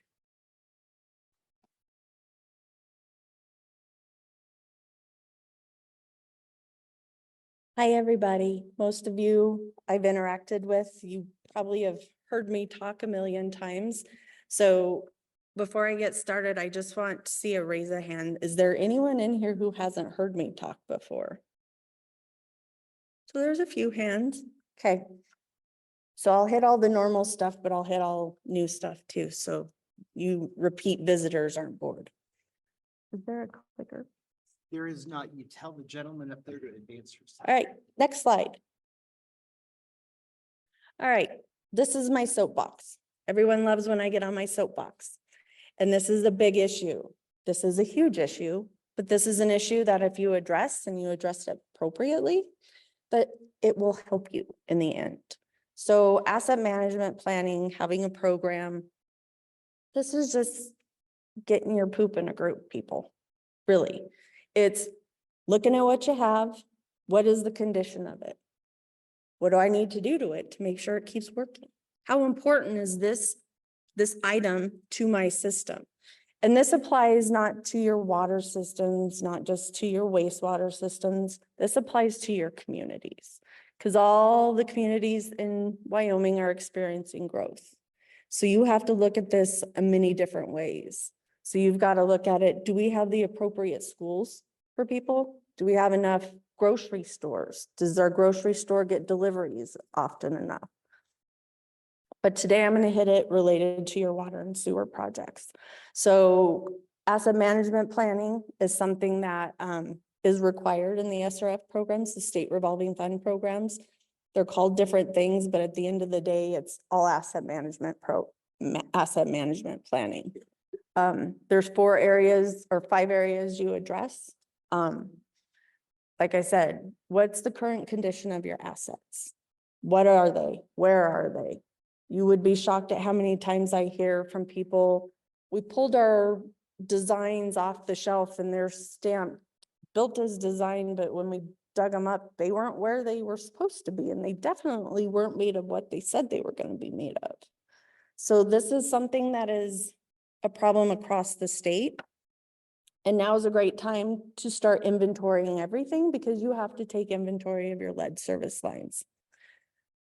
Next slide. So first step, first core area. What is my current conditions? What do I own? Where is it at? What is the condition of it? How much life does it have on it? Why does this matter? Because then you can start figuring out where your priorities are. Where are my biggest issues? Next slide. Then you want to look at the level of service that you're providing. Is that the level of service that you want to continue to provide? Are you meeting all the needs of your houses? Is you're providing the appropriate services to everyone? Are you having regular leaks? Are you having households that are not getting the appropriate water pressure? Are you having other issues, reliability of making sure people are always getting their services? So you want to look at this as a here and now issue, but also as what do we need in the next year, 5, 10, 15 years. So this is a long-term thing that you look at, and it's a living, breathing document. Next slide. So this is another important part of your asset management planning, is identifying what is critical to your system. What items in your system or elements of your system, if they were to fail, what does that do to your system? Are you still able to provide water? If you're not able to provide water, well, then what's your backup plan? What are you going to do? Are you going to truck water in? Are you going to bring bottled water? These are all things that you need to start looking at. You need to look at those elements that are at high risk of failing, whether it's because they're old or they're just one of those elements that fails regularly. And then you want to look at the consequences if they fail. If that fails, if my lift station fails, what does that do to my wastewater system? How are we going to function in the time that it's going to take us to fix that? Those are things that you're going to want to do. The other thing is vulnerability tests, looking at what is your system vulnerable to. And if, say, something were to break, how are you going to address that? What's your backup plan? How are you going to make sure that you can get your systems back online and addressing what you need to address in a timely manner? On each of these slides, it includes some best management practices, just to help you figure out what's going on. Next slide. Minimum life cycle. So the majority of your costs for a water system is your O&M. However, you need to be charging appropriate rates to cover your O and your M, as well as to save. So it should be OMS. So you need to be able to be charging appropriate rates. Your rate needs to be higher than what it costs you to produce a gallon of water. So if it costs you $1 to produce a gallon of water, you should be charging probably $1.25, $1.50 for that gallon of water at the end user. Why? Why should you do that? Because your enterprise accounts are your accounts that you have control of your fees. You should not be taking funds from your general fund to supplement an enterprise account. You have limited resources for your general fund to generate those revenues that you need for your system. A system, you can raise your rates every year, and you should be. You should be raising your rate at a minimum of 5 to 8% every year. Why? Because you're gonna need those funds to improve things, to get things better, to make sure that the limited grant funding that is now out there is stretched further, so that when you actually come to the grant pot with your hand out, you can say, look at all the things that we've done. We've implemented, we have annual rate increases of 5%. We have a rainy day fund of X amount. We're coming and asking for 25% of this project instead of our usual 75%. Smaller requests and grant funding are much easier to fund than large requests. Once it gets close to $1 million, those are difficult grant requests to fund through me, because if I have $8 million and I have 20 applications to look at, if I give one of those projects $1 million, that leaves everyone left with 7 million. So you all doing your part and charging the appropriate rates helps stretch the state's dollars. It also helps your advantages when you go to grant, to ask for a grant. Think about it. I'm much more willing to recommend, we have $200,000 grants. One is $100,000 out of $1 million. One is $100,000 out of a $150,000 project. Which one do we get more bang for our buck?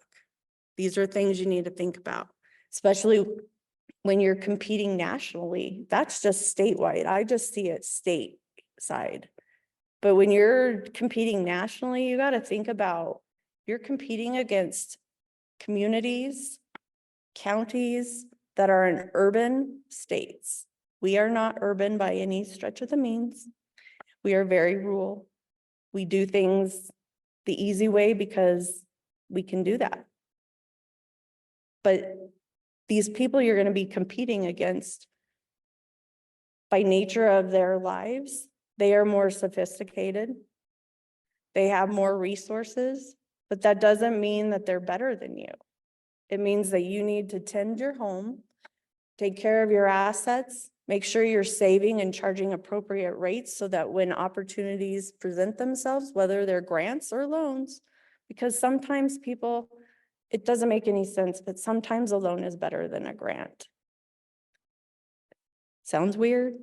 I've helped people with 2 different loans get a project done that at the end of the day, they had less than, I don't know, $200,000 in debt, and they got $1 million of their project done. So there's ways to help people. There's principal forgiveness through our projects. There's other resources in it. It's a matter of cobbling your resources. So minimum life, looking at your asset management plans, this is a good way to start doing that. Next slide. So like I was saying, long-term funding, you're going to have a plan. So you have an asset management plan. You've looked at your systems and you say, okay, we have 20 problems with our system. What am I going to do? Well, asset management plan is going to help you prioritize those. That's going to help you say, okay, this is your first priority because this is most critical. Then it's going to go to the next one. And when you go to funding sources and you present an asset management plan and you can say, well, we had this asset management plan done 2 years ago. We've done the first 3 projects on it. We're in the process of updating it, but we're wanting to move forward with the 4th project. Those types of things, that planning makes you all ready for the next funding pot. You're not scrambling, trying to gather all that information. You already have all that information gathered. You take it from one place, you put it in the application, and you're good to go. So that asset management plan, it serves so many purposes. It helps you plan and make sure your system's still operating and make sure that you're charging appropriate rates.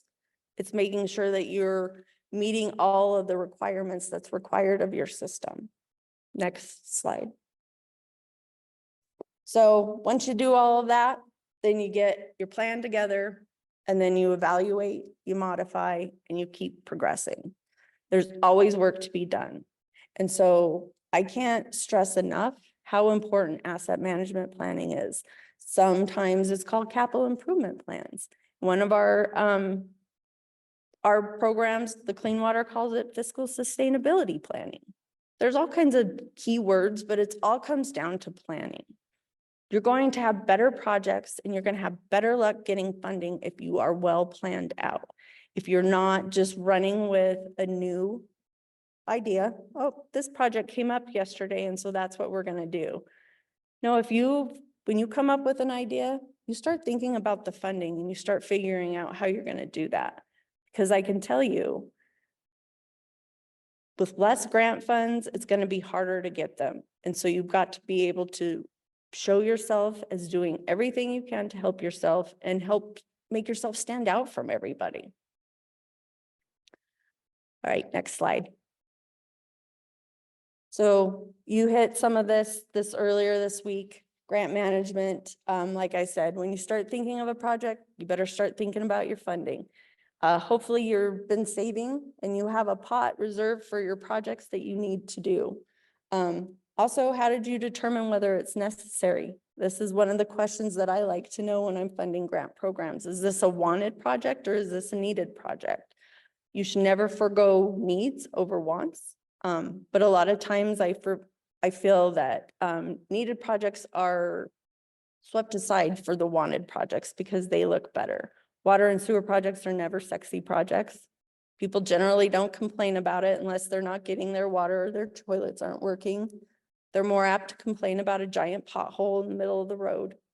So once again, I say to lots of people, and I've said, anyone who's heard me speak, take your nasty water and sewer lines that run in the ditch together that are holy, put them on your front lawn of your town hall. When people start asking what those nasty things are, you get to tell them that's your sewer line and that's your water line. And they run about so many feet apart in the same ditch, but see how they're all holy? Water could contaminate each other. And that's why we're raising your rates. Thanks for asking. It's simple education. I'll be honest, I was ignorant about what it takes to maintain a water system. Before I had this job, I was the ignorant person who turned on my water and flushed my toilet and didn't give 2 thoughts about it. I think about it a lot every time I turn on my faucet now and flush my toilet. Next slide. So submitting applications, submit them early, share them with people. Make sure that people that don't know what you're doing don't have questions. I hate getting applications on the due date, but you know when I get most of my applications? On the due date. Just because that's the due date doesn't mean that's the day you turn them in. That's the last day you can turn them in. So if you can do it a little early, it's greatly appreciated. And I bet it would work better for you all because then you're not in a scramble up against that deadline. Next slide. Follow instructions. All of our applications have instructions and checklists. Use them. They'll make your life easier. It makes our life easier. And it makes sure that when you submit an application to us, it's complete. Most of our applications are on legal size paper. Our pay requests are on legal size paper. This is because that makes it easy to read because there's a lot of little stuff on there. So we appreciate legal size paper when possible. And always call and ask questions. Never just guess that you think you know what's going on. Next. Once again, never guess. Next one. Minimum documentation you should keep on all of your stuff. This is any project, anything. Copy of your application, all your correspondence, guidance documents, and award letters. Next. So these are funding sources that you have access to. Most of them play really well in the sandbox together. Most of them can be from cradle to grave on your projects. You just gotta get everyone at the table talking at the same time. What doesn't work is when you're talking to one funding agency and then coming to another funding agency, and what's being said between the two isn't exactly the same. Get everyone at the same table. Get all the funding partners at the table.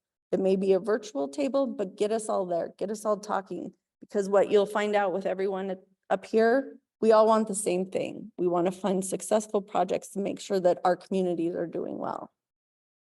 So you got to leverage all of these. You may have a little from each pot. You could have 5 different funding sources. It's doable. Just work with us. We're pretty creative. Okay, next.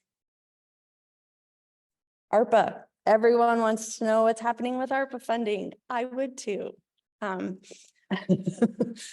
I will say that at this point in time, I don't know what's happening.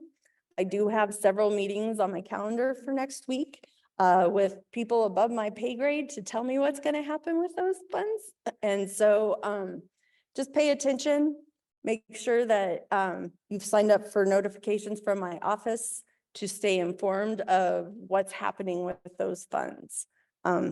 Like I said, anything could happen. We could be replacing water development funding. We could be doing additional match funding. We could be doing inflationary costs. I've heard all kinds of things. So we will let everyone know what's happening with ARPA as soon as we can. Last thing I want to say about ARPA is if you already have funds awarded to you, you need to make sure you're working on getting them under contract. If they're not under contract by October 1, your grants are forfeited. And we will take that money back and it will be redeployed.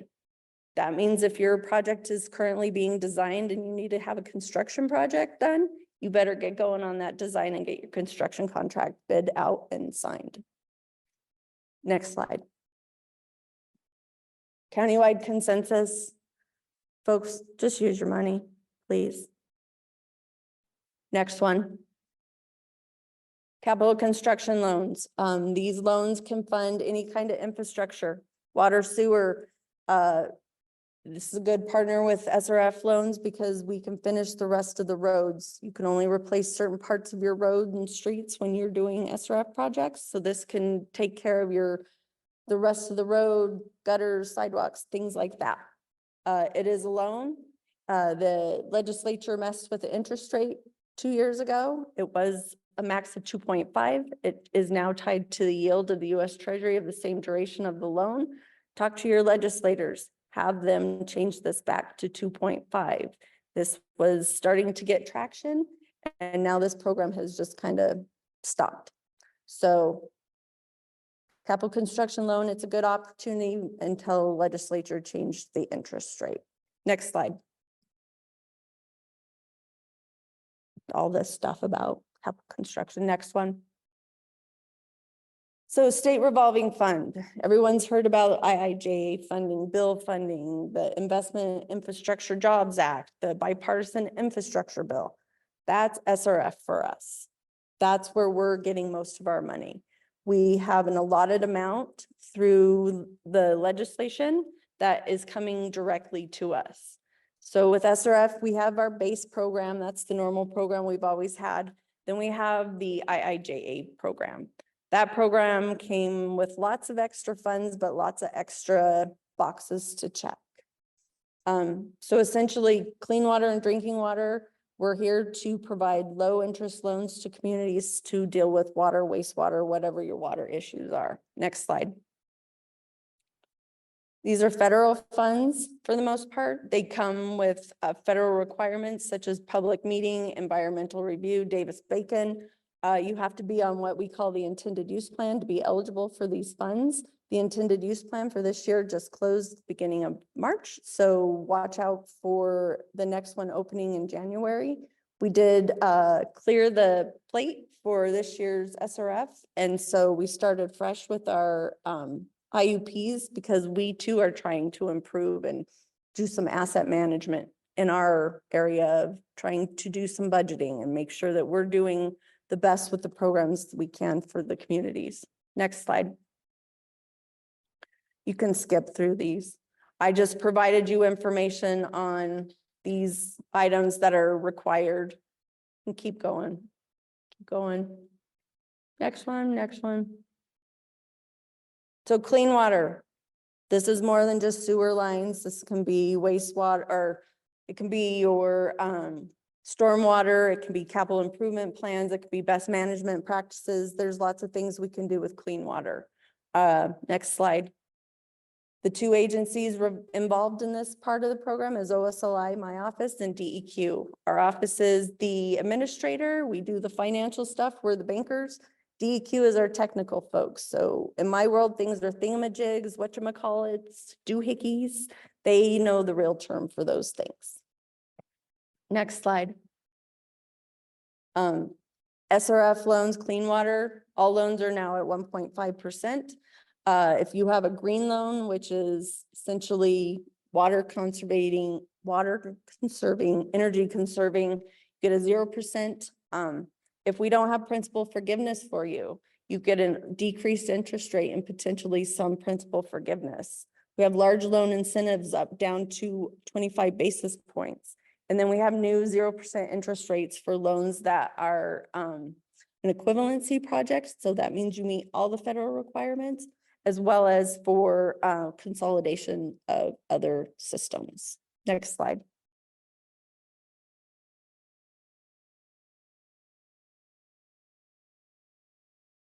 Maybe, next slide. So you can flip through this fiscal sustainability plan, capital improving. So drinking water, just like I said, it's for drinking water. 3 agencies are involved this time. Myself, DEQ and water development. Interest rates are the same. It requires capacity development, which is showing that you have the technical, managerial, and financial ability to take on a loan. Next slide. We have a new scoring system for principal forgiveness. So you can get up to 75% principal forgiveness based on your population, your unemployment, your income, and also your tax collections and what your rates are on. Next slide. IIJA, as I said, lots of new funding through this. One thing that's happened during this period is that the base amounts have been depleted by legislative earmarks. So they're taking money from 34 states and giving it to 16 states. So we have been hit severely with that. If you go to the next slide. These funds also have Buy America, Build America requirements, which is American iron and steel on steroids. Next slide. Next slide. So our base amounts have been taking a hit. We're down to 1/3 of what we used to get from the SRF for our base amount. So what this means is we have less money to give to you in loans and less principal forgiveness to give you to help do these projects. Why should you care? Because if we're not getting the money, we're not going to be able to help you and you're not going to be able to finance your projects. So reach out to your legislators, and these are your congressional legislators, and ask them to stop doing this. We want SRFs to be fully funded. Next slide. With the IJ funding came all this supplemental funding. So within clean water, we'll get $56 million. Within drinking water, we'll get over $116 million. But in order to apply for that and use that, we have to have you all doing projects. So get planning, get your asset management plans done so you have a list of projects so that we can start funding them. Next slide. Also came emerging contaminants. Keenan will hit on this a little bit more. That's more of a technical thing. Those are the forever chemicals that you're hearing about. All of these loans are at 0% and they're all 100% principal forgiven. Next slide. These are the dollar amounts that we're going to be getting in those categories. As you can see, far more in the drinking water program than the clean water program. Next slide. Lead service lines. So this is the new big topic. October is the big date. We've got help out there to help you all do this, but this is something everyone has to do. You have to take inventory of your lead service lines.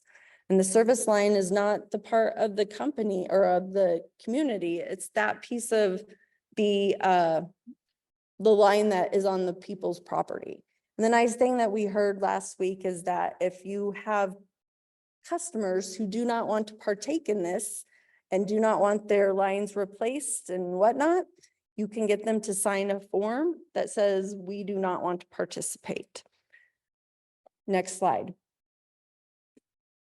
So we're up for $149 million through this program. However, we can't request this money unless we have projects on our intended use plan to ask for this. And we can't have projects on the intended use plan until your inventories are done. So we've hired HDR to help you get these things done. They're there to provide technical assistance. We're still in the developing mode. We're still building our train and our boat, but we're getting going. Next slide. So help, next slide. This is your lead service line. This is the picture. Your lead service line is the customer owned part. That's the part that we're talking about. Next slide. And then this is our very nice slogan. Why risk it? I mean, come on, gotta use something. Test your water line, help make water lines lead-free in 307. Here's the email you send your information to, and they'll get helping you. Next one. And then technical assistance. We have lots of technical assistance. EPA has a ton of technical assistance right now to provide you. If you need help, contact us. We can help you. Systems under 10,000 people, we have Midwest Assistance Program who can come out and help you. They can help you do a capital improvement plan at no cost to you. So please reach out to us. Next slide. And these are new technical assistance programs we're working on. Next slide. It's how you get to my office. That's where you subscribe for notifications for you to know what's going on in my office. And I should be done. Well, that's what each homepage looks like. Every homepage has a link to the applications, to the rules, all the guidance documents. Next slide. And here are just some links related to SRF. The bottom link is to DEQ's website because they are a partner in both of the programs with us. And we will soon be having a joint, just a one-stop SRF website. Is that it? And that's just my staff. That should be it.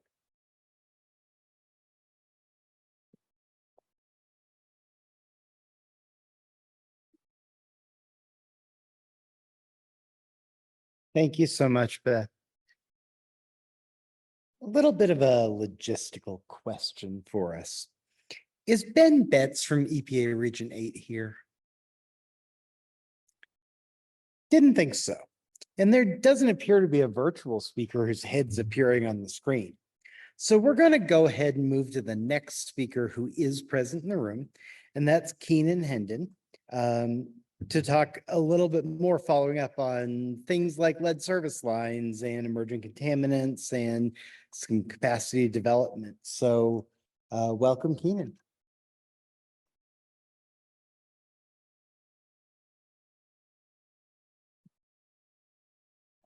Well, thank you for the introduction. Thank you, everybody, for being here today. Kudos to you for attending the water wastewater section. Looks like everybody went to that other place, so either that or they were worried about that DEQ and that EPA moniker at the top of today's discussion topic and those regulatory agencies. But so yeah, Keenan Hendon, I'm the Water Wastewater Section Manager for DEQ. We cover a number of different areas that overlap across the different agencies that are up here at the table today. Going to cover a little bit about what we do and how this relates to funding opportunities and infrastructure opportunities as well. Some of my colleagues are here in the room, and so I'm going to make them stand up or at least wave. If you haven't met Sean King and Brad Ellis, they're part of DEQ. Sean King's been part of the SRF program for a number of years over at the Office of State Lands as well, and we're fortunate enough to have him at the DEQ office. So if you got questions after our presentation today or questions tomorrow, please come and find us, or if not, they're happy to sign autographs as well. But again, just so fortunate to be up here, and at the end of the day, we want to help our communities be as successful as possible, find ways to take advantage of these funding opportunities and maximize these funding opportunities to our communities, and again, just help us be successful and prosper and grow the best we can. And so with that, if next slide, please. So what do we do at DEQ? And I guess my section, we've got a number of different hats that we wear. We're following the Environmental Quality Act to ensure that we're complying with the Safe Drinking Water Act, as well as the Clean Water Act. And so we've got a number of primary roles that DEQ gets involved in.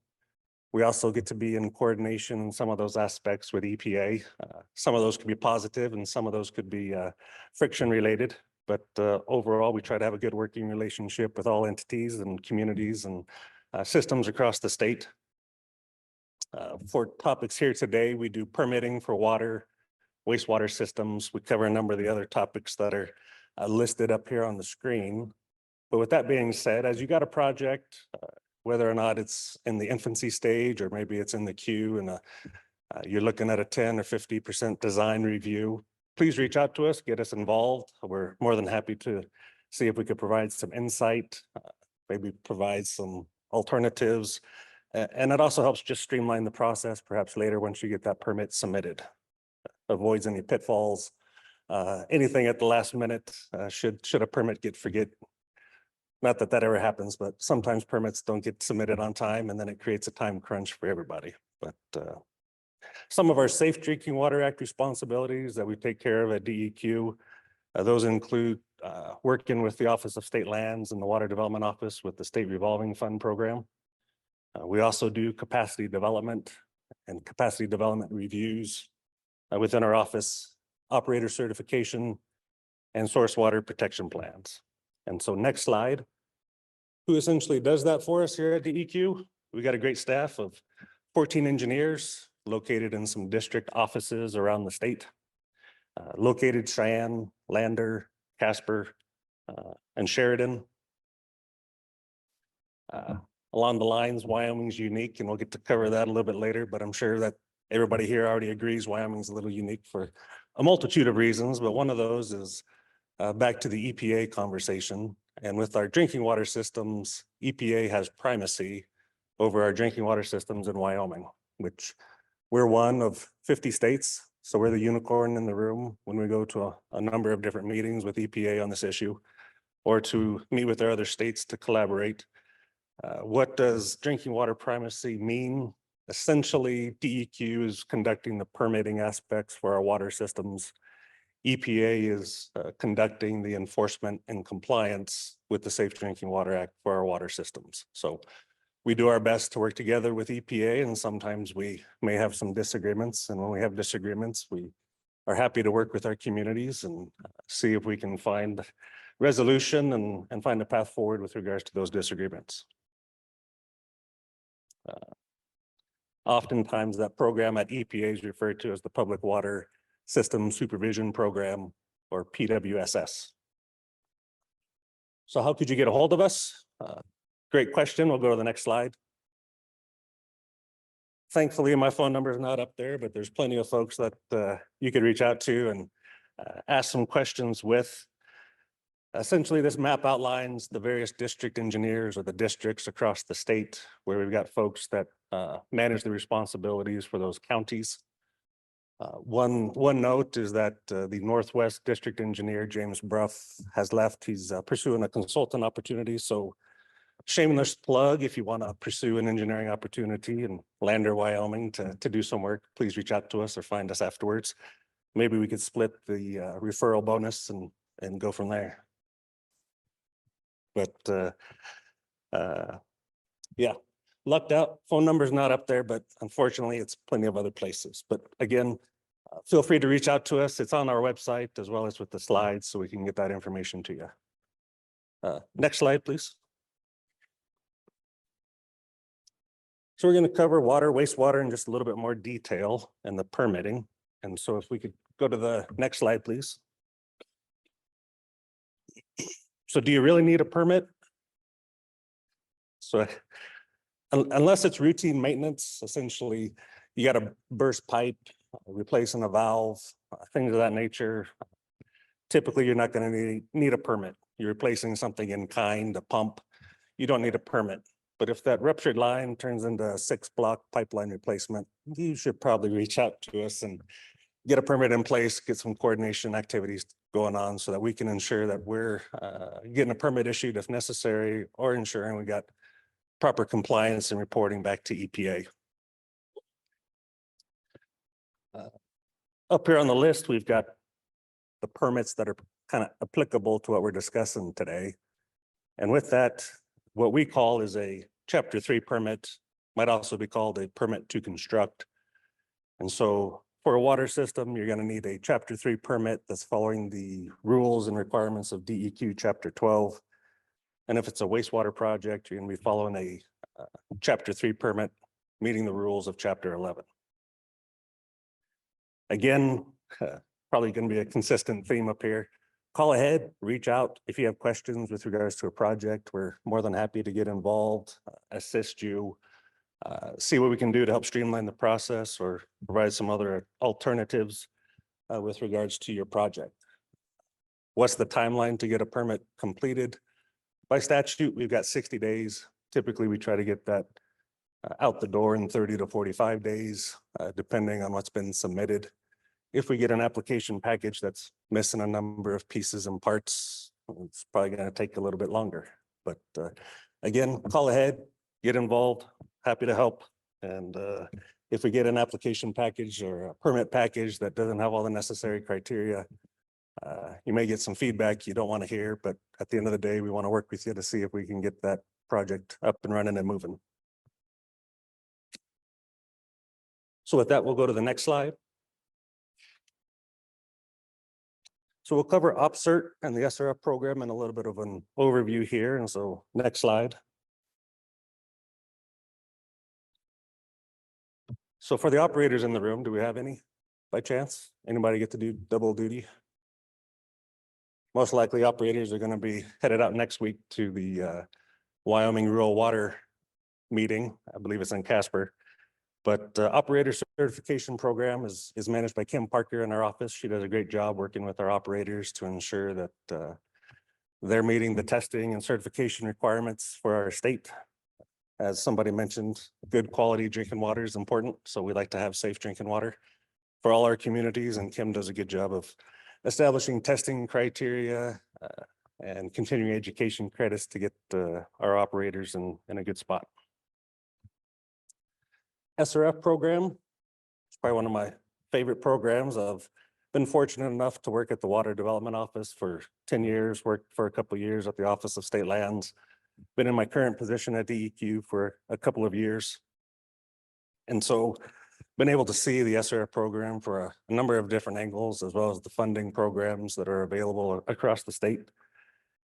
And at the end of the day, it's fun to get to work with our communities to problem solve, find solutions, as we're just kind of starting to scratch the surface with what we can do in the SRF program on the clean water side, as well as the drinking water side. And as Beth mentioned, it's a loan program, but it does have many options available to it. And with the IIJA funding, there's a number of options and funding opportunities that our communities can pursue. And for whatever reason, when it got created, it's established in 3 different agencies within Wyoming. So we've got the Office of State Lands, who administers the program, and DEQ and the Water Development Office that provide technical assistance. all I can figure is they wanted our communities and our agencies to increase our communication across the board and find ways to work better. And sometimes we act like siblings, but that's kind of how it goes, right? Even in our communities. So we have a good time with one another. But within the SRF program, at the DEQ side, as Beth mentioned, key components, we do the intended use plan that opens up every year. Essentially, that reserves your slot to pursue a funding opportunity at a later date. Very important to get onto it. We have kind of revised it so that we do want to prioritize systems that are going to be pursuing projects and utilizing the funding as quick as possible. If you got questions about that, please come see us afterwards or talk with us more tomorrow. We also looking at doing capacity development, looking at ways to strengthen that across the state, as Beth mentioned, with our asset management plans, and looking to develop an asset management plan program for our state. Currently, we've got some other initiatives that we're pursuing. One of those is the lead service line inventory program. Pretty happy and pleased with how that's moving along. We'd like it to move faster, but we'll be able to share some information here with you shortly. And at the end of the day, please reach out. Please come talk to us. We want to help. We want to help you be successful and find ways to utilize these fundings, whether it's through water development, whether it's through DEQ, or whether it's through SRF program. And at the end of the day, we just want folks to find ways to succeed. Next slide. And so we'll cover the SRF program and some of our activities in just a little bit more detail. And to my friends in the back, if you're coloring, now's the time to take a few notes, but we'll go to the next slide. So the lead service line inventory program, it's being managed by HDR. Keith Turberville is the main contact. And as Beth was up here talking today, the website for this program is gone live. And so if you've got a handy dandy smartphone with you, if you go to wyriskit.com, you can see the initial access page where if you're a public water system or on the consumer side, you can kind of navigate through that website to get assistance, ask questions, or if you want to reach out, send your questions to the HDR team, you can do that as well. And so this lead service line inventory program, it's available for all systems, public water systems in Wyoming. Predominantly, we're wanting to focus on the systems that are required to meet this EPA mandate, and that's our community water systems, cities, towns, districts, larger systems, if you will, and also our non-transient, non-community systems, might be a school, office, maybe a hospital, if you will, that's not servicing about 25 folks of the same people about 6 months per year. Sorry, getting in the weeds a little. But so that kind of wraps up our lead service line program. Emerging contaminants. For those following emerging contaminants, EPA just came out with some new requirements with regards to PFAS, PFOA, and the rest of the list of our forever chemicals. PFAS, PFOA, the threshold is 4 parts per trillion. It's quite restrictive with regards to the initial testing threshold. However, with that being said, DEQ and EPA are working together. We've got a work plan that we're getting ready to submit to EPA. That work plan is going to be covering some statewide sampling, looking to do a statewide action plan, as well as some source water protection activities for the state level. And then working with our communities, and individual communities could pursue some source water action planning as well. These activities are proposed to be in the grant form or the free form. So looking forward to get that up and running. To kind of tie on with what Beth had mentioned earlier regarding capacity development, with the introduction of the ARPA funding and the IIJA funding, projects across the board, and I think Chase could probably attest to this as well when he gets up. Projects are getting more competitive It's getting to be a harder process for projects to get funded or to be fully funded.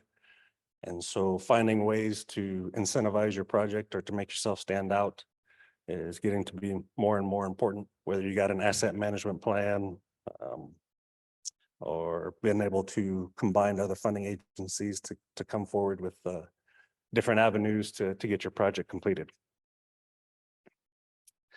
And then lastly, touching on technical assistance, as Beth mentioned, we've got the Midwest Assistance Program.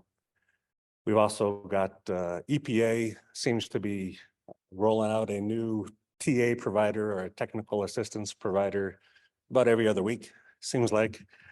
So if you've got some questions, if you've got some ideas, if you need some help doing some grant writing, seeking project funding, need to do some engineering, please reach out to us. We've got some TA providers that come out to your site or come out to your community and do those activities for free.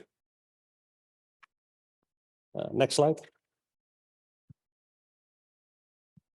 So after being at the three agencies that kind of provide a number of funding opportunities throughout our state, just wanted to touch on a slide to summarize what's been successful. How does my neighboring community, how did they get funded and how come I didn't?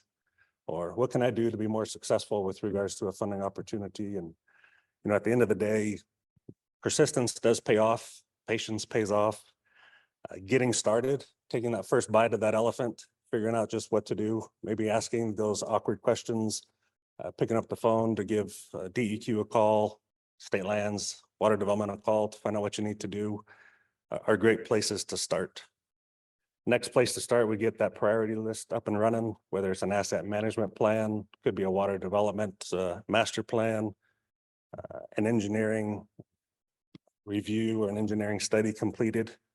And as you're doing any of those activities, whether it be a study, master plan, asset management plan, if you've got some preliminary engineering work that's going on, please make sure it's following or meeting whatever regulatory requirements, such as a test well, or if you're looking to meet future requirements to put it into a drinking water system, you're going to have to meet perhaps a higher standard than if it's just a irrigation well. Again, planning, identifying, starting early, all great ways to be successful. Outreach and communication would probably be the next big topic. Networking, just as everybody's doing here today and this past week, and perhaps tomorrow, has gone a long ways for a number of communities. Looking out into the room, I can see our friends from Afton, Cheyenne, Kimmerer, Gillette. All these folks have been in our office a number of times, either at water development or DEQ or state lands, asking questions, brainstorming on different ideas, trying to figure out a way to best utilize the problem that they may have at hand with the funding that's available. So at the end of the day, planning, identifying, applying, start early, outreach, network, all those fun things, please do so. Next slide. And we could just go ahead and go to our next slide as well. Got our contact information up here. Brad Ellis, Sean King are here in the room with us today from DEQ and the SRF program. Myself, Keenan Hendon is here as well. And then Stan Miller, he's another engineer within the SRF program that can provide guidance and assistance as well. At the end of the day, we want to help you be successful. I guess that's what the point to drive home. We want to help you be successful, utilize these funding opportunities, put these good funds to use, and kind of go from there. With that, I'll wrap it up and we'll go to the next speaker.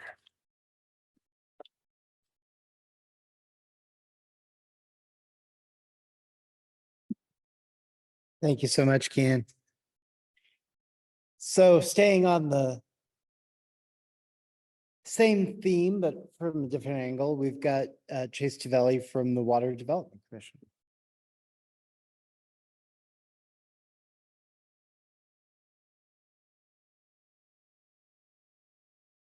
See here, good afternoon.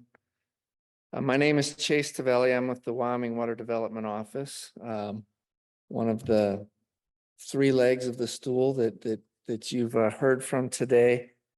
First of all, are there any irrigation infrastructure entities in the room right now? One.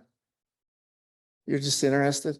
Okay, well, I've got a little bit of irrigation stuff in here. I wasn't 100% sure which direction to go, so I left it in. We're an agency that funds water development projects, municipal and irrigation infrastructure projects. We hire consultants to do the work for us. They do plans, and then those plans eventually lead to construction. So I'm going to talk to you a little bit about that today. So next slide. And next slide. Okay, we are a sponsor / application driven program. You need to be a public entity to work with us. That would be, a municipality, a joint powers board, a conservation district, an irrigation district, if we're talking about agriculture. You need to have a 15 or more water tap requirement, meet that requirement, or 1,000 or more water righted acres. There are two caveats to our sponsor being a public entity requirement, and that is it can be waived for our level 1 studies. And I will talk about those 3 levels of studies that we have. The Water Development Commission has the authority to waive whether or not you're a sponsor, you're an entity, a legal entity for level 1 studies. If you choose to go to level 2 or level 3, you do have to be a public entity. And for our small water projects program, which is ag related, that program funds a lot of private landowners who go through their local conservation district to sponsor the projects. Next slide. Okay, so we have 3 levels of projects. Level 1 is our reconnaissance, 2 is feasibility, and 3 is construction. Our reconnaissance studies are basically a master plan. So that would be doing a system inventory and assessment, looking at current operations, water rights, developing a rehab and management plan. So identifying alternatives for improvements to your system with some reconnaissance level cost estimates, so you know kind of what you're getting into. And then there's some economic analysis that is done as part of a level 1 study for our municipal and irrigation master plans. And then if you move to a more specific project, graduating from level 1 to level 2, we might be looking at a diversion structure, a canal lining, but that is a study that is really focused on the feasibility of the application of the project. So specific structures we would be looking at and developing a more robust cost estimate that will apply to our level 3 construction projects. And then you'd go to level 3 where you do design, permitting, and construction. There is an opportunity to go from level 1 to level 3, depending on the acceptability of the cost estimates, but there is an opportunity for that to take place. Next slide, please. So if you want to work with us, you got to fill out an application, and our level 1 and 2 are planning studies. Those are due March 1st. And our level 3 construction applications are due September 1st. The little call out here is our website and just a little look at what our website looks like. On the left-hand side, these teardrops is where you can click to find our project application. Next slide, please. There are application requirements here you see in bold. You're definitely going to want to use our most up-to-date application. So go to our website as soon as you can. If you have a project in mind, a master plan, say, for example, make sure that you use the most up-to-date application. You can fill it out online, or you can print it and fill out a hard copy and send it in the old-fashioned way. Make sure that your purpose and need is very well defined. That helps us understand what you're looking for, what kind of a project you would like to have us try to accommodate for you. Fill out the application entirely. And depending on if you're a drinking water or an irrigation water type project, you'll need to fill out our municipal or irrigation system survey. That's one of our requirements. And whenever we get applications in, we all sit down as a group and we kind of pick which projects we want to work on, or they get assigned to us.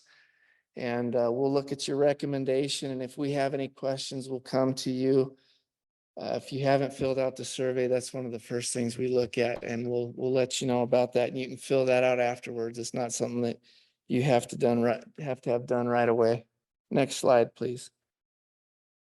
There are sponsor fees. We have a $1,000 application fee for projects new to the program. We also have a state reimbursement fee. That doesn't mean it's a reimbursement to our sponsor or entity that we're working with. You, for example, that's a state reimbursement fee, and that was developed because there was a thought that maybe we should raise our application fee. It's been $1,000, I think, since day one.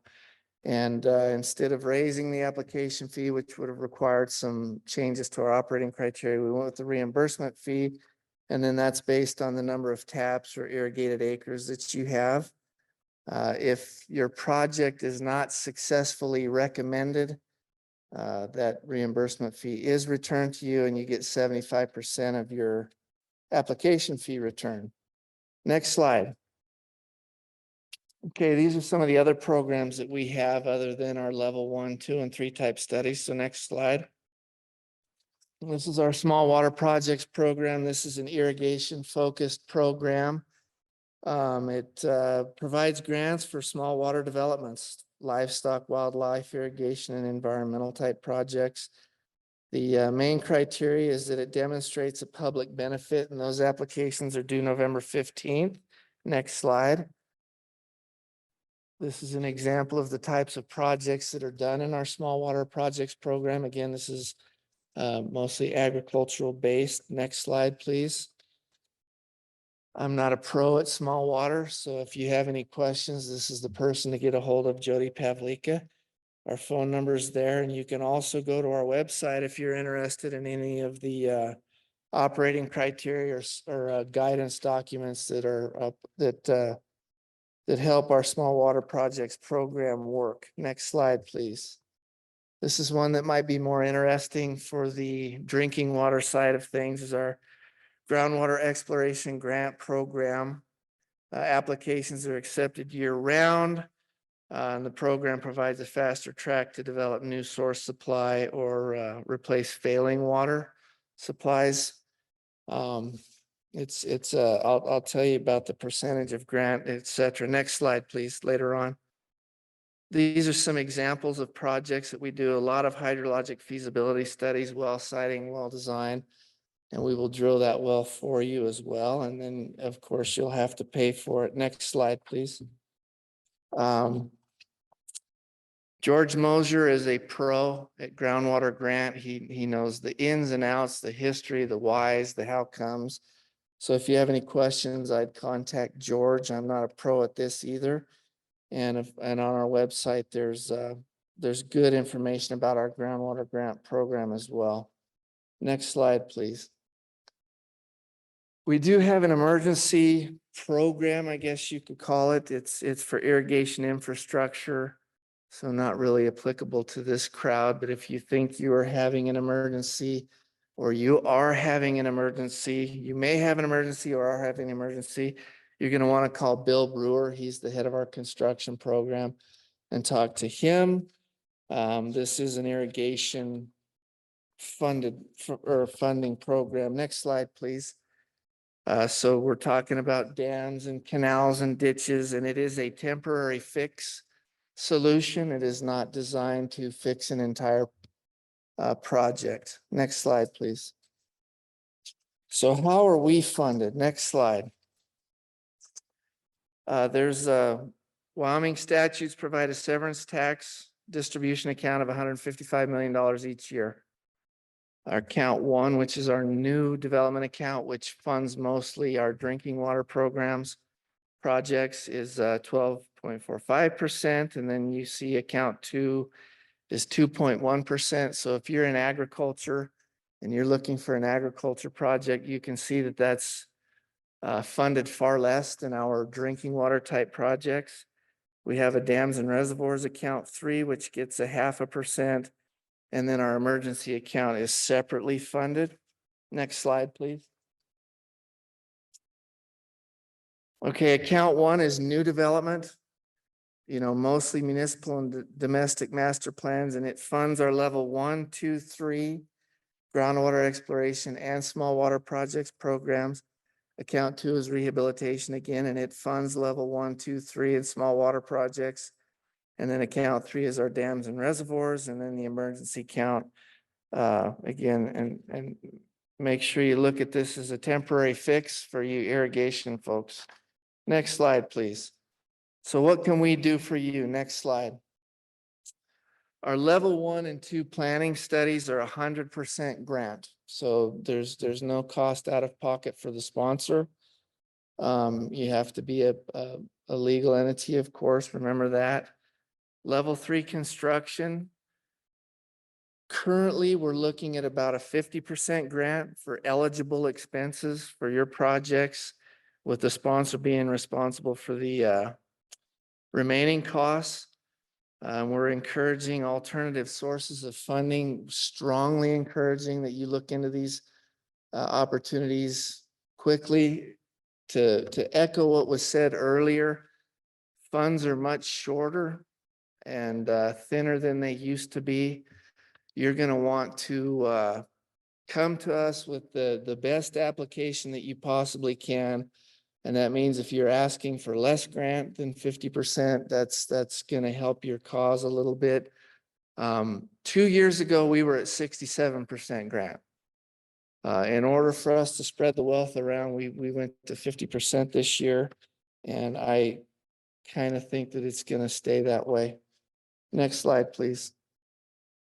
Our small water projects program is a 50% of eligible expenses up to $35,000. Groundwater exploration is 75% grant, not to exceed $400,000. So an entity who's looking for water through our groundwater exploration grant program is responsible for the other 25%. And then our emergency is a 75-25 also. Next slide, please. Alternate funding. I'm going to pound on this again. Next slide. So these are some of the alternative funding options that we see matched with our projects. There's a main one that I forgot to put on here is the drinking water state revolving fund, which is what would apply mostly to this audience. When our projects go to level 3 for municipal drinking water type, we encourage you to go to the state revolving fund drinking water program. Remember to, in order to strengthen your level 3 application, which is a construction application, it benefits you to begin working on alternative funding as soon as you can. In our master plans and even in our level 2 studies, we help define a path forward for you. So identify a program that would be applicable to a particular project that you might be interested in building, and a little bit of a path to navigate through seeking that funding. But you're going to want to come to us asking for as little money as you need. We've got to spread the short amount of resources that we have around. And so we are not funding as strongly as we used to. And if you want to have a competitive application, and you can come to us and ask for a 45% grant, it's a little bit more rosy colored for us to look at. Okay. Next slide. So this is all the contact information that you're going to need. We have a new director, Jason Mead. He was the head of our dams and reservoirs division, and I think he was an interim director twice, and he was finally confirmed at the last legislative session. Bill Brewer is our deputy director for construction. You're going to want to talk to him about level 3 type projects or the emergency fund. Barry Lawrence is planning. I'm kind of more in planning too, but I don't know. I do a lot of everything, but I am more tied into planning, and that's my information there. George Mosier for groundwater exploration, and then Jody Pavlikas for small water. I will be here tomorrow at our table. I have to find our table later, of course. I don't know where that is yet. So if you have questions that we don't answer today, please come see me. I've got some handouts, and if I don't know the answer, I will know where to go get that answer. So thank you.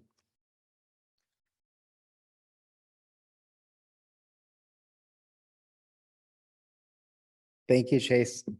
So our next panelist is Lillian Freed to talk about water and environmental programs in rural development.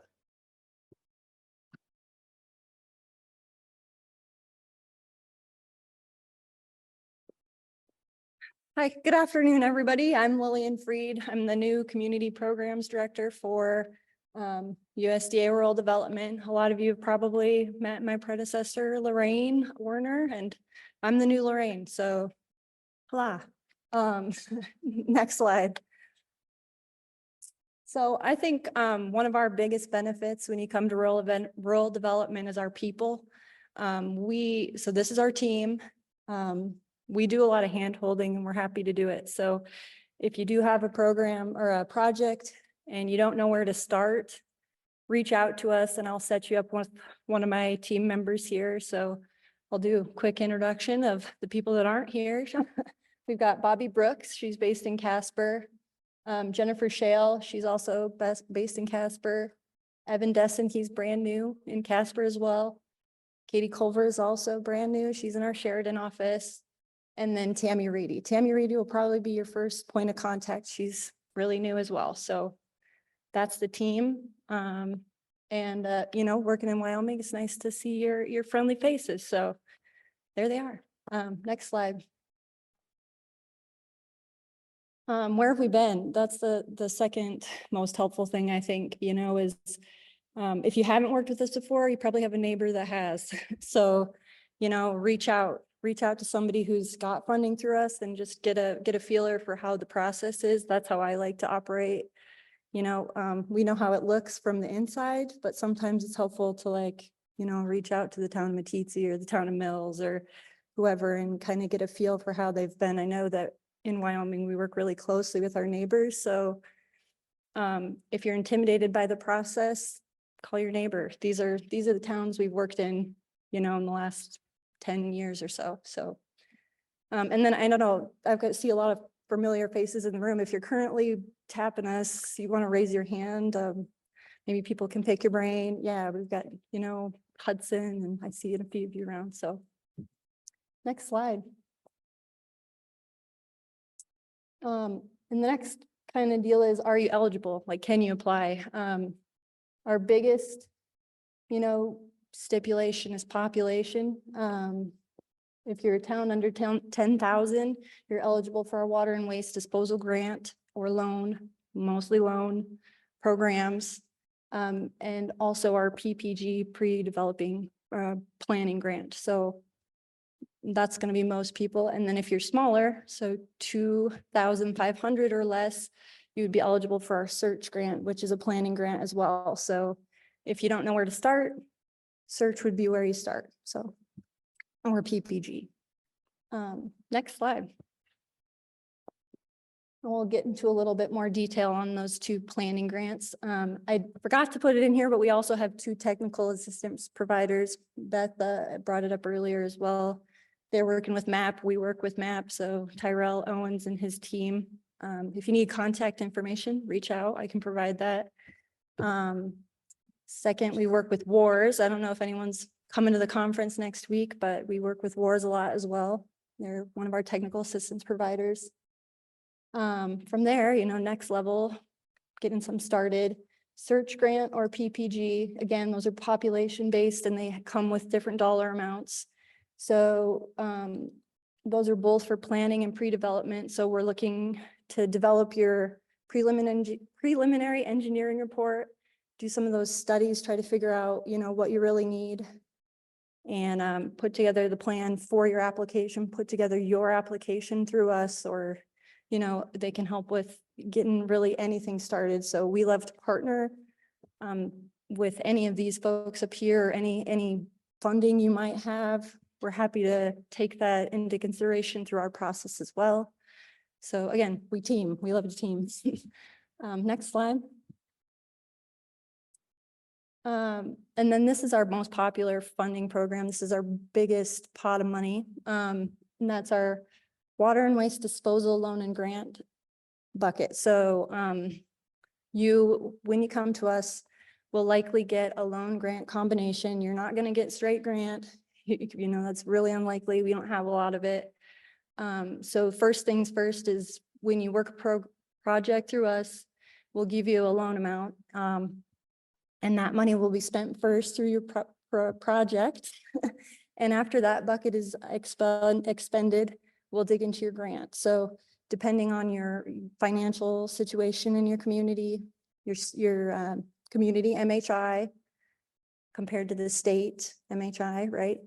And then your population and like health and sanitary need for your project will put together a dollar amount you're eligible for. So if you call me tomorrow and say, hey, how much grant can you give me?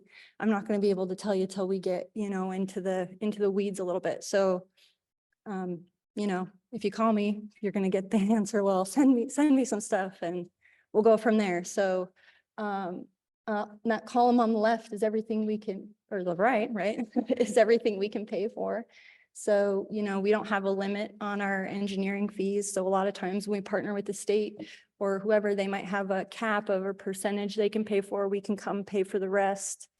You know, we can help get your startup and your initial maintenance kind of rolling. We can help get all that planning done. So, you know, again, we're a great partner. We can help fill in the gaps. Like I said, your interest rate is also determined by your median household income and your population. So when you call us, we'll look at what you might be eligible for as far as terms and rates. So, you know, again, call us. Next slide. These are some folks we've worked with recently. Again, I love to like say, hey, call a friend, but so we've done quite a bit of work in Yoder, some lagoons, pipelines. Another thing that we don't get tapped for a lot is our solid waste. So if you have like landfill or garbage trucks or that kind of thing, tap us for that as well. We can see what we can do in regard to that. The biggest thing is, like we've talked about with everybody, having a plan, right? So think about your water rates. That's going to limit what we can do for you if you're not within you know, a certain range of water rates based on your MHI. We can't give you a loan or a grant. Okay, so if your water rates are really low compared to your neighbors, think about raising those rates to be competitive. Another thing, you know, is that planning, having an idea of where you want to go. Do you need to multi-phase your project? How big is this? And we can help with some of that as well. Like we have communities that are looking at 3, 4, 5 phase water projects where maybe we, you know, do a year at a time, see where we can get, what's the most important. You know, do we start with the water tower and then do the pipeline? That kind of thing it's just, you know, a matter of figuring out what's important to you guys, working with your engineer or, you know, whatever consultant you decide to hire an engineer you trust. If you think your engineer is full of beans, bring them to us and we're happy to meet and be like, yeah, maybe he's full of beans or maybe she is. You know, we're a great partner, right? So use us. Next slide. And then how can you apply? This QR code will take you to our website. So you can go check that out. But the biggest thing is get our information up at our table and give us a call. I'm going to say our applications are open all year. So use us anytime you think about it. Thinking about coming into construction season and when you want to get your ground broken, I would say look, you know, 6 months to a year ahead for the application, just so you can get in and compete a little bit, right? We only get certain amount of grant every year and then, you know, or loan. And then it goes back to the national office periodically. And when it's back at the national office, we have to ask for it back. So come to us early in the year. And then, you know, if it comes to like September and you still want to apply, you can still apply. It just might take a little longer. And that's kind of the shtick, you know, talk to us. That's the biggest thing I can tell you. Keep it brief up here, but just because it's short doesn't mean we don't have a lot to offer. But anyway, that's rural development.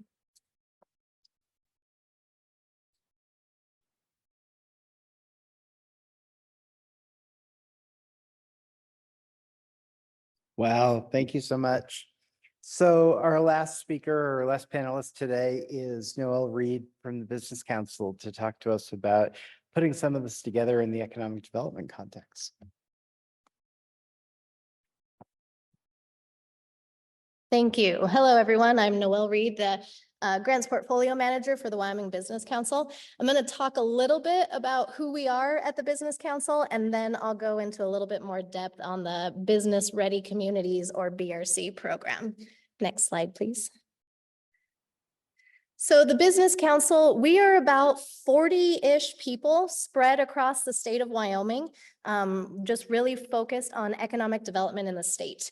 And our vision is to create diverse, broad, and lasting growth so that Wyoming can prosper no matter the economic climate or status of individual sectors. Next slide, please. So this is kind of our strategy. And what we're doing is we're trying to look at what is the big problem with economic development in Wyoming. And so we found that the composition of economic activities in Wyoming is not positioned to sustain a high quality of life across all parts of the state. And so we are working to solve what the most important or the biggest barriers to economic growth are. Next slide, please. So this is kind of a visual of how we are going to try to execute the strategy. And when I say we, I don't just mean the Wyoming Business Council. We're starting to call ourselves a team of thousands because everybody in Wyoming is really in the economic development field and has to work towards it.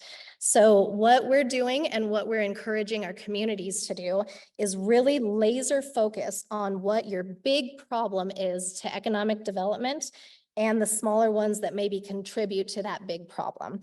And we want you to really kind of do it from a local perspective and using data to guide your information.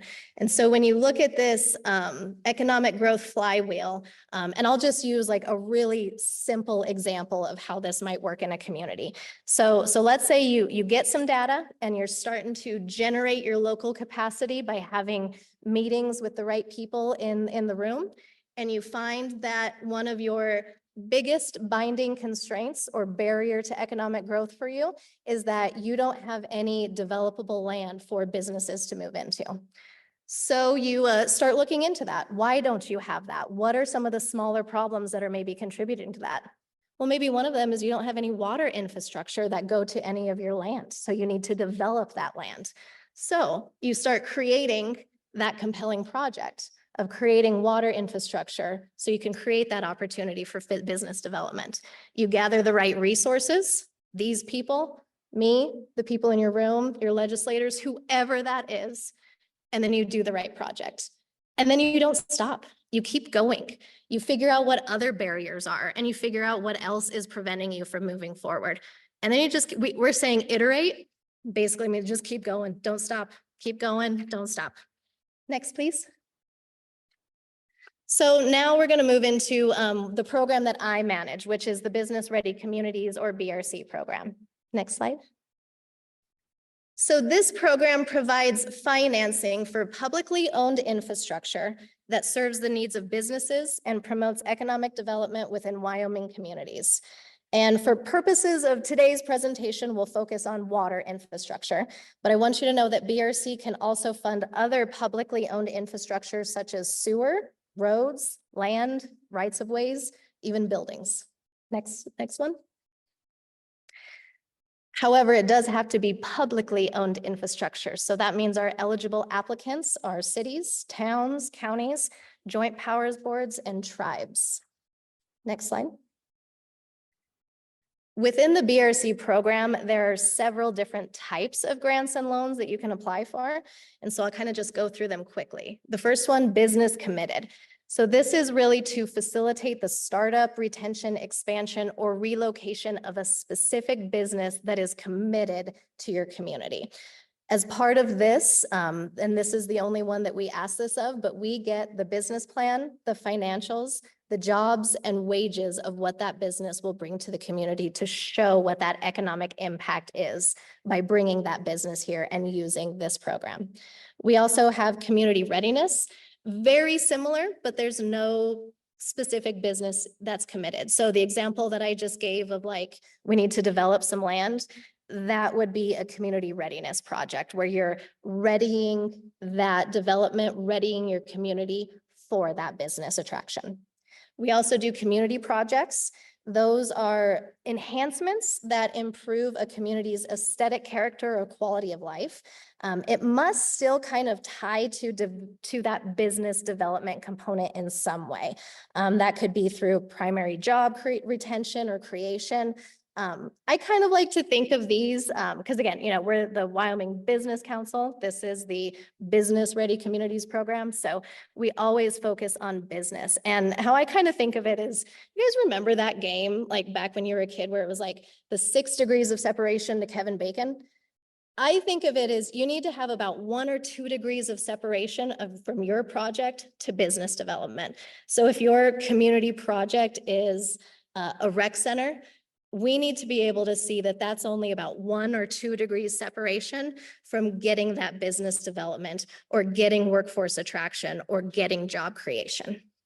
We can also do planning grants. So we can do a full comprehensive economic development plan for your community, or we can do feasibility studies. So if you have a specific piece of property that you're like, we know it's a great piece of property, we don't know what for. We don't know if it should be manufacturing. We don't know if it should be housing. We don't know if it should be commercial.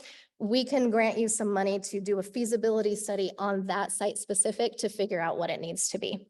And then we also have one that's a little different from everything else, but it's the managed data center cost reduction. And that one is specifically for data centers to help with the cost of broadband and electricity. Next slide, please. So a little bit about the application. It is online right now. It does take some time. It's a little bit of a lengthy one, but again, we have regional directors throughout the state that can help you through that. Really, the purpose of the BRC program, as I've been saying, is that business development and primary job creation. Our amounts right now for business committed and community readiness, we have a grant award, a maximum award of $5 million. We can also do a $5 million loan though. So you could apply for up to $10 million for one project. The community projects are between 500 and 750,000. And then planning, the feasibility studies are 50,000. And then the full economic development plan is 100,000. We do require a match as part of our program. Half of it has to be cash, but the other part of the match can be in-kind contributions to the project. And then we do have category matches. So we have category 1 and category 2. And as you will see, category 1 has a higher match. We base this off of the size and how much tax base each community has. So we have a list on our website of which category your community would fall into, but kind of think of it as larger communities tend to be category 1, smaller communities tend to be category 2. So we're asking for smaller matches from the smaller communities who may have a harder time coming up with that match. And then all planning grants have a 25% cash match to them. Next slide, please. So the application process can be fairly lengthy. We first ask you to work with your regional director in your region. And then once you kind of have your project developed, figured out, you know, you have your cost estimates, you have all of that stuff figured out, then you can get to work on the application. We accept applications quarterly unless it's a business committed. If you have a business committed, you can apply anytime and we will just take it to our next board meeting. After we receive the application, we will do a site visit where we will come to your community and talk about your project and go look at the site. Just ask questions, just get more detail about it. I feel like that's really where we get to the, nuts and bolts of the project is at the site visit. So that's like one of my favorite parts of it. We have a board of directors that reviews these projects. And then we also have a committee of a few members of that board. So we take each project to our investments committee because these are investments into our communities. And then it goes to our business council board. Our board is actually just a recommending body.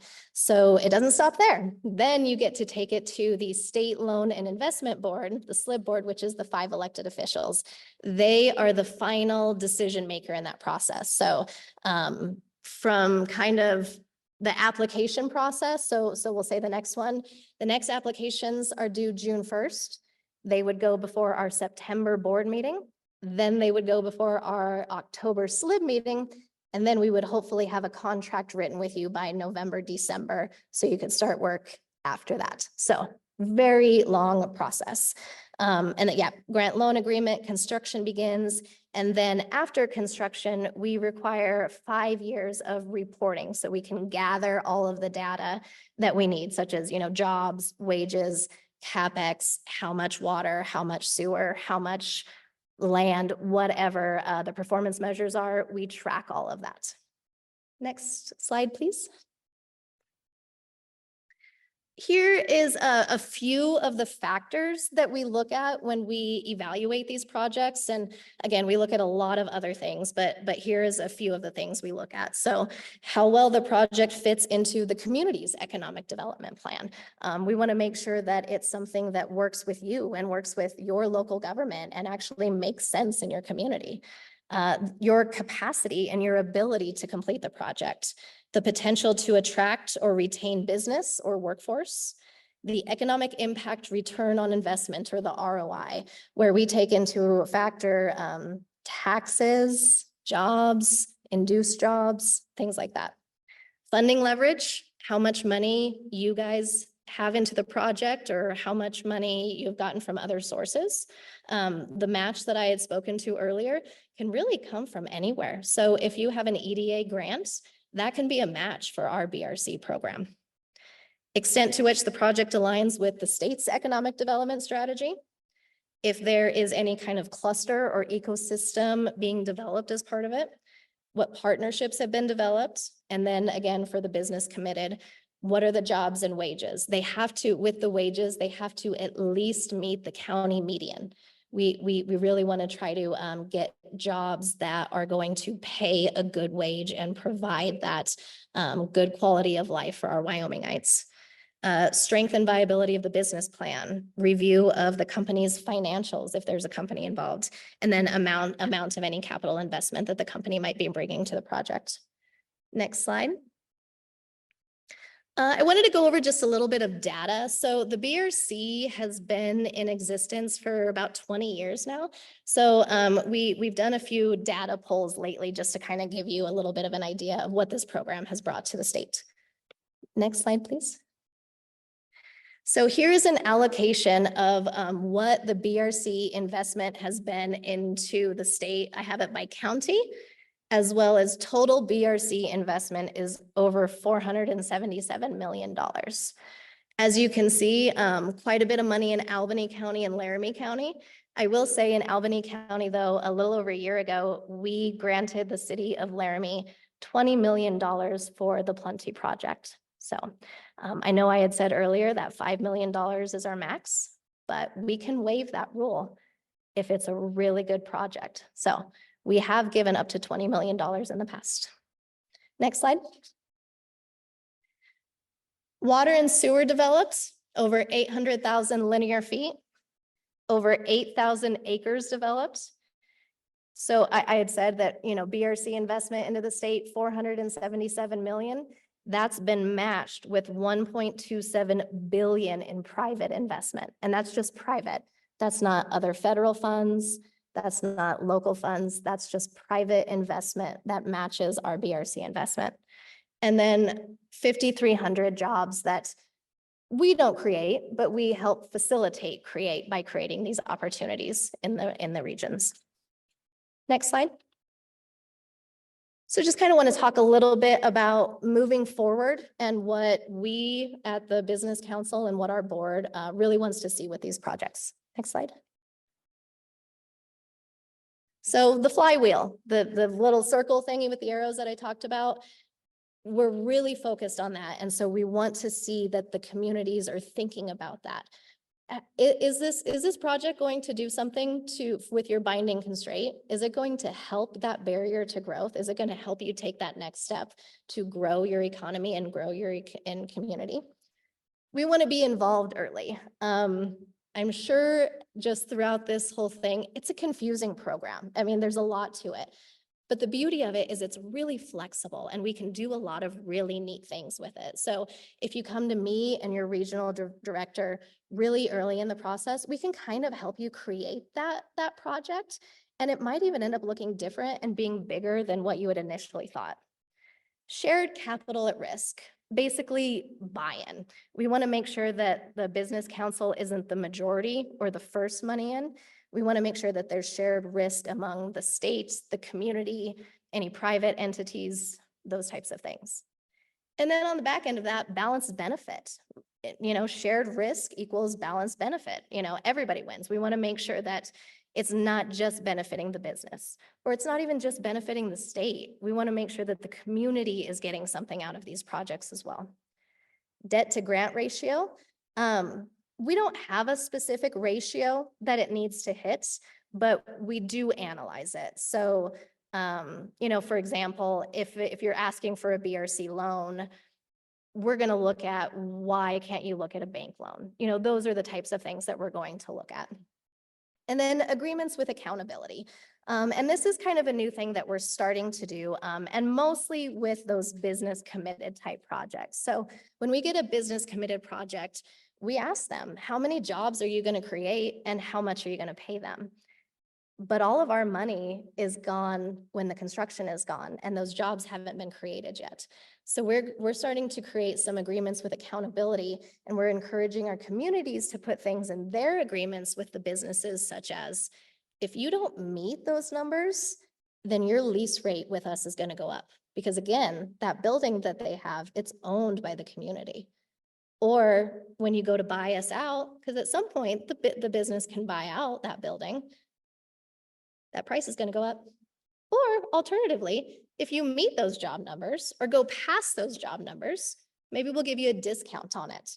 So we're trying to do those things to make sure that the business does what they say that they're going to do, and the investment that the state and the community is putting into it, that we're getting our return on investment back in those types of ways. Next slide. So that's pretty much it. There's my contact information. And yeah, I'm happy to answer any questions. So thank you.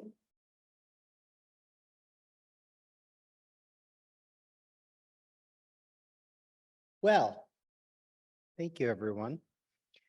We have some time set aside now for some questions. I'm actually going to get us started. So over the 2 days of training, Monday and Tuesday this week, we heard an awful lot of communities who were talking about the whole grant life cycle, and particularly the fund mapping process and trying to identify potential funding sources. Talk about how they don't have adequate planning, so they can't come up with the inputs to go through the grant process in a systematic way. But then we've heard a lot of speakers over the last day and a half say that each of their agencies offers planning opportunities. I was wondering if each of you might have a comment on whether we're underutilizing existing planning opportunities or how we could better coordinate the opportunities that do exist so they can be maximized.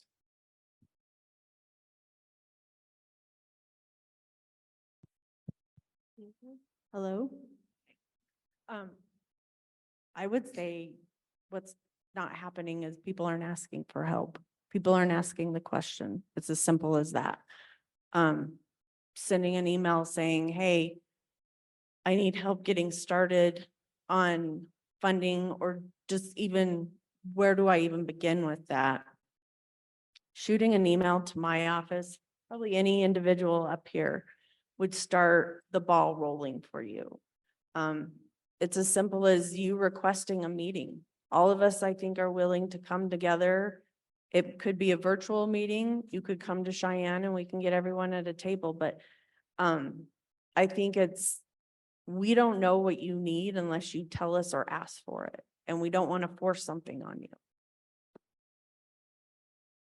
Yeah, and just to perhaps add on to that, getting a meeting set up would be extremely beneficial, especially with regards to if you're pursuing funding either through Water Development Office, or if you're going to be pursuing funding through the SRF program, or perhaps USDA RD, to ensure that whatever planning study or preliminary engineering work has been conducted is teed up for success with those funding opportunities and those funding avenues. The Water Development Office is going to be a great opportunity so long as your state match or the funding match that's going to be going along with it has state requirements. But if there's federal requirements, there's going to be a little bit of additional work that's going to be necessary for either the SRF program, rural development, or perhaps some of the other funding opportunities at the federal level in order to match or co-align with perhaps even an MRG project or perhaps a water development project. So again, just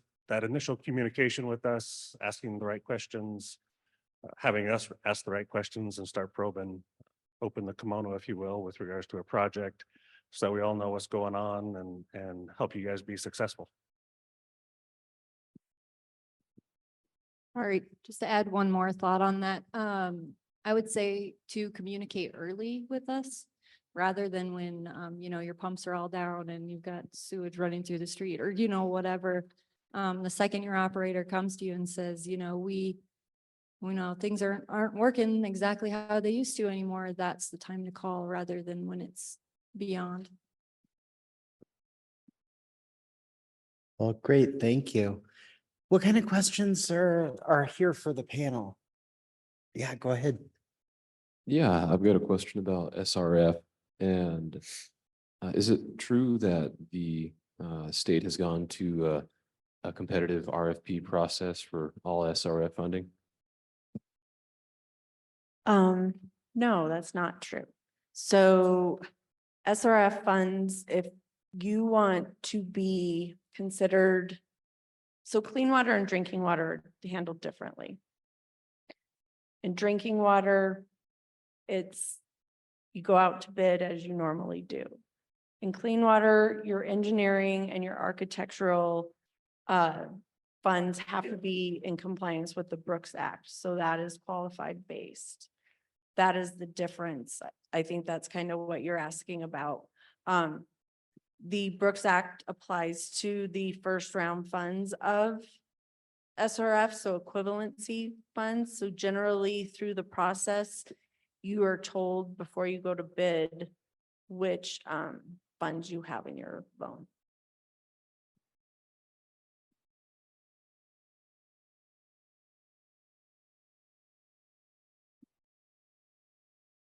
Hi, my name's Kathy. So many of the grant opportunities that we saw a couple days ago connected to climate change. And from a water standpoint, has the state done any studies or do we have any idea? We know as climate change happens, we're going to have less snowpack, we'll be more vulnerable if drought should occur, that sort of thing. Has the state done any studies to look at 20 to 40 years down the road, what our water supply might look like?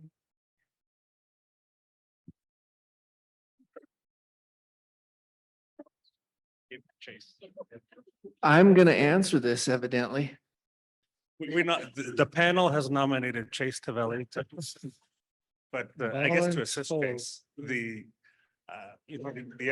to answer your question, has there been studies done with regards to evaluating climate change, watersheds? I could. Will I? No. Yes, to answer the question, have there been studies, and I'll tee it up for Chase, but have there been studies done with regards to watersheds, evaluations, some drought analysis, as well as snowpack and things of that nature? The Water Development Office does do a lot of those studies, and they work in coordination with the State Engineer's Office with regards to kind of analyzing aquifers, watersheds, river basin planning, as well as cloud seeding and some of these other programs that the state initiates and operates through the Water Development Office. To what extent? Good question. And perhaps we could follow up a little bit more with that. And if Chase has anything else to offer, I'll turn it over to him. So, you know, we do some studies kind of along those lines. Most of what we're looking at is water quantity. And with respect to how much can we drink and how much can we irrigate with. If you had particular questions about drought, snowpack, things like that, we have a technical arm at the University of Wyoming called the Water Resources Data System. WORDS is what they're referred to as, WRDS. And Tony Bergantino is probably one of the best experts that you're going to come across relative to talking about climate. And he's probably the place I would look to first. Relative to studies where we are specifically looking at climate, you know, I can't really think of any offhand right now where we have just looked at what is climate doing. We do look at hydrology. One of our programs is the weather modification program where we have ground-based generators in the Wind River and Sierra Madre Mountains that influence snow accumulation, snowfall, snowpack. But I can't really think of any studies where we have just said, okay, let's run some climate models and see what's going on.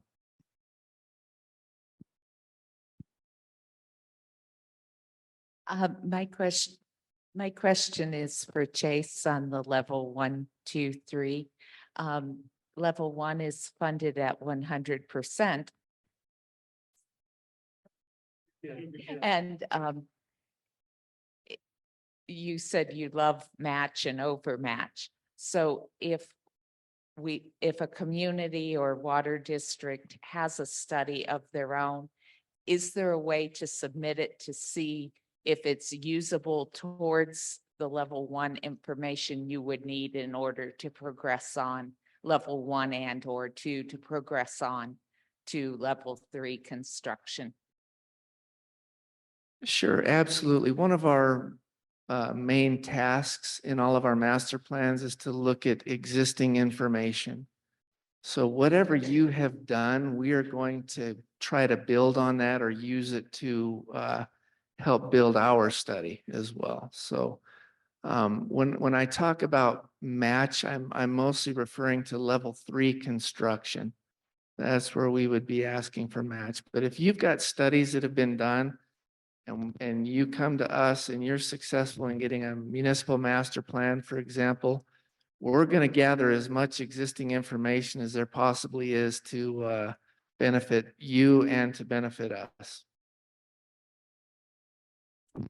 So I plan to talk to, I think, Beth and Keenan about this a little bit more tomorrow if you're both here, but just to ask this question for everybody in the audience.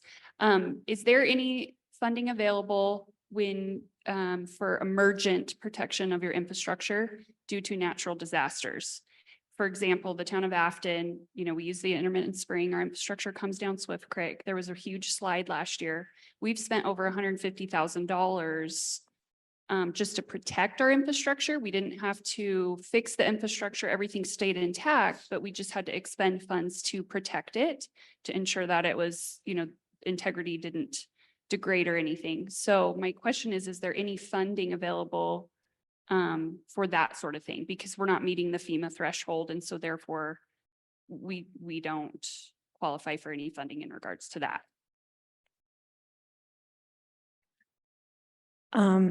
One place you could look to is the MRG program. I'm happy to say that it actually got funded this budget session and we will have $27 million of the program for the next biennium, which is huge. That's more than we've had in, I think, the last 3 bienniums. Probably the last 2 put together is more than that. So we'll likely be going back to our regular meetings, but it also may be depending on how long ago that happened and what you've been doing since, it could be potentially considered an emergency. I don't want to say it is because I don't know all the facts, but that could be one place that you go and look, given that there's money there now. Yeah, great question with regards to, I guess, how do you handle critical infrastructure when it's going to be impacted by an unknown event or Mother Nature shows up? And so we do have an upcoming small water system task force meeting upcoming May 1st. So I think we'll add that to our discussion topic. Maybe we could have you guys call in as well, Violet. But with that being said, the folks that are going to be at that meeting are going to be EPA Region 8, Homeland Security, a number of the folks that are up here on this panel as well. So we can evaluate that and then get some feedback out and then maybe coordinate with Kathy as well to inform the rest of the folks attending this conference. Rural development also has an emergency program, so it just has to be natural disaster directly linked to the natural disaster. So, you know, if you can make a case that it is, we can probably make it work, just make it real clear. I'm gonna jump into and intrude on the panel here. You know, depending on the type of infrastructure you're talking about, there are lots of IIJA options that could be relevant. Certainly worth a discussion with the State Hazard Mitigation Officer to talk about potential FEMA programs, you know, depending on the type of infrastructure. But if you're talking about transportation infrastructure, it sounds right up the ballpark for the PROTECT program. There are other programs depending on the type of infrastructure. So I think I'm going to encourage you to send an email to the State Budget Department's grants email, and maybe we can dig into that one together. Right. I have a question for Keenan and Beth about the lead service lines inventory program. You'd mentioned that it's available or it will be for all public water systems, but will there be assistance available to help with rural water well as well? Short answer is yes, there should be assistance to the rural water systems as well.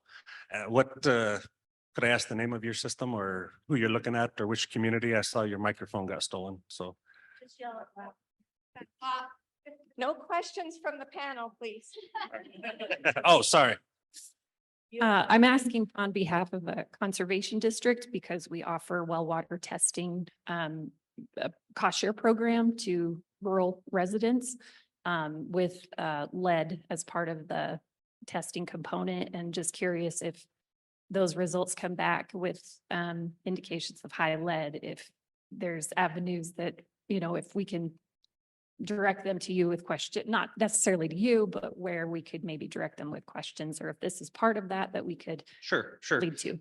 So I think the question is how can we help maybe some private citizens and private individuals with regards to lead or elevated lead within their water, things of that nature. And so with regards to the lead service line inventory, that avenue is primarily looking for public water systems. If these individual systems are connected to a public water system, we'd be more than happy to work with them.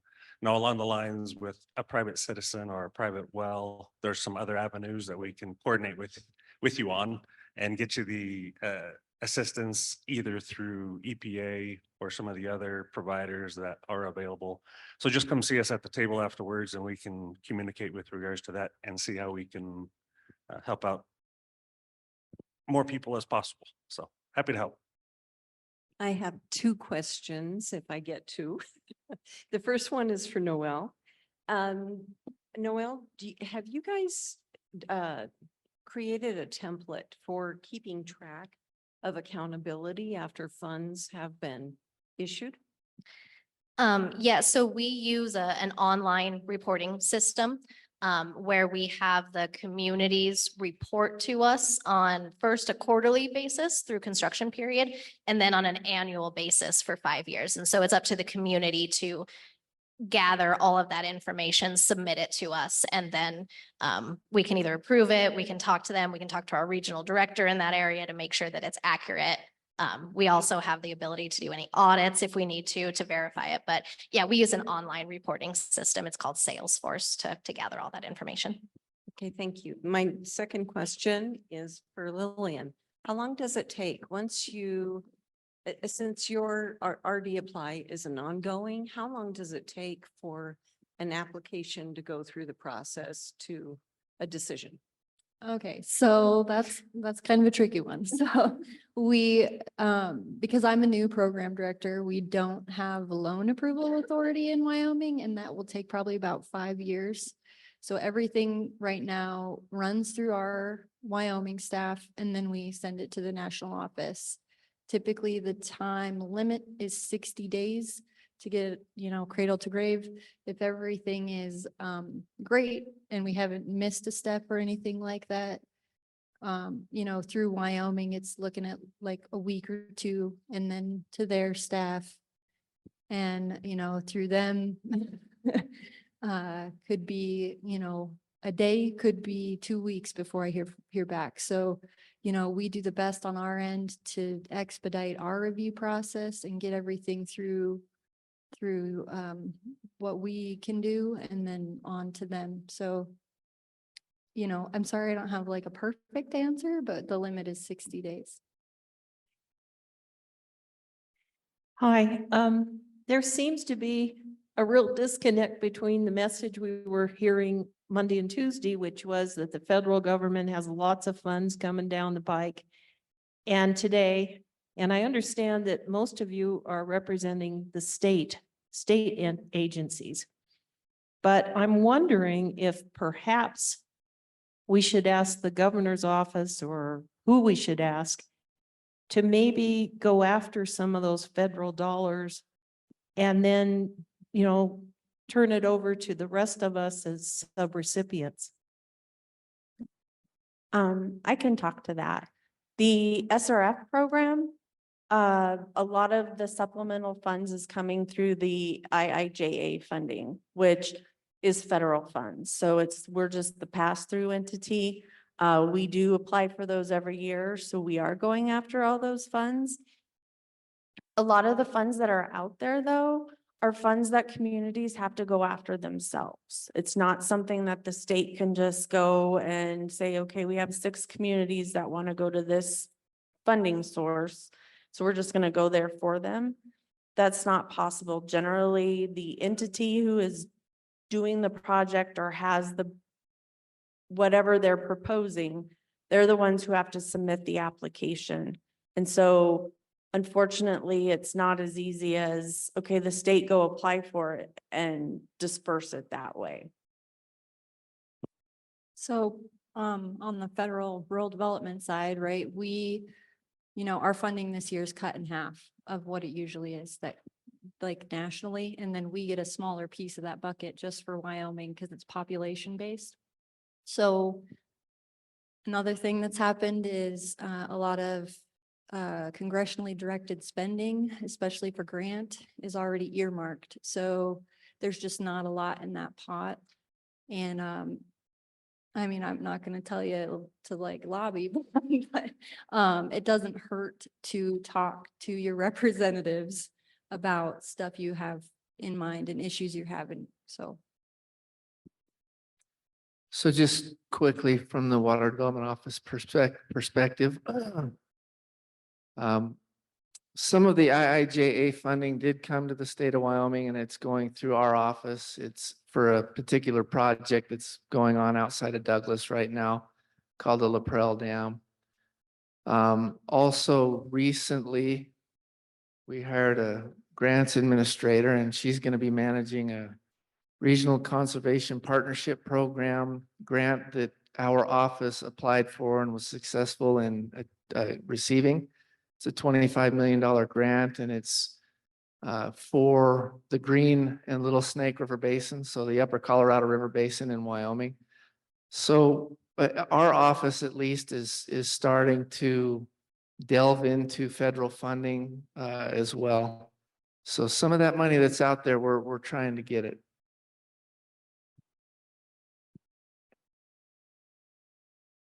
Can I jump in just for a moment? Of course you can, Kathy. Thank you. Just wanted to let the online folks that are listening, that if we fall offline for just a moment as we travel to the other building, to make sure that they can jump back on. We might not, but I just wanted to give that notice to the folks that are listening through Zoom.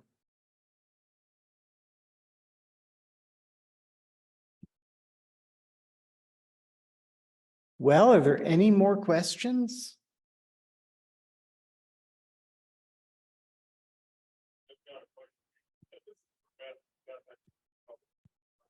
I think you mentioned this earlier, partially our, the state has made a decision on how the remaining funds. That's correct. I have a couple meetings on my calendar next week to discuss those with people above my pay grade who get paid to make those important decisions. And hopefully, I'm not gonna say it's gonna be next week, we're gonna send out a notification, but hopefully in the next couple weeks, we'll be able to send out a notification on how we're gonna proceed with those. I've received lots of emails, and believe me, I want to be done with them as much as everybody else does.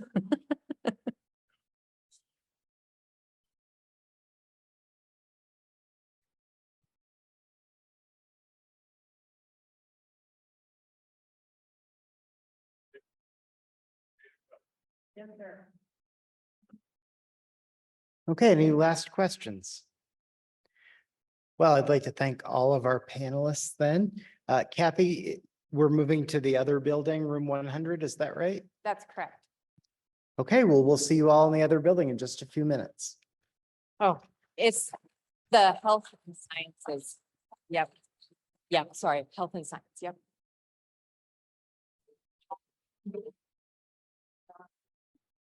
I'll grab one. Or a band.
You can send it.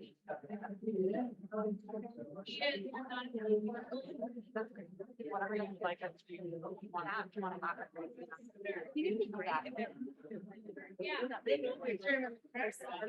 like, yeah, feel free to, yeah. If I don't. We can do that. Yeah. I'd be close. Yeah.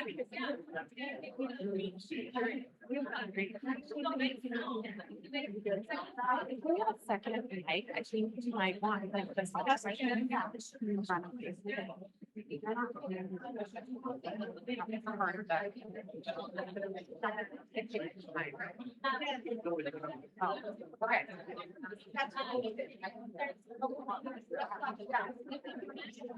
number.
We're gonna do 2 people at a time up here and then swap out and we'll take questions at the very end.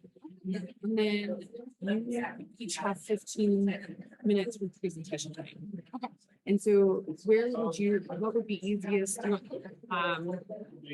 you want me to come back in here and let you know if you're getting books or you want me out there? Like I can just step into the aisle and like give you a notification. Like a couple minutes, like do you want 5 minutes or 3 or? Yeah. So if you get close and you need it, I'll come over and I'll just come right over here and just give you the little perfect nod. Okay. Perfect. Thank you. Great. Right here. Thanks, Drew. When you're done.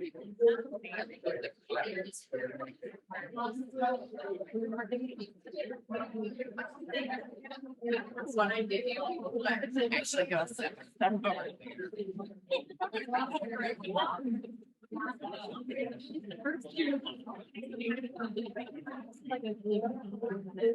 We're gonna treat everybody else.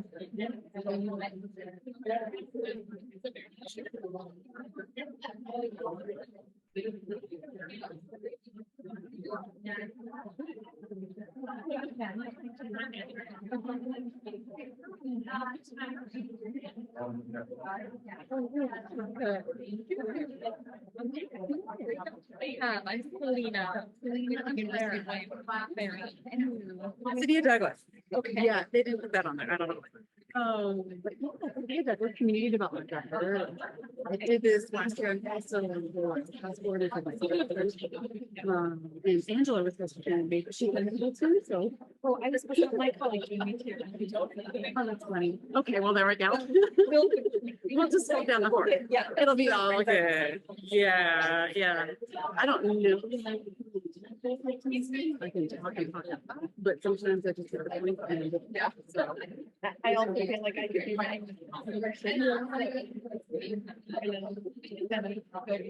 Exactly. Yeah, exactly, right?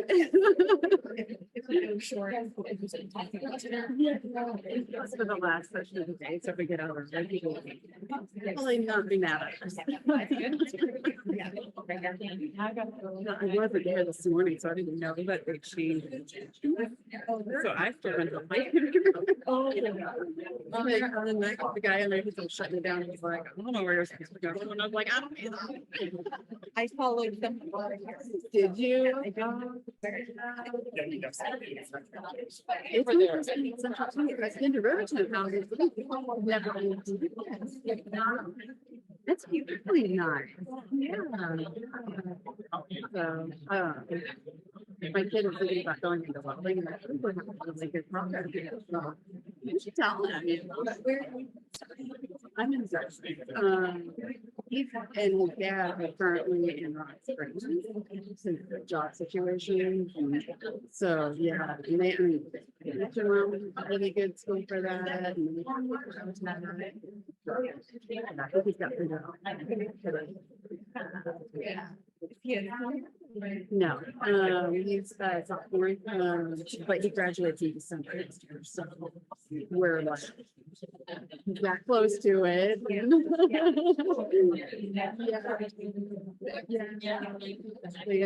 If we can and get him started in the January after.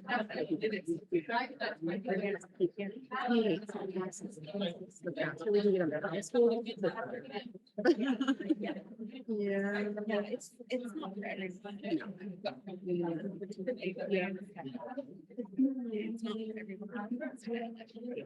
Does he like to do one thing? So anytime they can show him what it is. Like I got him on a YouTube video on how to do or something in computer graphics. And if then he could watch the video, he was fine. He could do it. But following the instructions, he couldn't do that. Listening to instructions, he couldn't do that. And he had to be it. Yeah. We do that with he likes more fun cars and stuff. So I tell him, take a search that fast, show you step by step. And he's good. So yeah. I mean, I read a lot, but much of the time read instructions. Exactly. Until you like see something to like round it.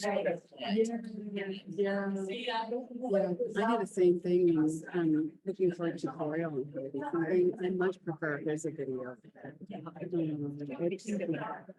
Right.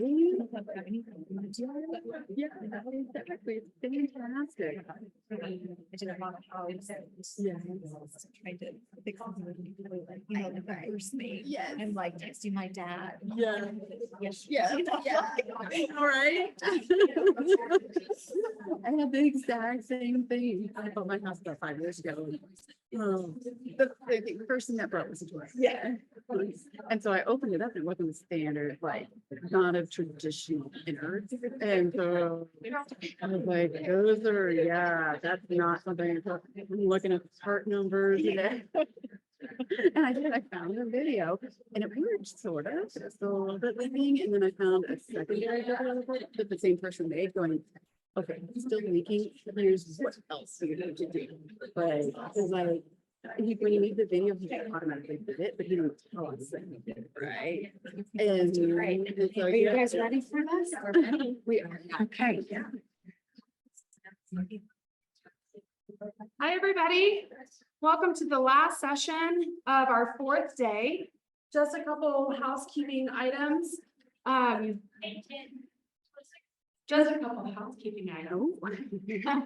So we will be posting the videos from the conference and the slides, both at Senator Lummis's webpage, and then we will link to that onto the budget department website. So just know, I know folks have been taking pictures and all, which is great, but know that you can access these and look back on them because we know it's a lot of material over time. Tomorrow morning, we'll meet at 8:30 over in the gymnasium if you want to come and do any of the building with our state and federal partners. And so please just come on over there and we'll see you over there at 8:30 a.m. And then I guess we'll start our last session. So our last session is community builders. We have a number of partners with us today. This session is really meant to talk about some things that folks learned in the days 1 and 2 on our training, which is planning, but then also tools that are being developed at the University of Wyoming in partnership with the state on how to help build your communities and do more in your communities. And so I hope that you enjoy these next sessions. If you have questions, we're going to take them at the end just because we do have 6 presenters for this session. And so if we can just hold the questions and then we'll take them at the end. And our first speaker with us is Clara Chafin from the city of Douglas. And she's going to talk about community building, the importance of planning grants. Thank you so much. It's an honor to be here. She said, my name is Clara. I am the Community Development Director for the City of Douglas. I've been there for the last 10 years. I also sit on the Wyoming Planning Association Board as the Vice President. In your agendas, it might say that Angela is supposed to be here as well, but unfortunately she could not make it. So I'm going to hold down the fort for both of us. There's 2 types of planning that I'm sure you've been hearing a lot about planning, and that, you know, you see a grant that you want to go after, and then you have to kind of sort it out. What all do you have to do in order to apply for that grant? And planning for how to write that grant is one thing. That's not the kind of planning I'm going to be talking about today.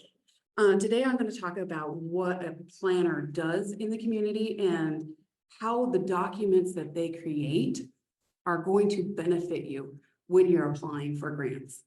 Can I have the next slide, please? So here's just a few examples of plans. I think a lot of you know what master plans are. You do them either for your community or for your company, for your organization. These are documents that kind of overall conceptualize what is it that you want for your company, your community, your organization. And in the state of Wyoming, every single municipality and every single county is required to have a master plan. So whether or not you know it, you probably have one someplace. And it doesn't matter how old it is to the state of Wyoming, you just have to have one. It is wise to continually update these plans. So for example, what you see in front of you is 2 different plans. There's a master plan that we did back in 2014 that we are currently redoing. And the other one is a downtown master plan. And what these documents are enabling us to do is find out what it is that the community itself wants and what will guide us in our future decision making. And why is that important with grants? Well, that document then shows when you're writing a grant that you've had public participation, that you have talked to the community and you've asked, what is it that you want and where do we want to go? And yes, this grant is going to help us get there. Next slide, please. So it doesn't matter if you have money or not to do that. So these kinds of master plans, they can cost hundreds of thousands of dollars. The one from 2014 cost the city of Douglas $120,000. The downtown master plan cost the city of Douglas $90,000. That's a lot of money. Thankfully, our council said, yep, that's how we want to invest our money. However, you don't always have to do it that way.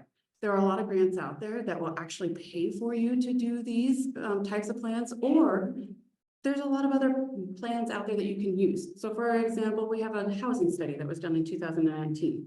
The Economic Development Organization for the county, they're the ones who did that. But we can still use that when we're applying for grants. The Wyoming State Fair, they did a master plan.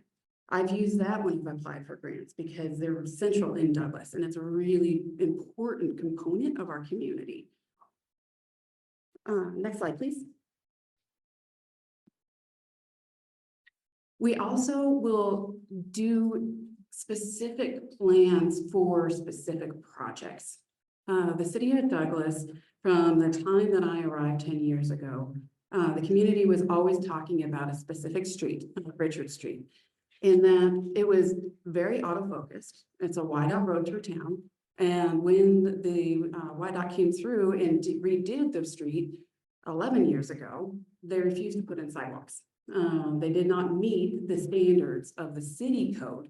They would only meet the standards of YDOT code. And so consequently, we have this street running through town that has no sidewalks on both sides, and even worse, has very deep ditches on both sides to run water. And many times we have seen people drive off the road and land in these ditches, or kind of hang through the ditch and land in a building. So it's not a very safe place to be.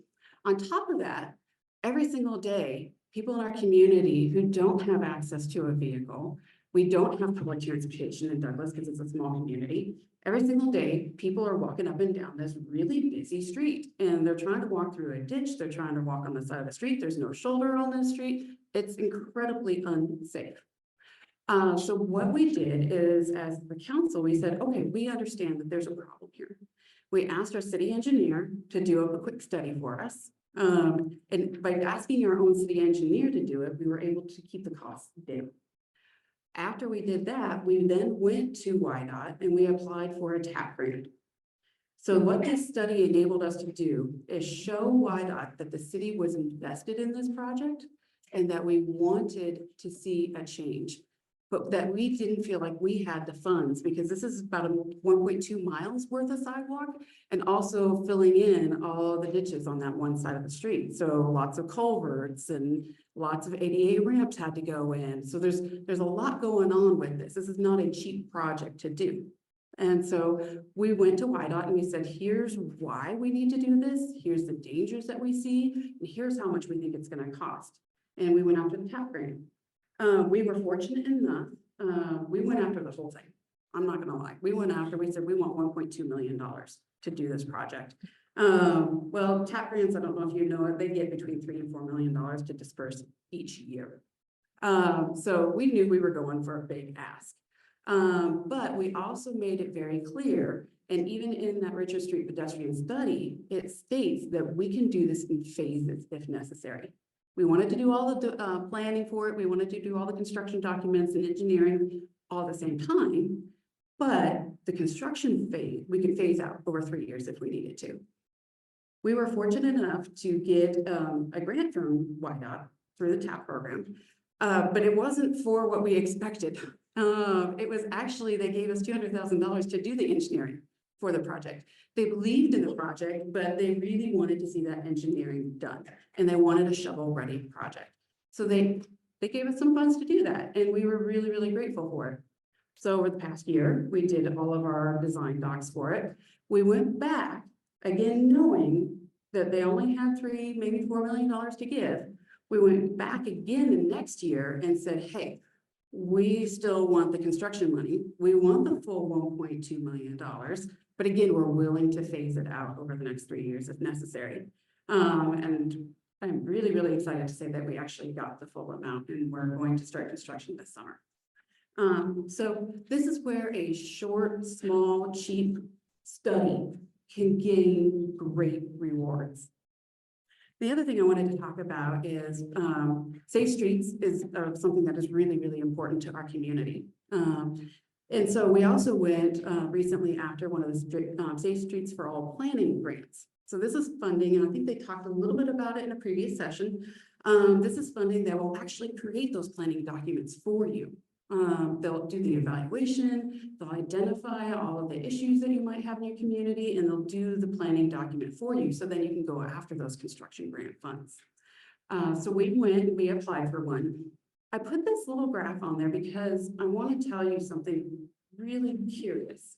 We don't meet some of the requirements for some of the issues. So for example, our fatalities are not necessarily high enough to get this grant, this federally funded grant. And our county is too rich to make us have the high enough points for this, right? So we still went ahead and we're like, no, we've got the rest of this grant written. We might not get all the points, but we also know that they do have a lot of planning money right now and that they were looking for people from Wyoming to apply. So we went ahead and applied. And even though we didn't meet all the criteria, we were still awarded funding. So that story says, go for it. Absolutely go for it, even if you don't meet the criteria. If you can get that grant written and submitted and be as great as you can in it, it is worth it. And we used every single one of these planning documents that I have shown you today in that grant application. Next slide, please. So we recently closed out a grant with the EPA, a brownfield assessment grant. This was my very first brownfield assessment grant, and it was an amazing experience. We got creative. We did get to look at a lot of different properties in our community. One was a city-owned property. The remainder were all privately owned properties. We got to evaluate those properties. We did assessments, phase 1 and phase 2 environmental assessments on these properties. But we wanted to take it one step further because the ultimate goal of brownfields is to redevelop that property. So we worked with our EPA people. They are amazing, by the way. And we talked to them and we said, hey, we want to figure out a way to take some property and we want to get it marketable for redevelopment.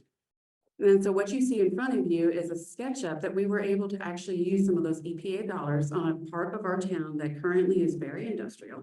Has a Comax gas station on it and a tire center on it and lots of barrels of who knew what on it. So there's lots of sketchiness going on here.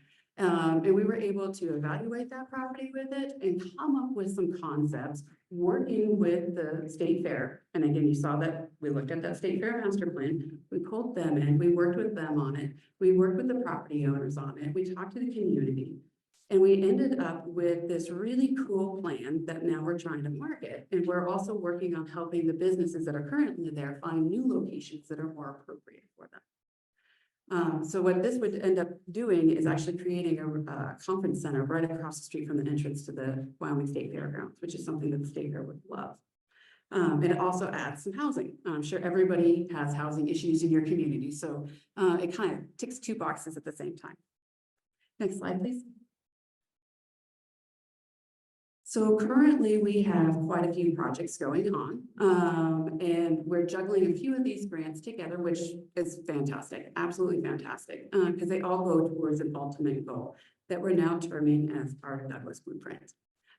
So I've talked to you about the SS4A grant. We have the Y.TAP grant going on. We've been able to partner up with Wyoming DEQ and use some of the grant funding they received to look at another large chunk of property that is owned by the county that used to be the county airport. And look at if there's any contaminants on that one. So we're working on getting phase 1 and possibly phase 2 from that. We're working on our Douglas Blueprint. Our Arts and Culture Board is working on creating a grant book, which we will ultimately end up probably using in some grant applications as we move forward. For example, the T-Mobile community grants. They're fantastic. They're short little grants. They're action oriented, but having a plan in place is necessary to go after that grant. We have a historic preservation plan that we're doing so that we can continue to receive funding from SHPO. We're working on what we term strategic doing. So this is how we show that we have actionable items that we're doing every single day as an organization, and we have a direction that we look to through our strategic doing. So it's one step beyond strategic planning. It's actionable and measurable strategic planning. And then finally, as always, we're always working on code analysis. That's another thing that we find in some of these grant applications is your code up to date? Can you do what you want to do? Will your code allow you to do that?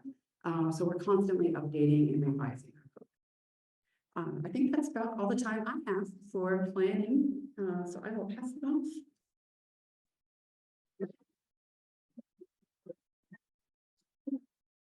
Thank you, Clara. So next we have Selena Gerace, who is going to talk to us from the University of Wyoming about a tool that's been developed at the School of Energy Resources for managing community benefit plans, which is a requirement for a number of our federal grants.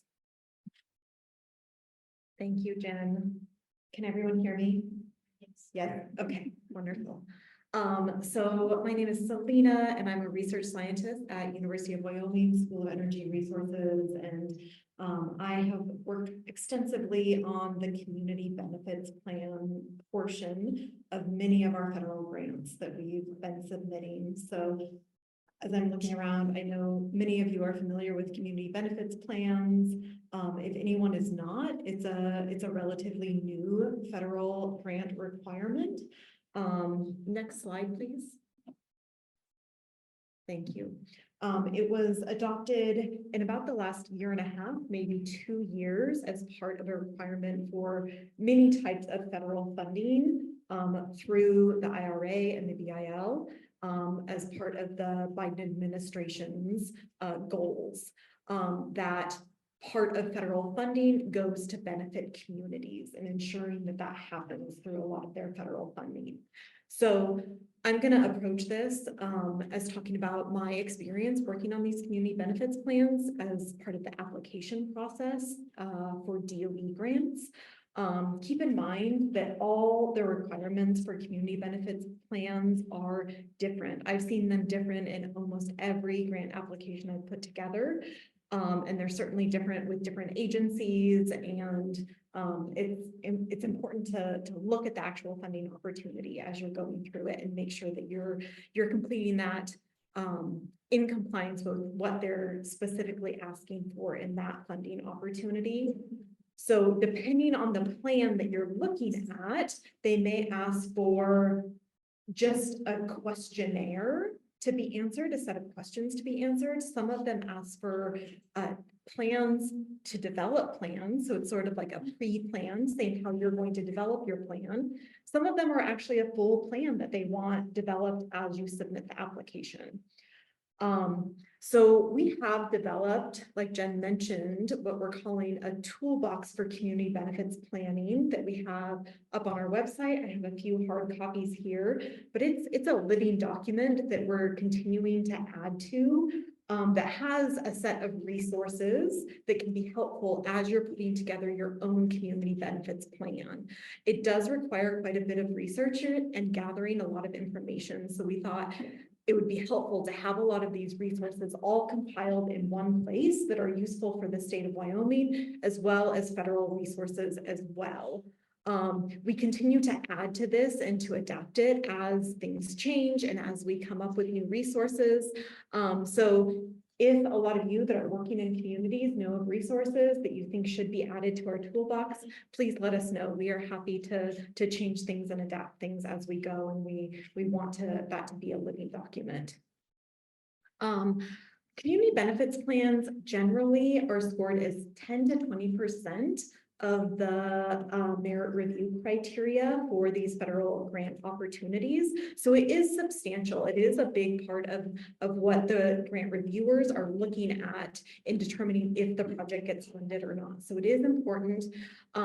There was a template that was released about a year ago for community benefits plans. I will say that continues to evolve, and I've actually seen several different templates at this point for different types of projects.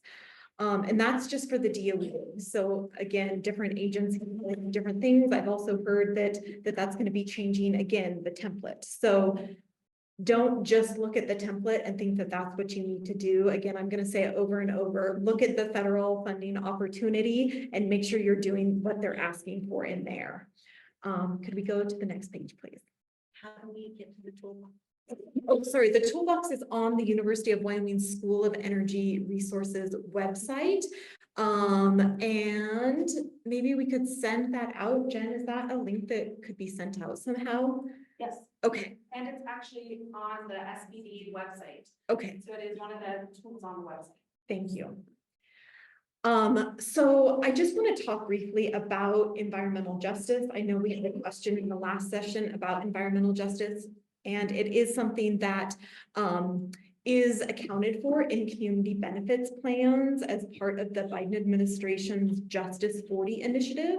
So his initiative to ensure that 40% of certain types of federal, of the benefits of certain types of federal funding are flowing towards what are called disadvantaged communities. So I'm going to get into that a little bit more about how disadvantaged communities are defined.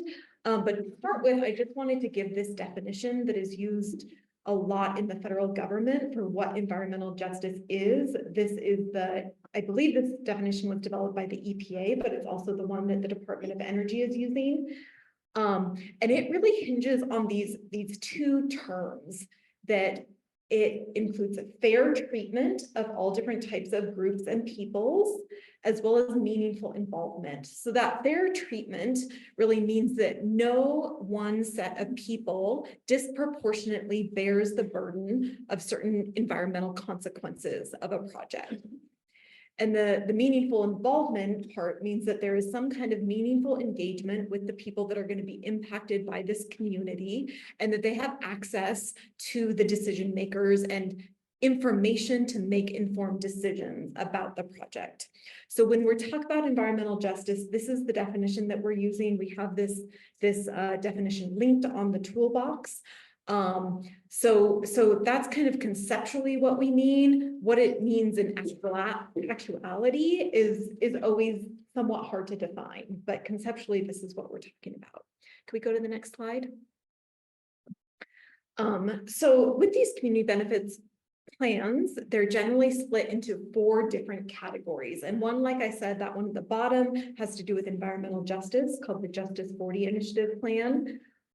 There's a community and labor engagement section, a part about investing in the American workforce, which has to do with creating jobs, and then diversity, equity, inclusion, and accessibility plan. So I'm gonna jump in and talk about each of these 4 different sections in a little bit more detail. And the toolbox that we have does have sections for each of these with resources that are important and valuable and can be useful in putting together each of these different plans. Could we go to the next slide? So again, I am just going to say that these requirements, while they're generally in these 4 different categories, I have seen them different ways. So they're not always. In particular, I've seen some recently for projects that are in the R&D stage that are just 3 different sections that don't actually have a full stakeholder engagement plan in them. And that instead of the Justice 40 initiative section, they have something called energy equity. That's specific to the Department of Energy, of course.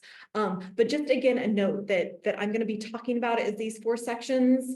You may not see it that way in some of the funding opportunities. Next slide, please. Okay, so I'll talk a little bit first about this community, labor, and stakeholder engagement plan. So this is really where you have an opportunity to say how you're going to go about engaging different communities in the place where this project is going to happen, or the communities that are going to be impacted by this project. How are you, so what are the groups that you're going to be engaging with, and how do they represent the broader community?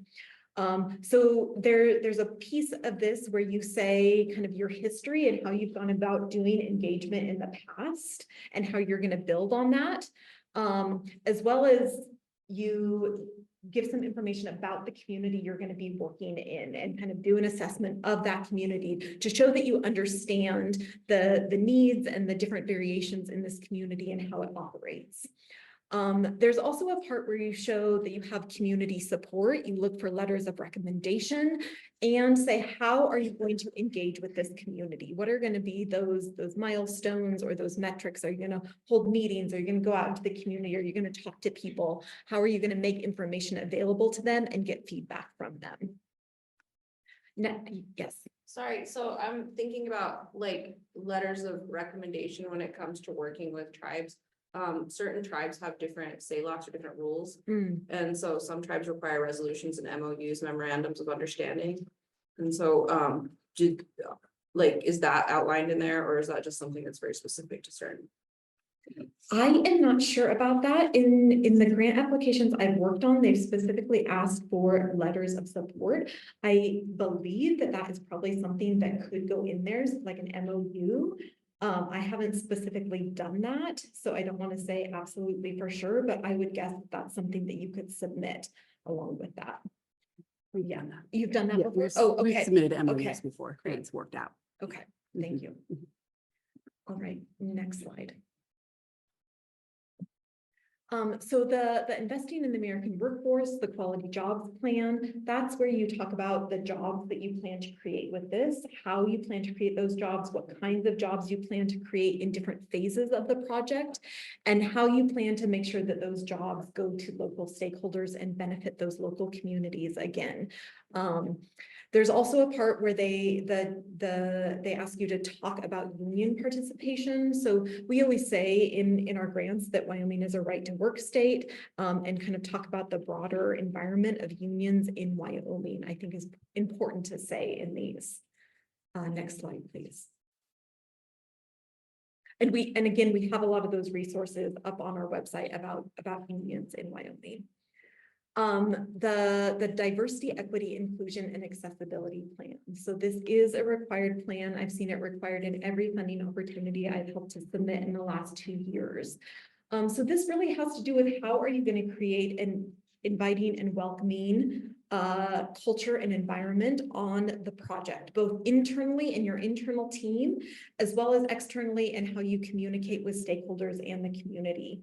And when they're talking about diversity, you know, it's defined very broadly, and you have the opportunity to define what you mean by looking at the specifications of that community. What are the different groups in that community, and what are those groups that may be underrepresented or underserved historically, and how are you going to go about including them in the project, and making sure information sharing is going towards those different groups. So you say that kind of your strategy, talk about the communities you're going to be engaging with and including, and what your resources are for being able to execute that plan. Next slide, please. So I already talked about this one a little bit. This is that Justice 40 initiative plan. Sometimes I've seen it called the Energy Equity Plan. And this has to do with implementing the Biden administration's Justice 40 initiative, that certain amount of the benefits of federal funding will flow towards disadvantaged communities. And this starts with kind of an assessment of what will be the impacted communities and which ones are disadvantaged. So I'm going to talk about those screening tools on the next slide a little bit of how to identify disadvantaged communities. But starting with that assessment piece, that really has to do with thinking about which communities are going to be impacted by this project. Is it just the ones that are very, very local? Are there going to be more widespread impacts? Are there going to be both positive and potentially negative impacts to this? So talking about, you know, creating jobs and economic development and growth and bringing money into the community, that's an important part of talking about this as well. As well as, are there going to be any externalities or any environmental consequences to this? And how can those things be mitigated? And how will they specifically impact those underserved or disadvantaged communities? Next slide, please. So talking a little bit quickly here at the end about the importance of screening tools. And again, these are all listed in our toolkit as well, but I've seen them talked about in several different presentations so far here, that there are several different screening tools for identifying what the federal government is calling disadvantaged communities, sometimes referred to as underserved or marginalized communities, but communities that bear a certain amount of burden so far. And those both are environmentally as well as sort of socially and economically. And each of these screening tools works differently in terms of how it sorts out which communities it's pulling out. And I really strongly recommend that you delve into these tools and understand how they're identifying communities and which metrics metrics that they're using. Because when you're writing these, it's really important, I think, not just to say, oh, this is a disadvantaged community, but to say, what are the issues facing this community? You know, is this community low income? Are they facing lack of access to certain things? What are the specific challenges that you're facing, so that then in your plans and the rest of your plan, when you're talking about how you're going to engage with them, you can be saying how you're going to address those challenges that they're already facing. There's also a statewide Wyoming screening tool that's been put together by Wyoming DEQ. So that's another really great resource to look at that's linked in the toolbox as well. And it's important to note that a lot of communities are facing a variety of factors that are challenges for them. And that can all kind of lead up to communities being identified as disadvantaged in certain ways. And Wyoming, as we know, has really unique challenges that are not the same challenges that a lot of other places are facing. We have unique challenges being a very rural state, being a very economically energy-driven state, and facing a lot of changes in our energy markets right now. So almost all of Wyoming is identified by the Interagency Working Group as priority energy communities. And I think that's a really important point, because sometimes when you look at the data or the metrics for Wyoming communities, it doesn't really highlight the fact that a lot of our communities could really lose a lot of jobs and a lot of economic opportunities if there are further changes to our energy industries. And so I think really highlighting what are the potential future challenges and how we're going to go about making sure that our communities have economic development and diversification through, and how we could help to ensure that through these community benefits plans. I think that's all I have. Is that my last slide? Yeah, that's all I have. So thank you very much. I think we're ready for the next speaker.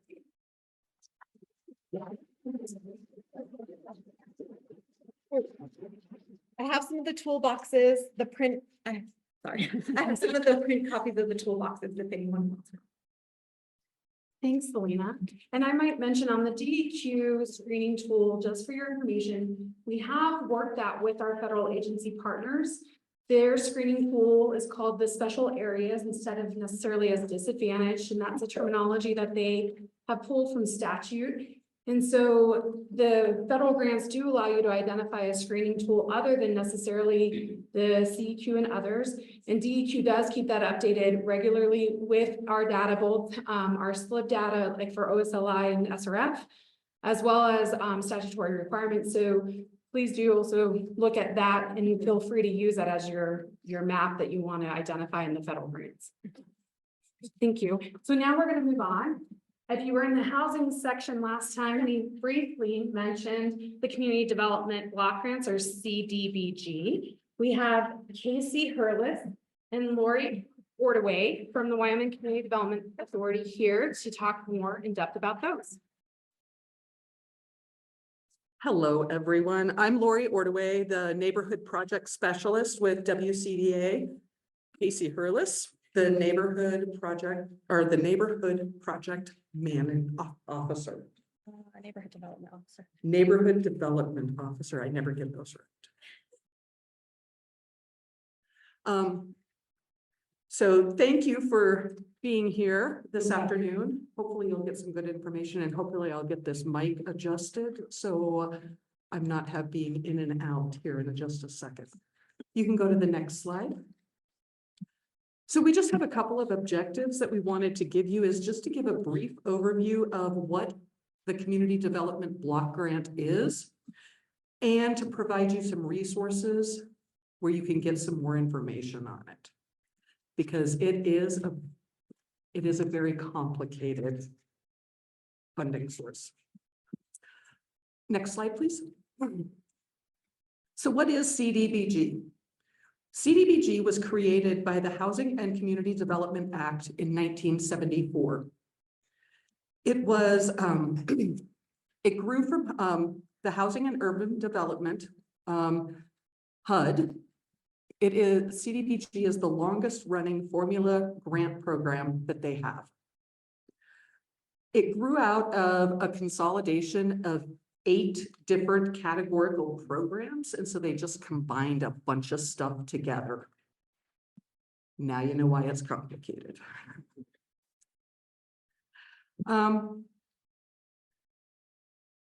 And so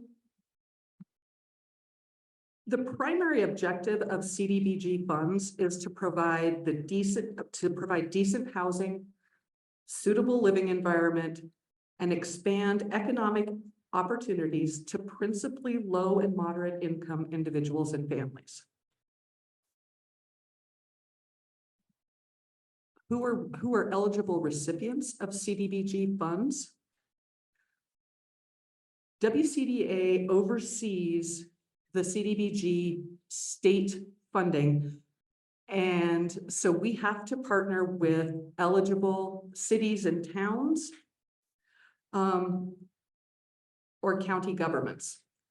In the HUD language, in the CDBG language, these are called UGLUGs. They're units of generalized government. I've only been doing this for 6 months and I'm already using UGLUG on a normal basis. I never thought I'd use that. An UGLUG, though, a unit of generalized government, can sponsor a nonprofit in the community. So a city or county government, if you can, as a nonprofit, if you can partner with your local government, you can get funding. They would be the primary, and then you would be their subrecipient. Cheyenne, hi, is the only place that we can't fund because they are an entitlement city in Wyoming. The other thing that I wanted to mention is that CDBG has specific funds set aside for tribes, and it's ICDBG. And so that's where some of that funding can come from. Next slide, please. The biggest thing I wanted to let you know about is in order to qualify for CDBG, you have to qualify under 3 different national objectives. You have to meet one of these. So it has to be a benefit to low and moderate income people.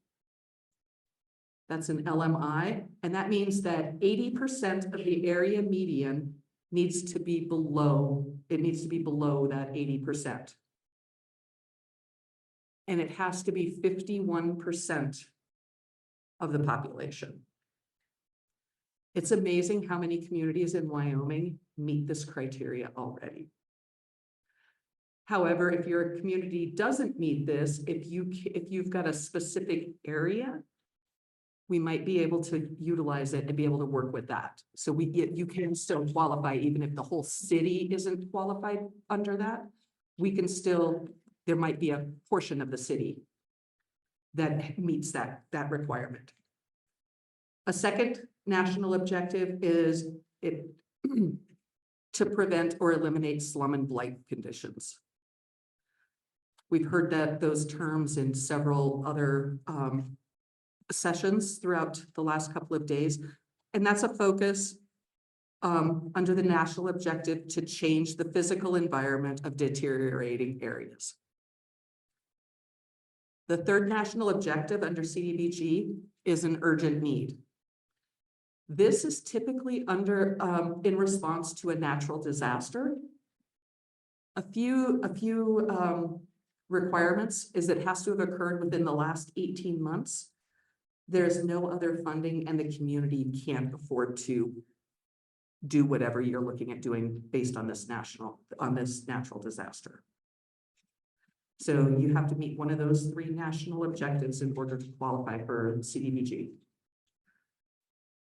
Next slide, please.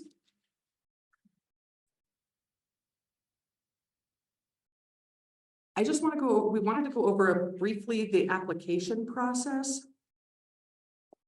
We actually, I'm just gonna kind of plug this right now because we just posted onto our website and put out a notice for public comment for the method of distribution. It's a draft method of distribution. These are updated yearly.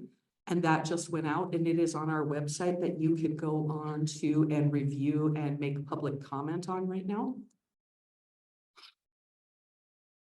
But we will have our available funding. It's typically, notice the words typically, normally, that does not give you an exact date.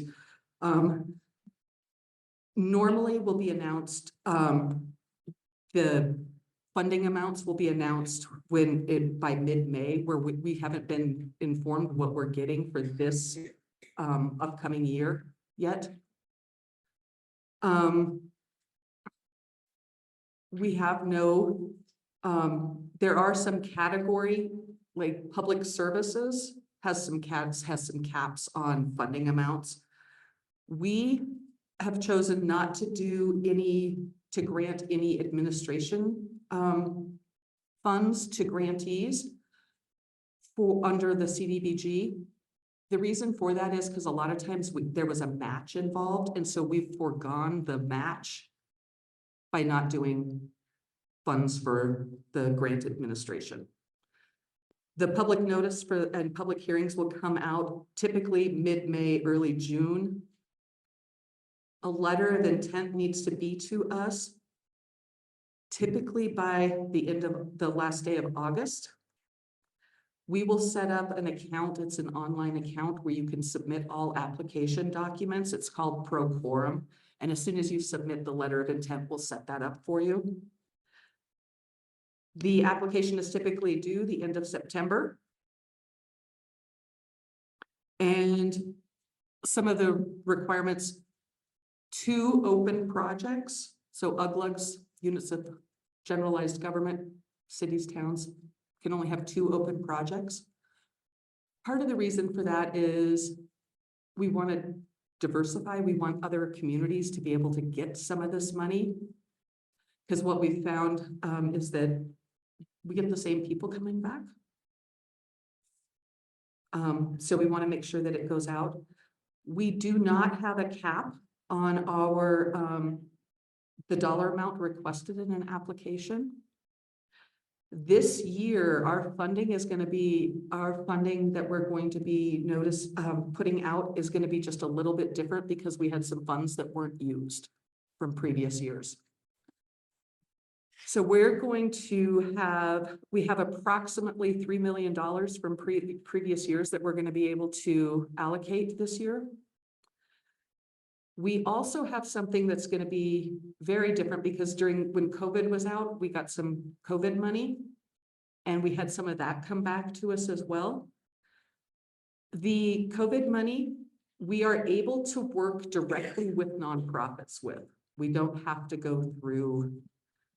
However, this has to show a tie back to COVID, and you have to prove to us that you haven't had a duplication of funds, of services, of getting federal grants for that. So we will have some additional money with that. And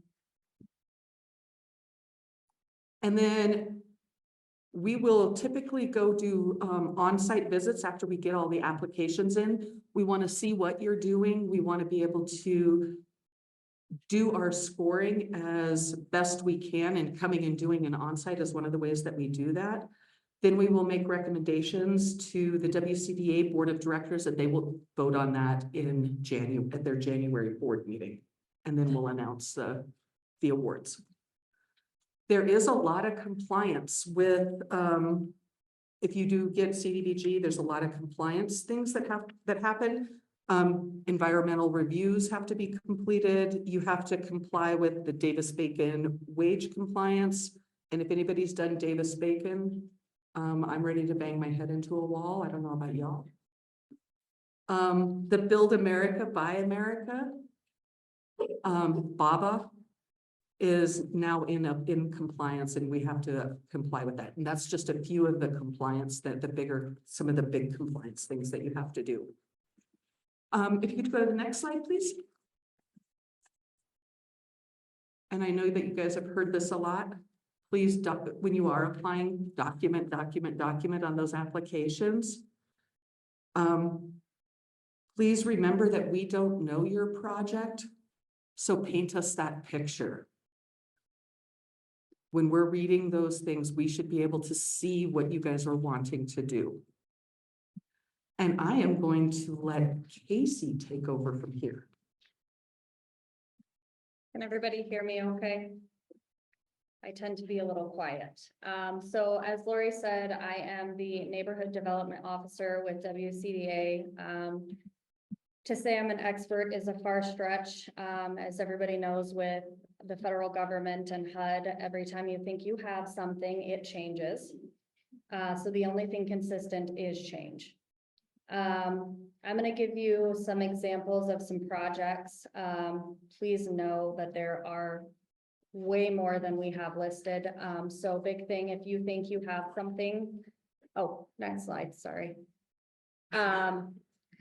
If you have a project you don't know, the only thing I always say, there is no such thing as a dumb question unless you don't ask that question. That is our big job, is to make sure we know it enough to try and help you. We try to make it as easy as possible. So some examples of projects. First area is going to be that low to moderate income benefit. You can do this through a area benefit, which is most common. So things in neighborhoods. We do a ton of public infrastructure, water, sewer, parks, sidewalks. We can do things, I know this was mentioned earlier, things in support of like health clinics. So you need a clinic, you need, rehab of a clinic, additional space, we can look at doing that. I mentioned the infrastructure, so development of community centers, that's a big one. We want neighborhoods to have access to parks, centers, we want to have our neighborhoods be the best they can. The only thing that I will note is that we technically can't do anything with government buildings unless it's ADA. So within that, not just specific to neighborhoods, we can do things such as acquisition, construction, reconstruction, rehabilitation, installation of public facilities. Next slide, please. Some more examples. So limited clientele, it's one of our easiest to qualify. So limited clientele is a presumed benefit. So this is going to be severely disabled, the elderly, homeless, battered spouses, abused children. I'm sure I'm missing a few. So we can do, again, acquisition to convert a building into a shelter for the homeless. We can do rehabilitation of a center to provide training for the disabled to help them live independently. We can do clearance of structures, could potentially qualify under the LMI objective or slum and blight. But you can have that site cleared for another eligible activity that would benefit elderly or anybody of that limited clientele. We do some public services, so provision of healthcare, job training, which I'll get into on the next slide. Go ahead. So job creation and retention. These are aimed at serving those LMI populations. They need to be reserved or available to those persons. So clearance for a new business, which can tie into economic development and a micro enterprise. That micro enterprise needs to be owned or developed by somebody who's within that LMI limit. We can do financial assistance for the expansion of a facility to create permanent full-time jobs. We can do assistance to expand small house cleaning services where they are also the LMI. Next slide. Housing, at the WCDA, we love housing. As we all know, it's a huge issue across the state. We typically do not do new construction. We're very limited.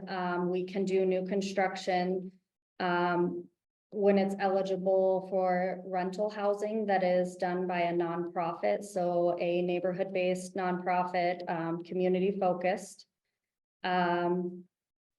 It typically has to be carried out by community revitalization, community economic development, or energy conservation.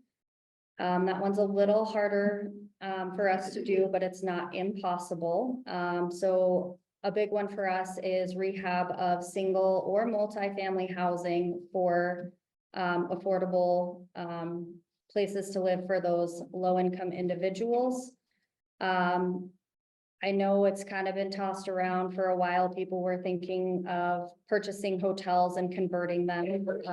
So things like that. The single family site improvements, a big one for us is we try to partner with our other programs. So with those developers through the local government to do infrastructure, so water, sewer, sidewalks, parks. Next slide. So I know we've all been talking about resources and needing the help. I will always say, please contact us. We are there. Email us, call us, knock on our door. HUD Exchange was mentioned earlier, great resource, pretty easy to navigate. Some of the other ones, not so much. And then our website. The community assessment, I don't remember what they call it. That was posted recently, super helpful. We have a ton of resources. Typically, if it's not a good fit for us, we can refer you to somebody who might be able to help you with your needs. And I think that's next slide. So we do have a mailing list. We do not spam you. Some people think they're not on it because we hardly send emails, but you can get on our list. We'll let you know of funding that's available, application deadlines. We hold some trainings. We're in the process of updating the website with current information and adding some training videos to help with the confusion. Next slide. This is our contact information. It does not have our phone numbers, not on purpose, but come see us tomorrow. If you're here, we'll give you a business card. Email is usually the easiest because we travel a ton. At the bottom, we do have the general email that goes to both Lori and I and Tammy. Next slide. The end. And I think we're holding questions till the end. We did it quick. We did it. I tried. Thank you so much, ladies. Now I'm gonna ask Amber Power to come up along with Martin. And Amber's gonna be our next speaker. She's with Wyoming Business Council, and the two of them will be talking to us about community development. Thank you. Do y'all need to stretch a little bit? Yeah. I don't mind if you stand up while I'm talking, if you don't mind if I do. Hey. Hi, this is like old home week. I see a lot of people here. It's fabulous. But as you heard, my name is Amber Power, and I am with the Wyoming Business Council, serving as the economic development person, which is the kind of communities and leadership person. It's a very long title that no one in my business can, or in my organization can remember, including me half the time, especially if I'm in public in front of about 50 people. So you can just call me Amber. I'm really excited to talk to you a little bit. If we can move forward, please. About some of our programs that we offer through the Wyoming Business Council. The first one you've probably heard about. It's been around for quite a while. It's our Business Ready Community, both grant and loan program. This is specific to cities, towns, and our last speaker, what was the Uglugs? Yes, it's for you Uglugs out there. that are available.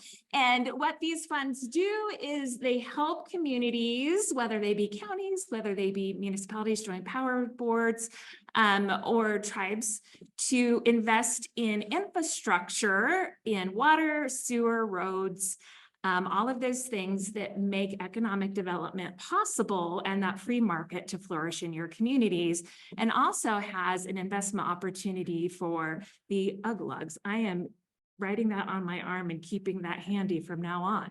That's great. Okay, thank you. Next slide. We have a slew of other programs, but since we're here to talk specifically about communities, I'm going to highlight 2 additional grants. These are a little smaller grants. However, we're hoping that more communities are willing to take advantage of these. The first is a community development grant. This is for projects that serve the needs of businesses and promote economic development in your community.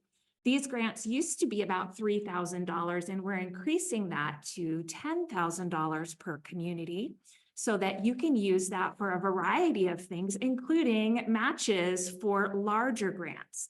So you can use these to help with those smaller plans that Clara talked about, or to help fund some of those smaller plans.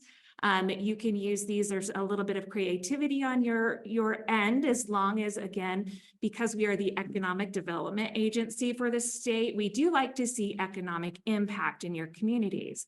So those particular grants will be available this next May. We'll open those in May up, and we'll be having 2 different options. You can apply for them twice a year, just so that we can keep ourselves straight and just keep organized.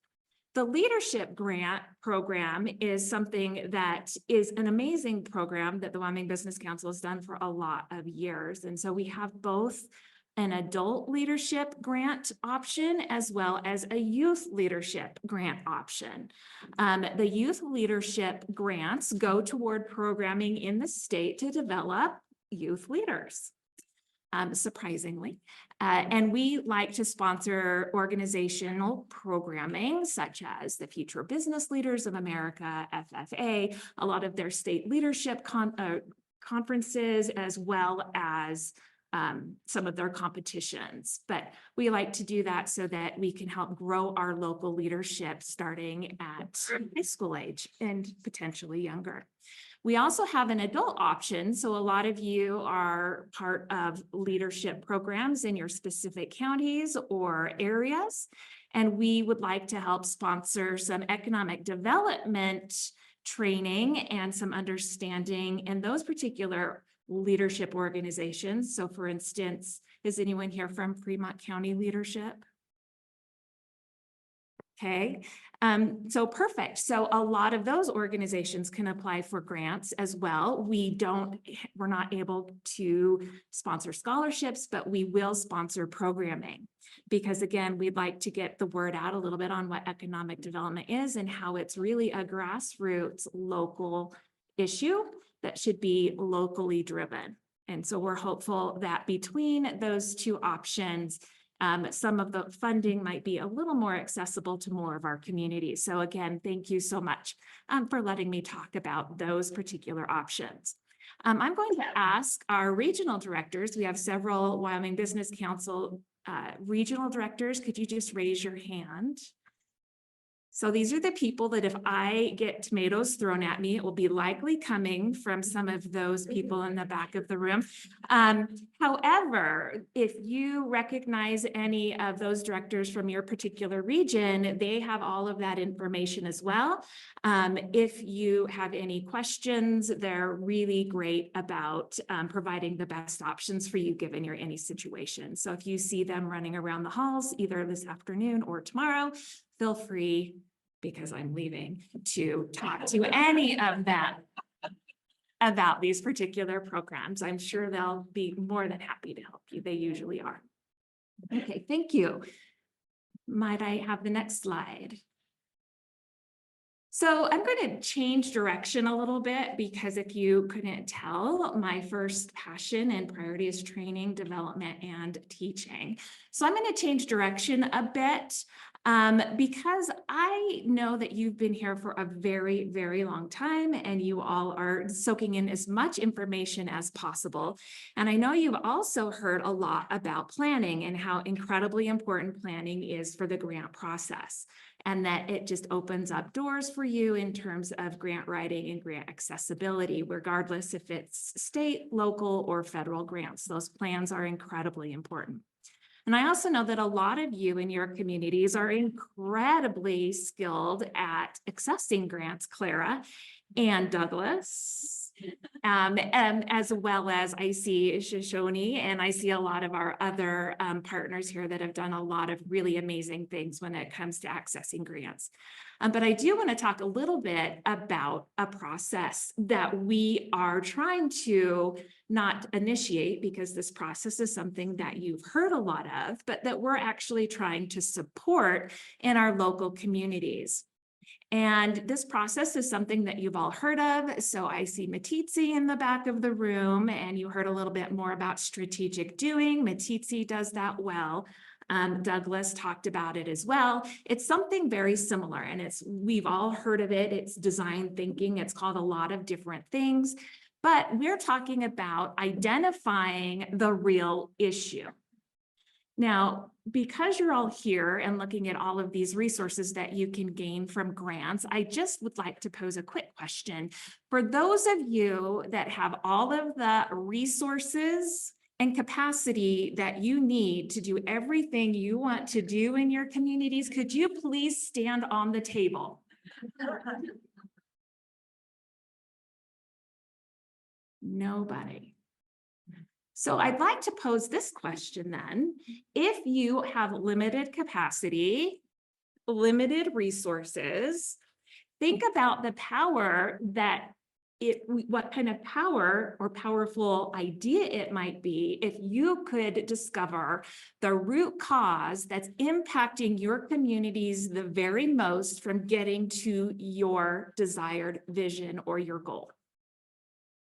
If you could figure out exactly what that issue is, what that hurdle is, and then let the rest of the noise subside, understand what that issue is completely, analyze your assumptions, and make sure that you really are pinpointing the root cause of your problem. And then you could throw resources at that problem that's going to move the needle the very most. Do you think that would be something that your communities would be interested in? Okay, that's all we're talking about in terms of a process, is what is the real problem that you're trying to solve? Understanding what it really is. So we say housing is an issue. Could you say that in your communities? Yes. But what does that mean? Why is housing an issue? What about housing is an issue? What type of housing is an issue? And once you start to get down to the root cause, you're no longer diagnosing or treating symptoms. You're diagnosing and treating the root problem, the real issue, using your capacity and your resources in the most efficient and effective way. So it's something that we all know would make a lot of sense, but sometimes it's hard to do. And so if we can understand what the problem is, if we can really define how we know it's the problem, and then start to fantasize what it would look like when that problem is solved, we can gather our partners together and start working cohesively to attack the real issue. And those partners are people that are going to have capacities and skill sets that work in synergy with the ones that we have so that we can move the needle further. And then we can also identify what the best solution is, be nimble, and make progress where maybe we don't always make progress when we're trying to put out a lot of different fires and starting to treat symptoms. If you would, please. So here's just a graphic that explains a little bit about the problem. We treat a lot of those symptoms. We want to understand what those root causes are, identify the root cause that is really blocking our progress the very most, the thing that we can use our personal assets to address, what we do best to address, so that we can alleviate one of the big things that's blocking us from our success in our communities. Okay, if you would please. So we at the Business Council call this the economic growth flywheel. Have you seen this graphic before? You've seen it a million times? And oh, you did. Fabulous. I'm really glad. Because this will be everywhere, because this is the process that we would like to help guide your communities through in order to do exactly that, to identify the problem and find ways forward to address the real issue. Okay, last slide, please. So there's a brand new program if you're interested in learning about it. It's called the Assessment to Action. So one thing that we're a big proponent of is not only do we want to identify what those particular problems are, then we actually need to do something about it. And I usually, when we're making those plans, a lot of us get stuck in what I call the pool of muck. So I heard a couple of laughs back there because they've heard it phrased a little differently, but this is a nice, polite crowd. I'm not going to use my other terminology for that, but it's the pool of muck where we get stuck. So the Assessment to Action program is incredibly, it's brand new. We piloted it here in Fremont County. We have a couple of past participants here. If you want to talk to them, they'll give you the real view of what that looked like. We learned a lot. We'd love to talk to you a little bit more about the program where we work specifically with your communities and community teams to help you walk through that particular process. There's also a flyer in the back that our regionals can hand you some information if you'd like it. Our next workshop is June 26th and 27th in Casper. And if you have any questions about that, I'm happy to stick around for a little while as well after this. So thank you so much.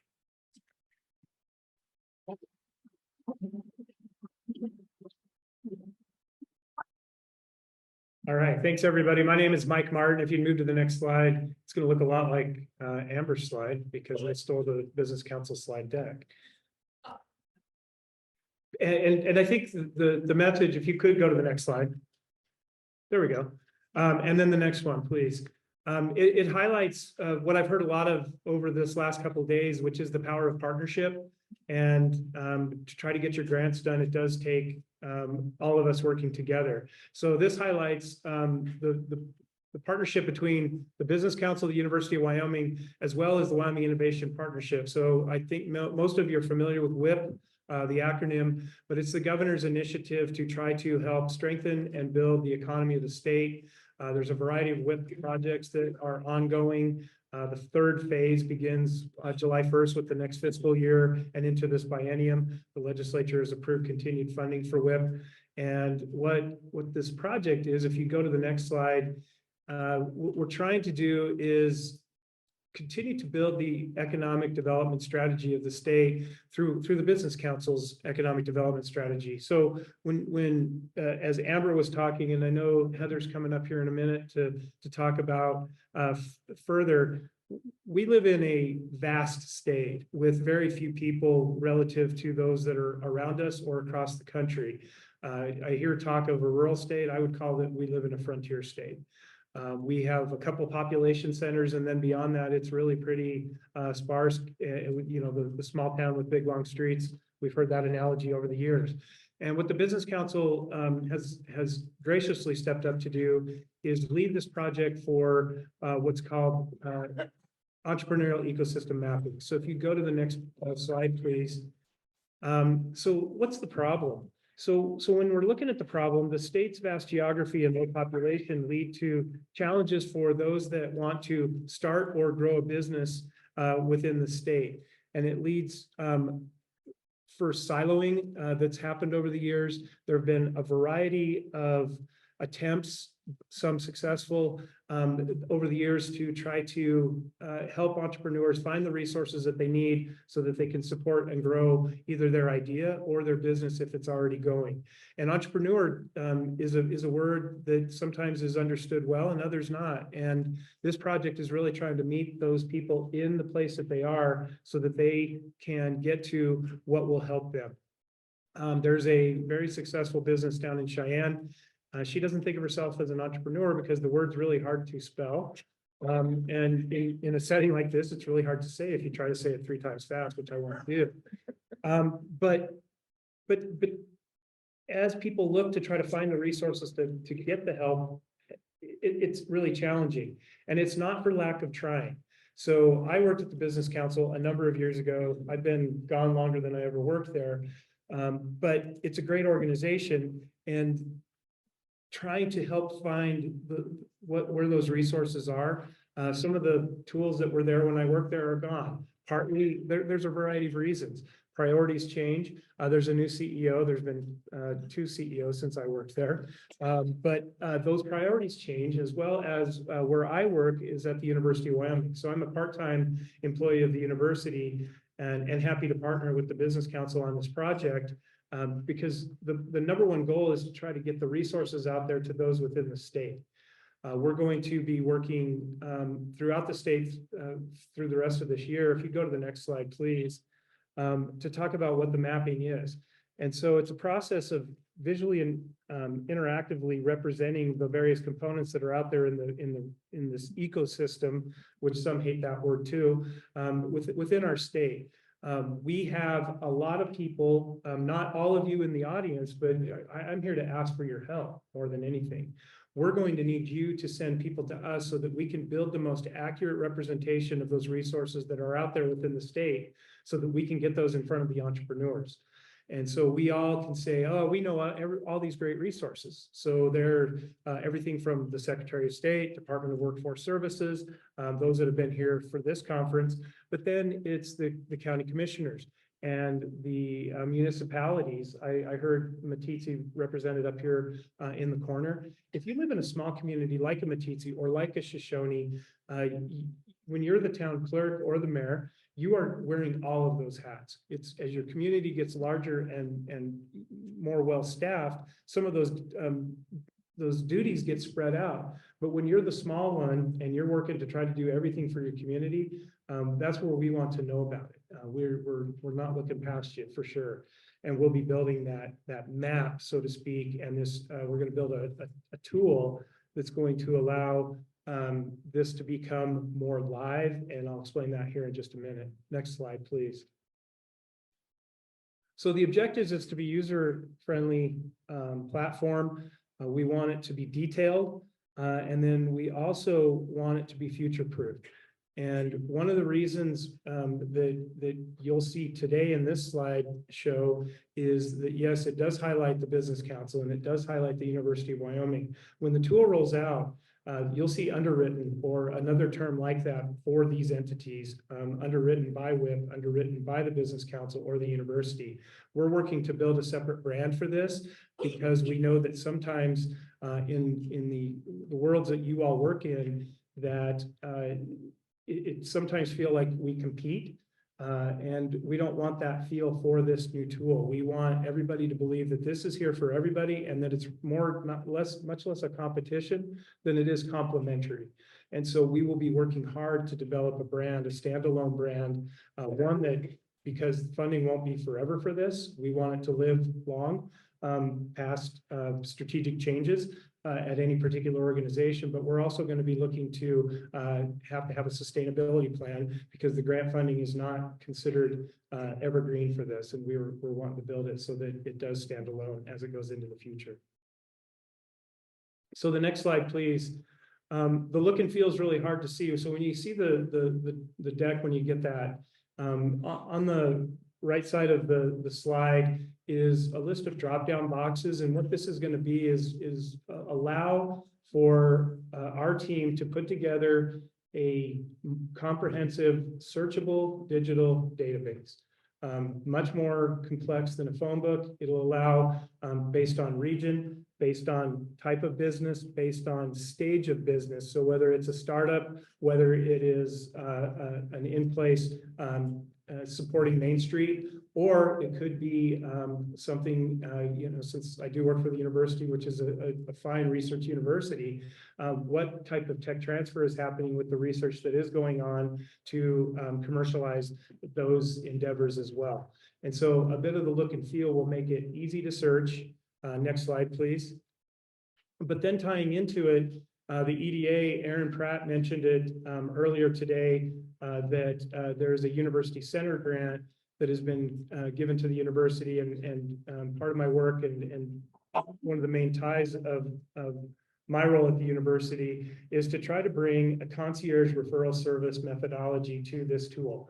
And so if people, an entrepreneur or business self-selects and they find the resource that they need, they may not come into contact with me or the others that are going to be on the team. But if they do, what we're going to do is we're going to take it and troubleshoot and diagnose what they may think their problem or challenge is. And based on experience, because I've done this a while, you can see the gray hairs, mostly from raising 4 daughters. But I've been around the block and I understand the economic development landscape fairly well, that I can help that entrepreneur find what they need. Because typically it's, how can I write a business plan so I can get money? Well, that is great. But there's a lot that goes into the pre-work to the business plan. And there's a lot of work that goes from the business plan to then finding that funding, what type of funding it might be, or other resources that might be out there for that entrepreneur. And so what I'm going to do is I'm going to refer them to, I'll say, not just the SBDC, because they're great, but there's a lot of technical resources that are specialized at the SBDC, as well as being regionalized. And so what we're going to do is I'm going to refer them, and then something that doesn't happen often, some do it well, and I see Pam nodding in the back of the room because I know she does it because we spoke about it last night. I'm going to follow up and I'm going to say, did you get what you needed? How's it going? And if you didn't get what you needed, how are we going to help you get what you then need? So next slide, please. Progress to date, we are approved as the WIP grant. The University Center grant is in place. We are slogging through the budgeting process, and not to pick on anybody, it just takes time. But we have selected a vendor that that's the drop-down tools that you saw. We're partnering with a group out of Kansas City called SourceLink. They're going to build the database. We're working on brand already, and we will be doing a launch soon. So this is a pre-launch discussion.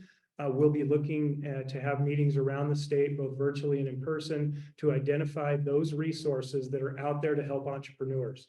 If you're at your town and you don't think it's you, please don't think that way. We're going to need everybody to kind of help identify who those resources are to help these entrepreneurs, these business people, so that they can continue to build your community. So the next steps, we'll be working to build this resource network. Due to timing, we think that we will probably be soft launching the tool in late 24 with a more formal launch in early 25. Next slide, please. Again, my name is Mike Martin. I do have a uwyo.edu email address. It'll be in these slides that are going to be available as Jen mentioned, and really appreciate the opportunity to talk to you. I think this is going to be great for our communities, a way to continue to build on the strong work that you're already doing. And so appreciate the time today.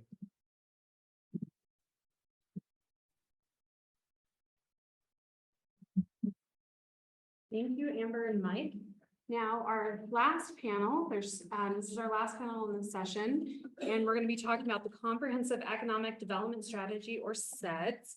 We have one person online, so that would be Aaron Pratt with the Economic Development Administration. And then we have Heather Tupper with the Wyoming Business Council. Good afternoon. Can you hear me? Yep, Aaron, go ahead. Okay, thank you. For those of you who haven't heard me at a previous session, my name is Aaron Pratt. I'm the Economic Development Representative for EDA, which is the Economic Development Administration.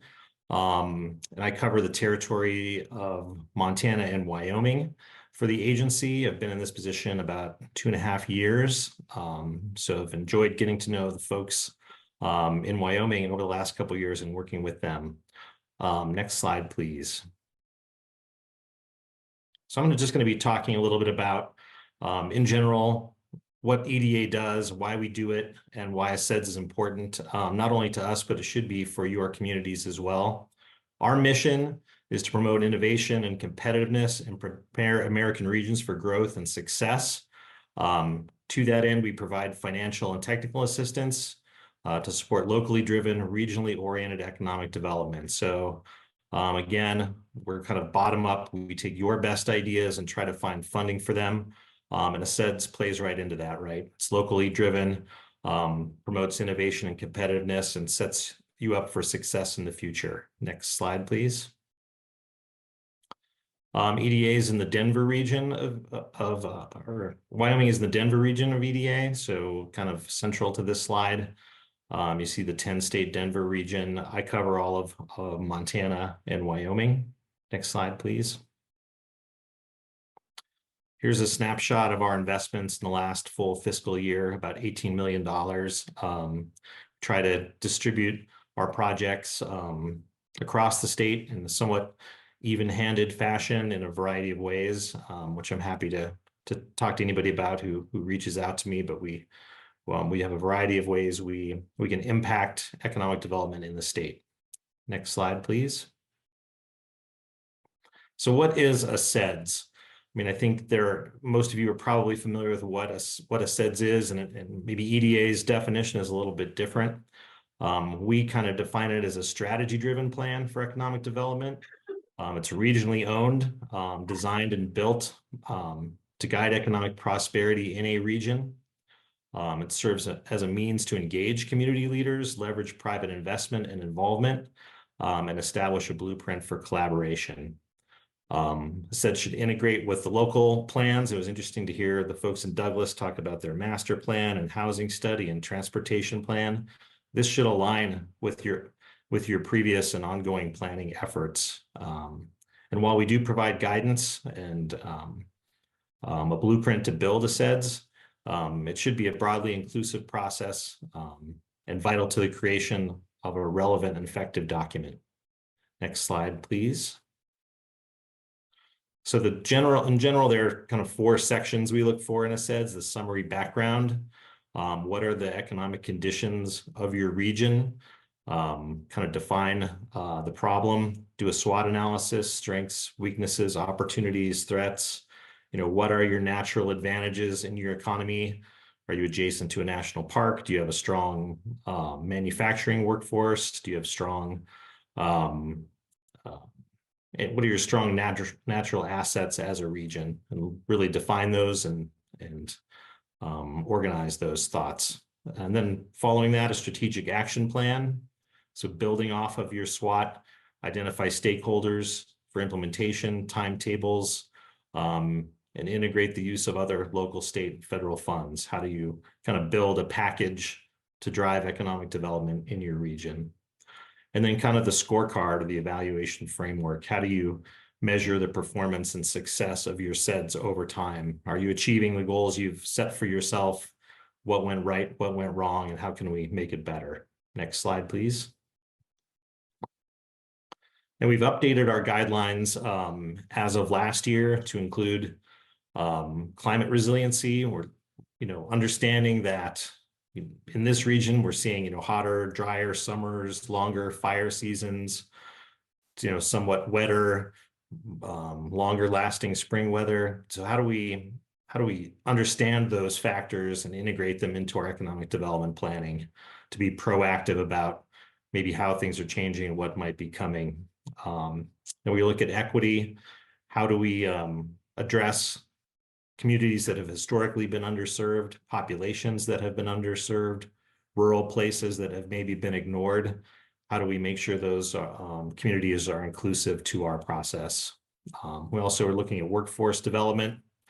So we want to highlight employer-driven, place-based workforce development issues. We want to understand the needs of the workforce communicate and create a dialogue with those who are the job creators in our community and make sure our SEDS aligns with what those private sector actors need. And then broadband, which is, you know, becoming or has become as essential a utility as water, sewer, and power. If you don't have it, you can't win in a global economy. So making sure we understand where those gaps are. So next slide, please. And then, you know, our notice of funding opportunity, you know, to receive our grant funding, in a lot of cases, you must have a SEDS document that we can point to and make sure that what you're asking for from us aligns with the priorities you've defined for yourself. So I've just highlighted the section of our notice of funding opportunity that says, hey, what you're proposing needs to align with your SEDS. And if it doesn't, we need a pretty compelling reason why. And where in that SEDS we can point to for alignment with the project you're proposing. Next slide, please. Why is the SEDS important? As I said, you know, you have to have a SEDS that's updated at least every 5 years to qualify for a kind of signature program. It's a prerequisite to ever become an economic development district. We have resources on our website to help you create your SEDS. And we have programs to help you fund a SEDS. If you need the kind of funding or grant opportunities available to you to fund a SEDS in your community, so we can help you pay for it and give you the resources to create it and implement it in your community. Next slide, please. So I would encourage you to reach out to me. I try to be available as much as I can by phone or email. I work closely with the folks at Wyoming Business Council who have been excellent partners for me in this role. And we can talk about a SEDS and what it could mean for you and why. It's really about the community. It's not really about us.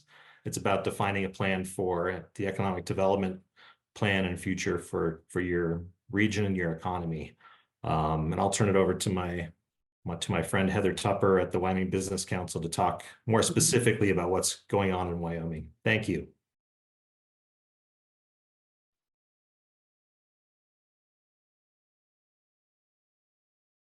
All right, so here we go.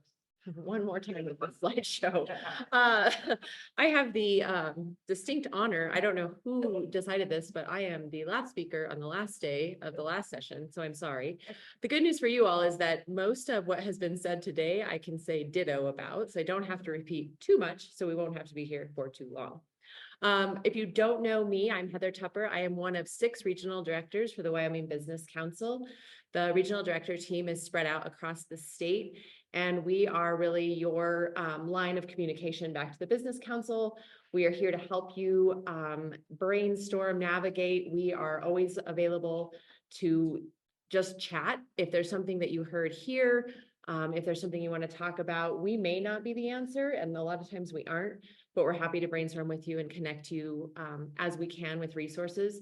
We also use that opportunity to bring back what we're hearing from you all to others in the Business Council to make sure that those programs that are coming out, whether it's whatever Amber talked about or Mike talked about or anything else that comes down the pipe, we really want to make sure that we're connecting what you're saying to us back to what the Business Council is working on. So never hesitate to reach out to us.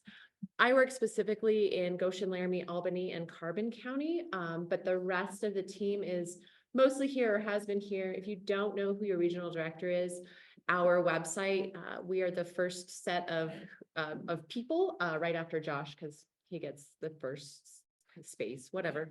But right after Josh is us, and it's in there by county. So always feel free to reach out to us if you have questions, even if you don't think it's the right, we may not be the answer. So if you can go to the next slide, please. I really do think this will be quick. We don't have to go through the agenda. Next slide, please. What is a SEDS? Yep, don't have to talk about that. Thanks, Erin. Go ahead, please. All right, so why are we doing a SEDS? One thing that I do want to touch on is that Erin talked a lot about the SEDS in districts and being kind of locally driven, and that is absolutely a very important key piece, I think, that you've heard throughout the entire 4 days or 2 days that you've been here, is that planning is really important to anything else that you want to do. For Wyoming, we have been recognized or had a statewide SEDS as our recognized active SEDS for several iterations at the EDA. And so this will be no different. Our current plan is out of date. We previously used the Endow strategy. We've used the Wyoming Business Council strategic plan. This is just going to be sort of an update, ongoing version of those previous things, as well as wrapping in the work that we've been doing with the Harvard Growth Lab in our Pathways to Prosperity project. So we were able to fund this work in addition to the work with the Growth Lab, some work on our SEDS through a grant through EDA that was a statewide planning grant that was through the one of their ARPA programs. So we were lucky to get that. It was great timing because we knew we needed to update our SEDS anyway. As Aaron mentioned, that in order to take advantage of EDA opportunities, you do need to have an active SEDS. Wyoming, I think if you've heard Aaron over the last couple of days, you know that Wyoming has been very lucky and fortunate to receive several EDA grants over the course of the last even just 3 or 4 years that have been spread across the state. So we want to keep that going. It's very important to us at the Business Council to partner with the EDA and to make sure that we have in place what we need so that you all are then able to access those funds. The SEDS that we are working on at the state level will be somewhat general because it's a statewide document. It's hard to drill down too far and get too specific, but we will talk in it about statewide problems and statewide strategies for working towards solutions. But we also hope that this is a basis that you can use for more locally specific strategies, whether it's a SEDS or something else that makes sense in your communities. Things like what Clara talked about, any of those kind of plans, we want them to work together. And so for us, it's really important that the statewide SEDS is general enough that is, it's easy to sort of loop into what you're working on. All right, next slide, please. So as with, I think, most of our funding partners that we've heard from here in the last couple of days, EDA is no different in recognizing that planning should come before granting. The EDA has been very helpful. Aaron has helped us work on how we make sure that the SEDS does answer some of these questions, but we want to make sure that we can identify, problem areas as well as helping to then apply the appropriate funding mechanisms. EDA may not be the answer, but it is something that a tool that is definitely spread across the state and one that we want to continue to use to address some of the barriers to growth that we've identified. All right, next slide, please. How many times have you guys seen this slide today? And if you were in the previous session, I believe Noelle might have used it. So anyway, but it is important to us to recognize that the Business Council has worked a lot on trying to identify what that big problem is for the state. And you may have heard us talk about this in various places, but what are we doing about it? We have certain levers that we can use at the Business Council based on how we're set up, whatever that might be. But we want to make sure that we can help address the community's needs in creating environments where businesses can be successful. Things that Mike talked about, things that Amber talked about. All of that works together, is us working together to get to that. And we want to make sure that we're addressing that. So our strategy is important to us, and the SEDS isn't a delineation from that, it's an additional piece of that. I guess that's important to mention. So where are we in this process of developing a SEDS? Next slide, please. Earlier this year in January, we worked specifically with the Wyoming Economic Development Association in hosting a series of online sessions to collect SWOT analysis data to help inform the content of our SEDS. Next slide, please. This one might be, it's okay. So this is the culmination of the different responses that we got through those sessions. We hosted 4 sessions over the course of a week using an online strategy application to get people's feedback on the thoughts on Wyoming's economic strengths, what some of the weaknesses are, what our threats are to growth, and what our opportunities are to growth. So I'm sure when you can actually see this slide, you won't be super surprised by what's in there. We got some great feedback, and we heard from some really passionate people about the challenges that they're facing in their communities, and we're very pleased with the outcome, but also not super surprised, which is not a bad thing. All right, next slide, please. Again, data has been definitely a recurring theme that we've heard throughout the course of the week, and this is absolutely no different. We are using data that we have collected, and when I say we, not me, because I don't do data, but that has been collected over the course of the last couple of years in community surveys, like what I just mentioned there. Also in a lot of the work that the Growth Lab has done across the state, that has helped inform some of the data sets that we're going to use in the final kind of document. We've done some other listening sessions. We've asked you for what kind of data you use, and we'll continue to ask you that because we want to make sure that we understand what those data needs are. Data is never going to be a finalized appendix in our SEDS. It's going to be an ongoing, how do we make sure we can connect you with the data you need? All right, next slide, please. So the timeline for kind of where we've been and where this statewide document is going, or when you can expect to see next. So we are in the spring-ish 2024 area. We've got our draft in a place where we feel comfortable starting to reach out. We're actually going to work with Aaron a little bit from EDA to make sure that he has seen it and can give us some guidance if there's some things that we're missing or we would need to address more strongly, specifically with some of those changes. You know, as we see new guidance from EDA, we want to make sure that we address that in the current document, since it does kind of have like a 5-year life expectancy. We're going to do some internal review with other members of our team to make sure that the things that they're working on are part of that document, as well as some of our other stakeholders that we work closely with, to make sure that we're being cognizant of the relationship between what we're doing and our other partners. We work a lot with Department of Workforce Services. We work a lot with Department of Tourism. There are areas in the state that it's really important that we have some alignment or at least recognition of how we all play together. We're also going to work on design and delivery, and that can take us to the next slide, please. So what we're really trying to make sure with our final product is that it is that it's reflective of the communities in the state, that it's reflective of a statewide voice, that our audience is at the forefront of our thinking, but also that it's communicated in a way that it's not stagnant. We don't want to create something that's 200 pages and then in a day it's not relevant anymore. So we're trying to figure out the best way to get that information out there that you can use it, but it's also going to have a little bit of a component of a living document, in that we want to make sure that the narrative can be updated as it needs to be, or can be reflective of things that change over the next couple of years. I'm sure you're all aware the best or the most likely thing to happen to any strategy is that as soon as you print it or finalize it, then tomorrow it just sort of becomes no more relevant. So we don't want that to happen. We want to make sure that there's some life to this document.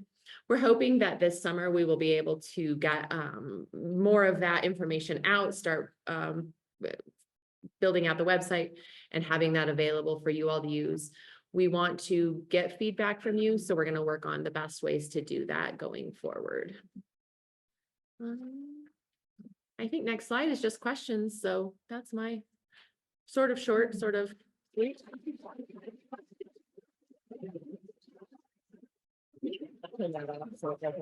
Okay, it's off.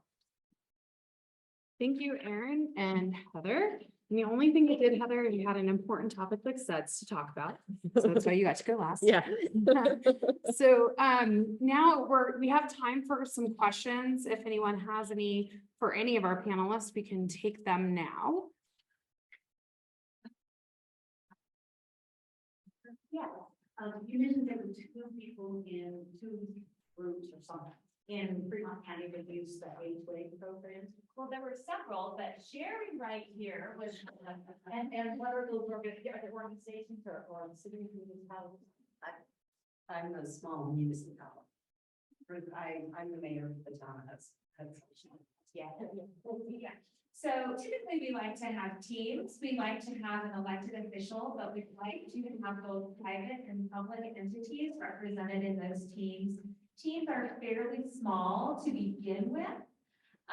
But part of the process is to increase engagement throughout the community. So it really is a community-wide effort toward the end, once you actually understand what your problem, which problem you'd like to tackle first, we'll say.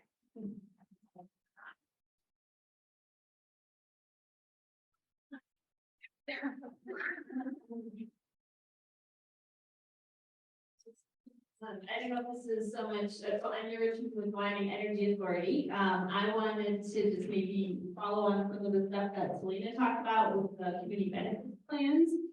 So with the experience in that I had on a project that we were working on for a proposal to the Department of Energy, the Justice 40 component, where 40% of the benefits go to the what are we calling it?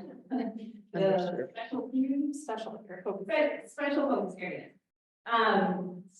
You know, the physical location of the infrastructure we were proposing did not meet that criteria. And so then, you know, we had conversations, also kind of brainstorming with the DOE as far as, okay, but we also have to show that benefits go, right? So even if the physical location of the project isn't necessarily in one of those places, is there a way that you can be creative and say, hey, maybe we can focus on workforce recruitment, or, you know, maybe there are other things that you can be doing that still show that 40% of that benefit go outside of, or, you know, that 40% of the benefits are going to what the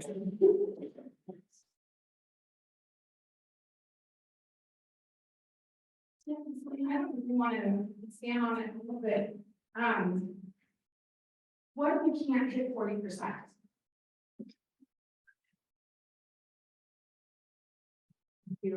Yeah, I think that there's a big challenge with metrics and measuring and how do you define 40% of the benefits and what are benefits. So there are different categories that the Biden administration has identified as categories of benefits. They do ask you for metrics, but it's kind of like this fuzzy thing where you kind of make it up on your own. So like, there hasn't been a hard formula I've ever been given where it's like, you have to show based on this that so much is going here. So, I mean, the way I've always written them is just talking about what the benefits are and how they're going to communities. And then how I'm going to measure that in terms of jobs created or tax revenue generated or things like that. Improved air quality, exactly, reduced emissions, things like that. So, yeah, I think that there, you know, and that's a really excellent point, Anya, is that, you know, thinking about this geographically, you know, it may not be that all those benefits just go to the community directly by that facility, but there are more widespread, statewide, even regional benefits that are benefiting a lot of different communities, including communities that may not be technically identified on some of these screening tools as this term disadvantaged community, that are really facing a lot of challenges. And I think it's important also to kind of make that argument in these community benefits plans about these underserved populations that are going to benefit from this.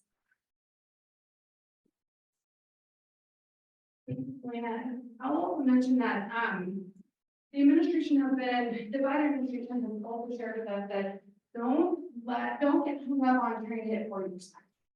Right, so they recognize that maybe you won't get to that number, but they want to see that you're trying to do something, and they and put in an application, right? So don't let that keep you from trying to put in an application. And I think Jerry Koenig didn't ask. If you don't know what to do, or you have a question, where would you go?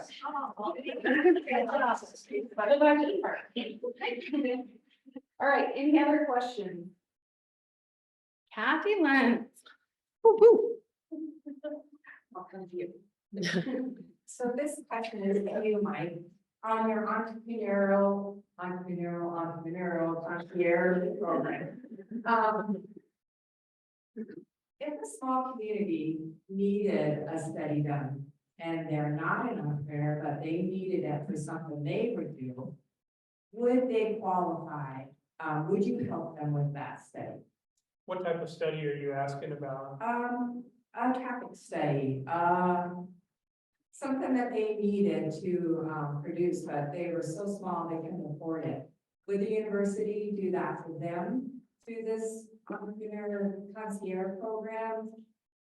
So let me have the microphone so that those are online.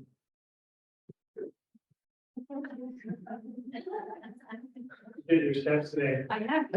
So Harvard University Center Grant does have some funding for the Center for Business and Economic Analysis, which is part of the College of Business, and does studies, not traffic studies, but other types of economic studies. There is limited resources each year of this 5-year grant, which began last October, to try to help businesses or communities find answers to those questions.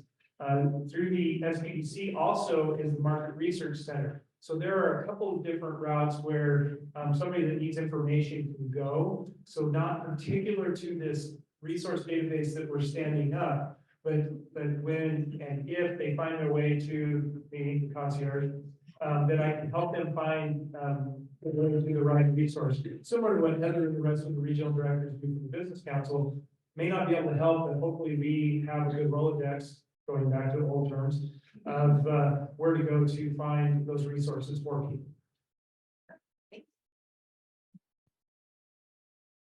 Any other questions?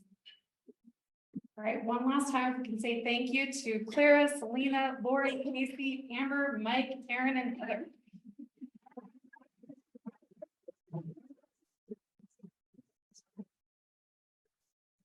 And then just as a quick follow-up again, tomorrow we will be at the gymnasium.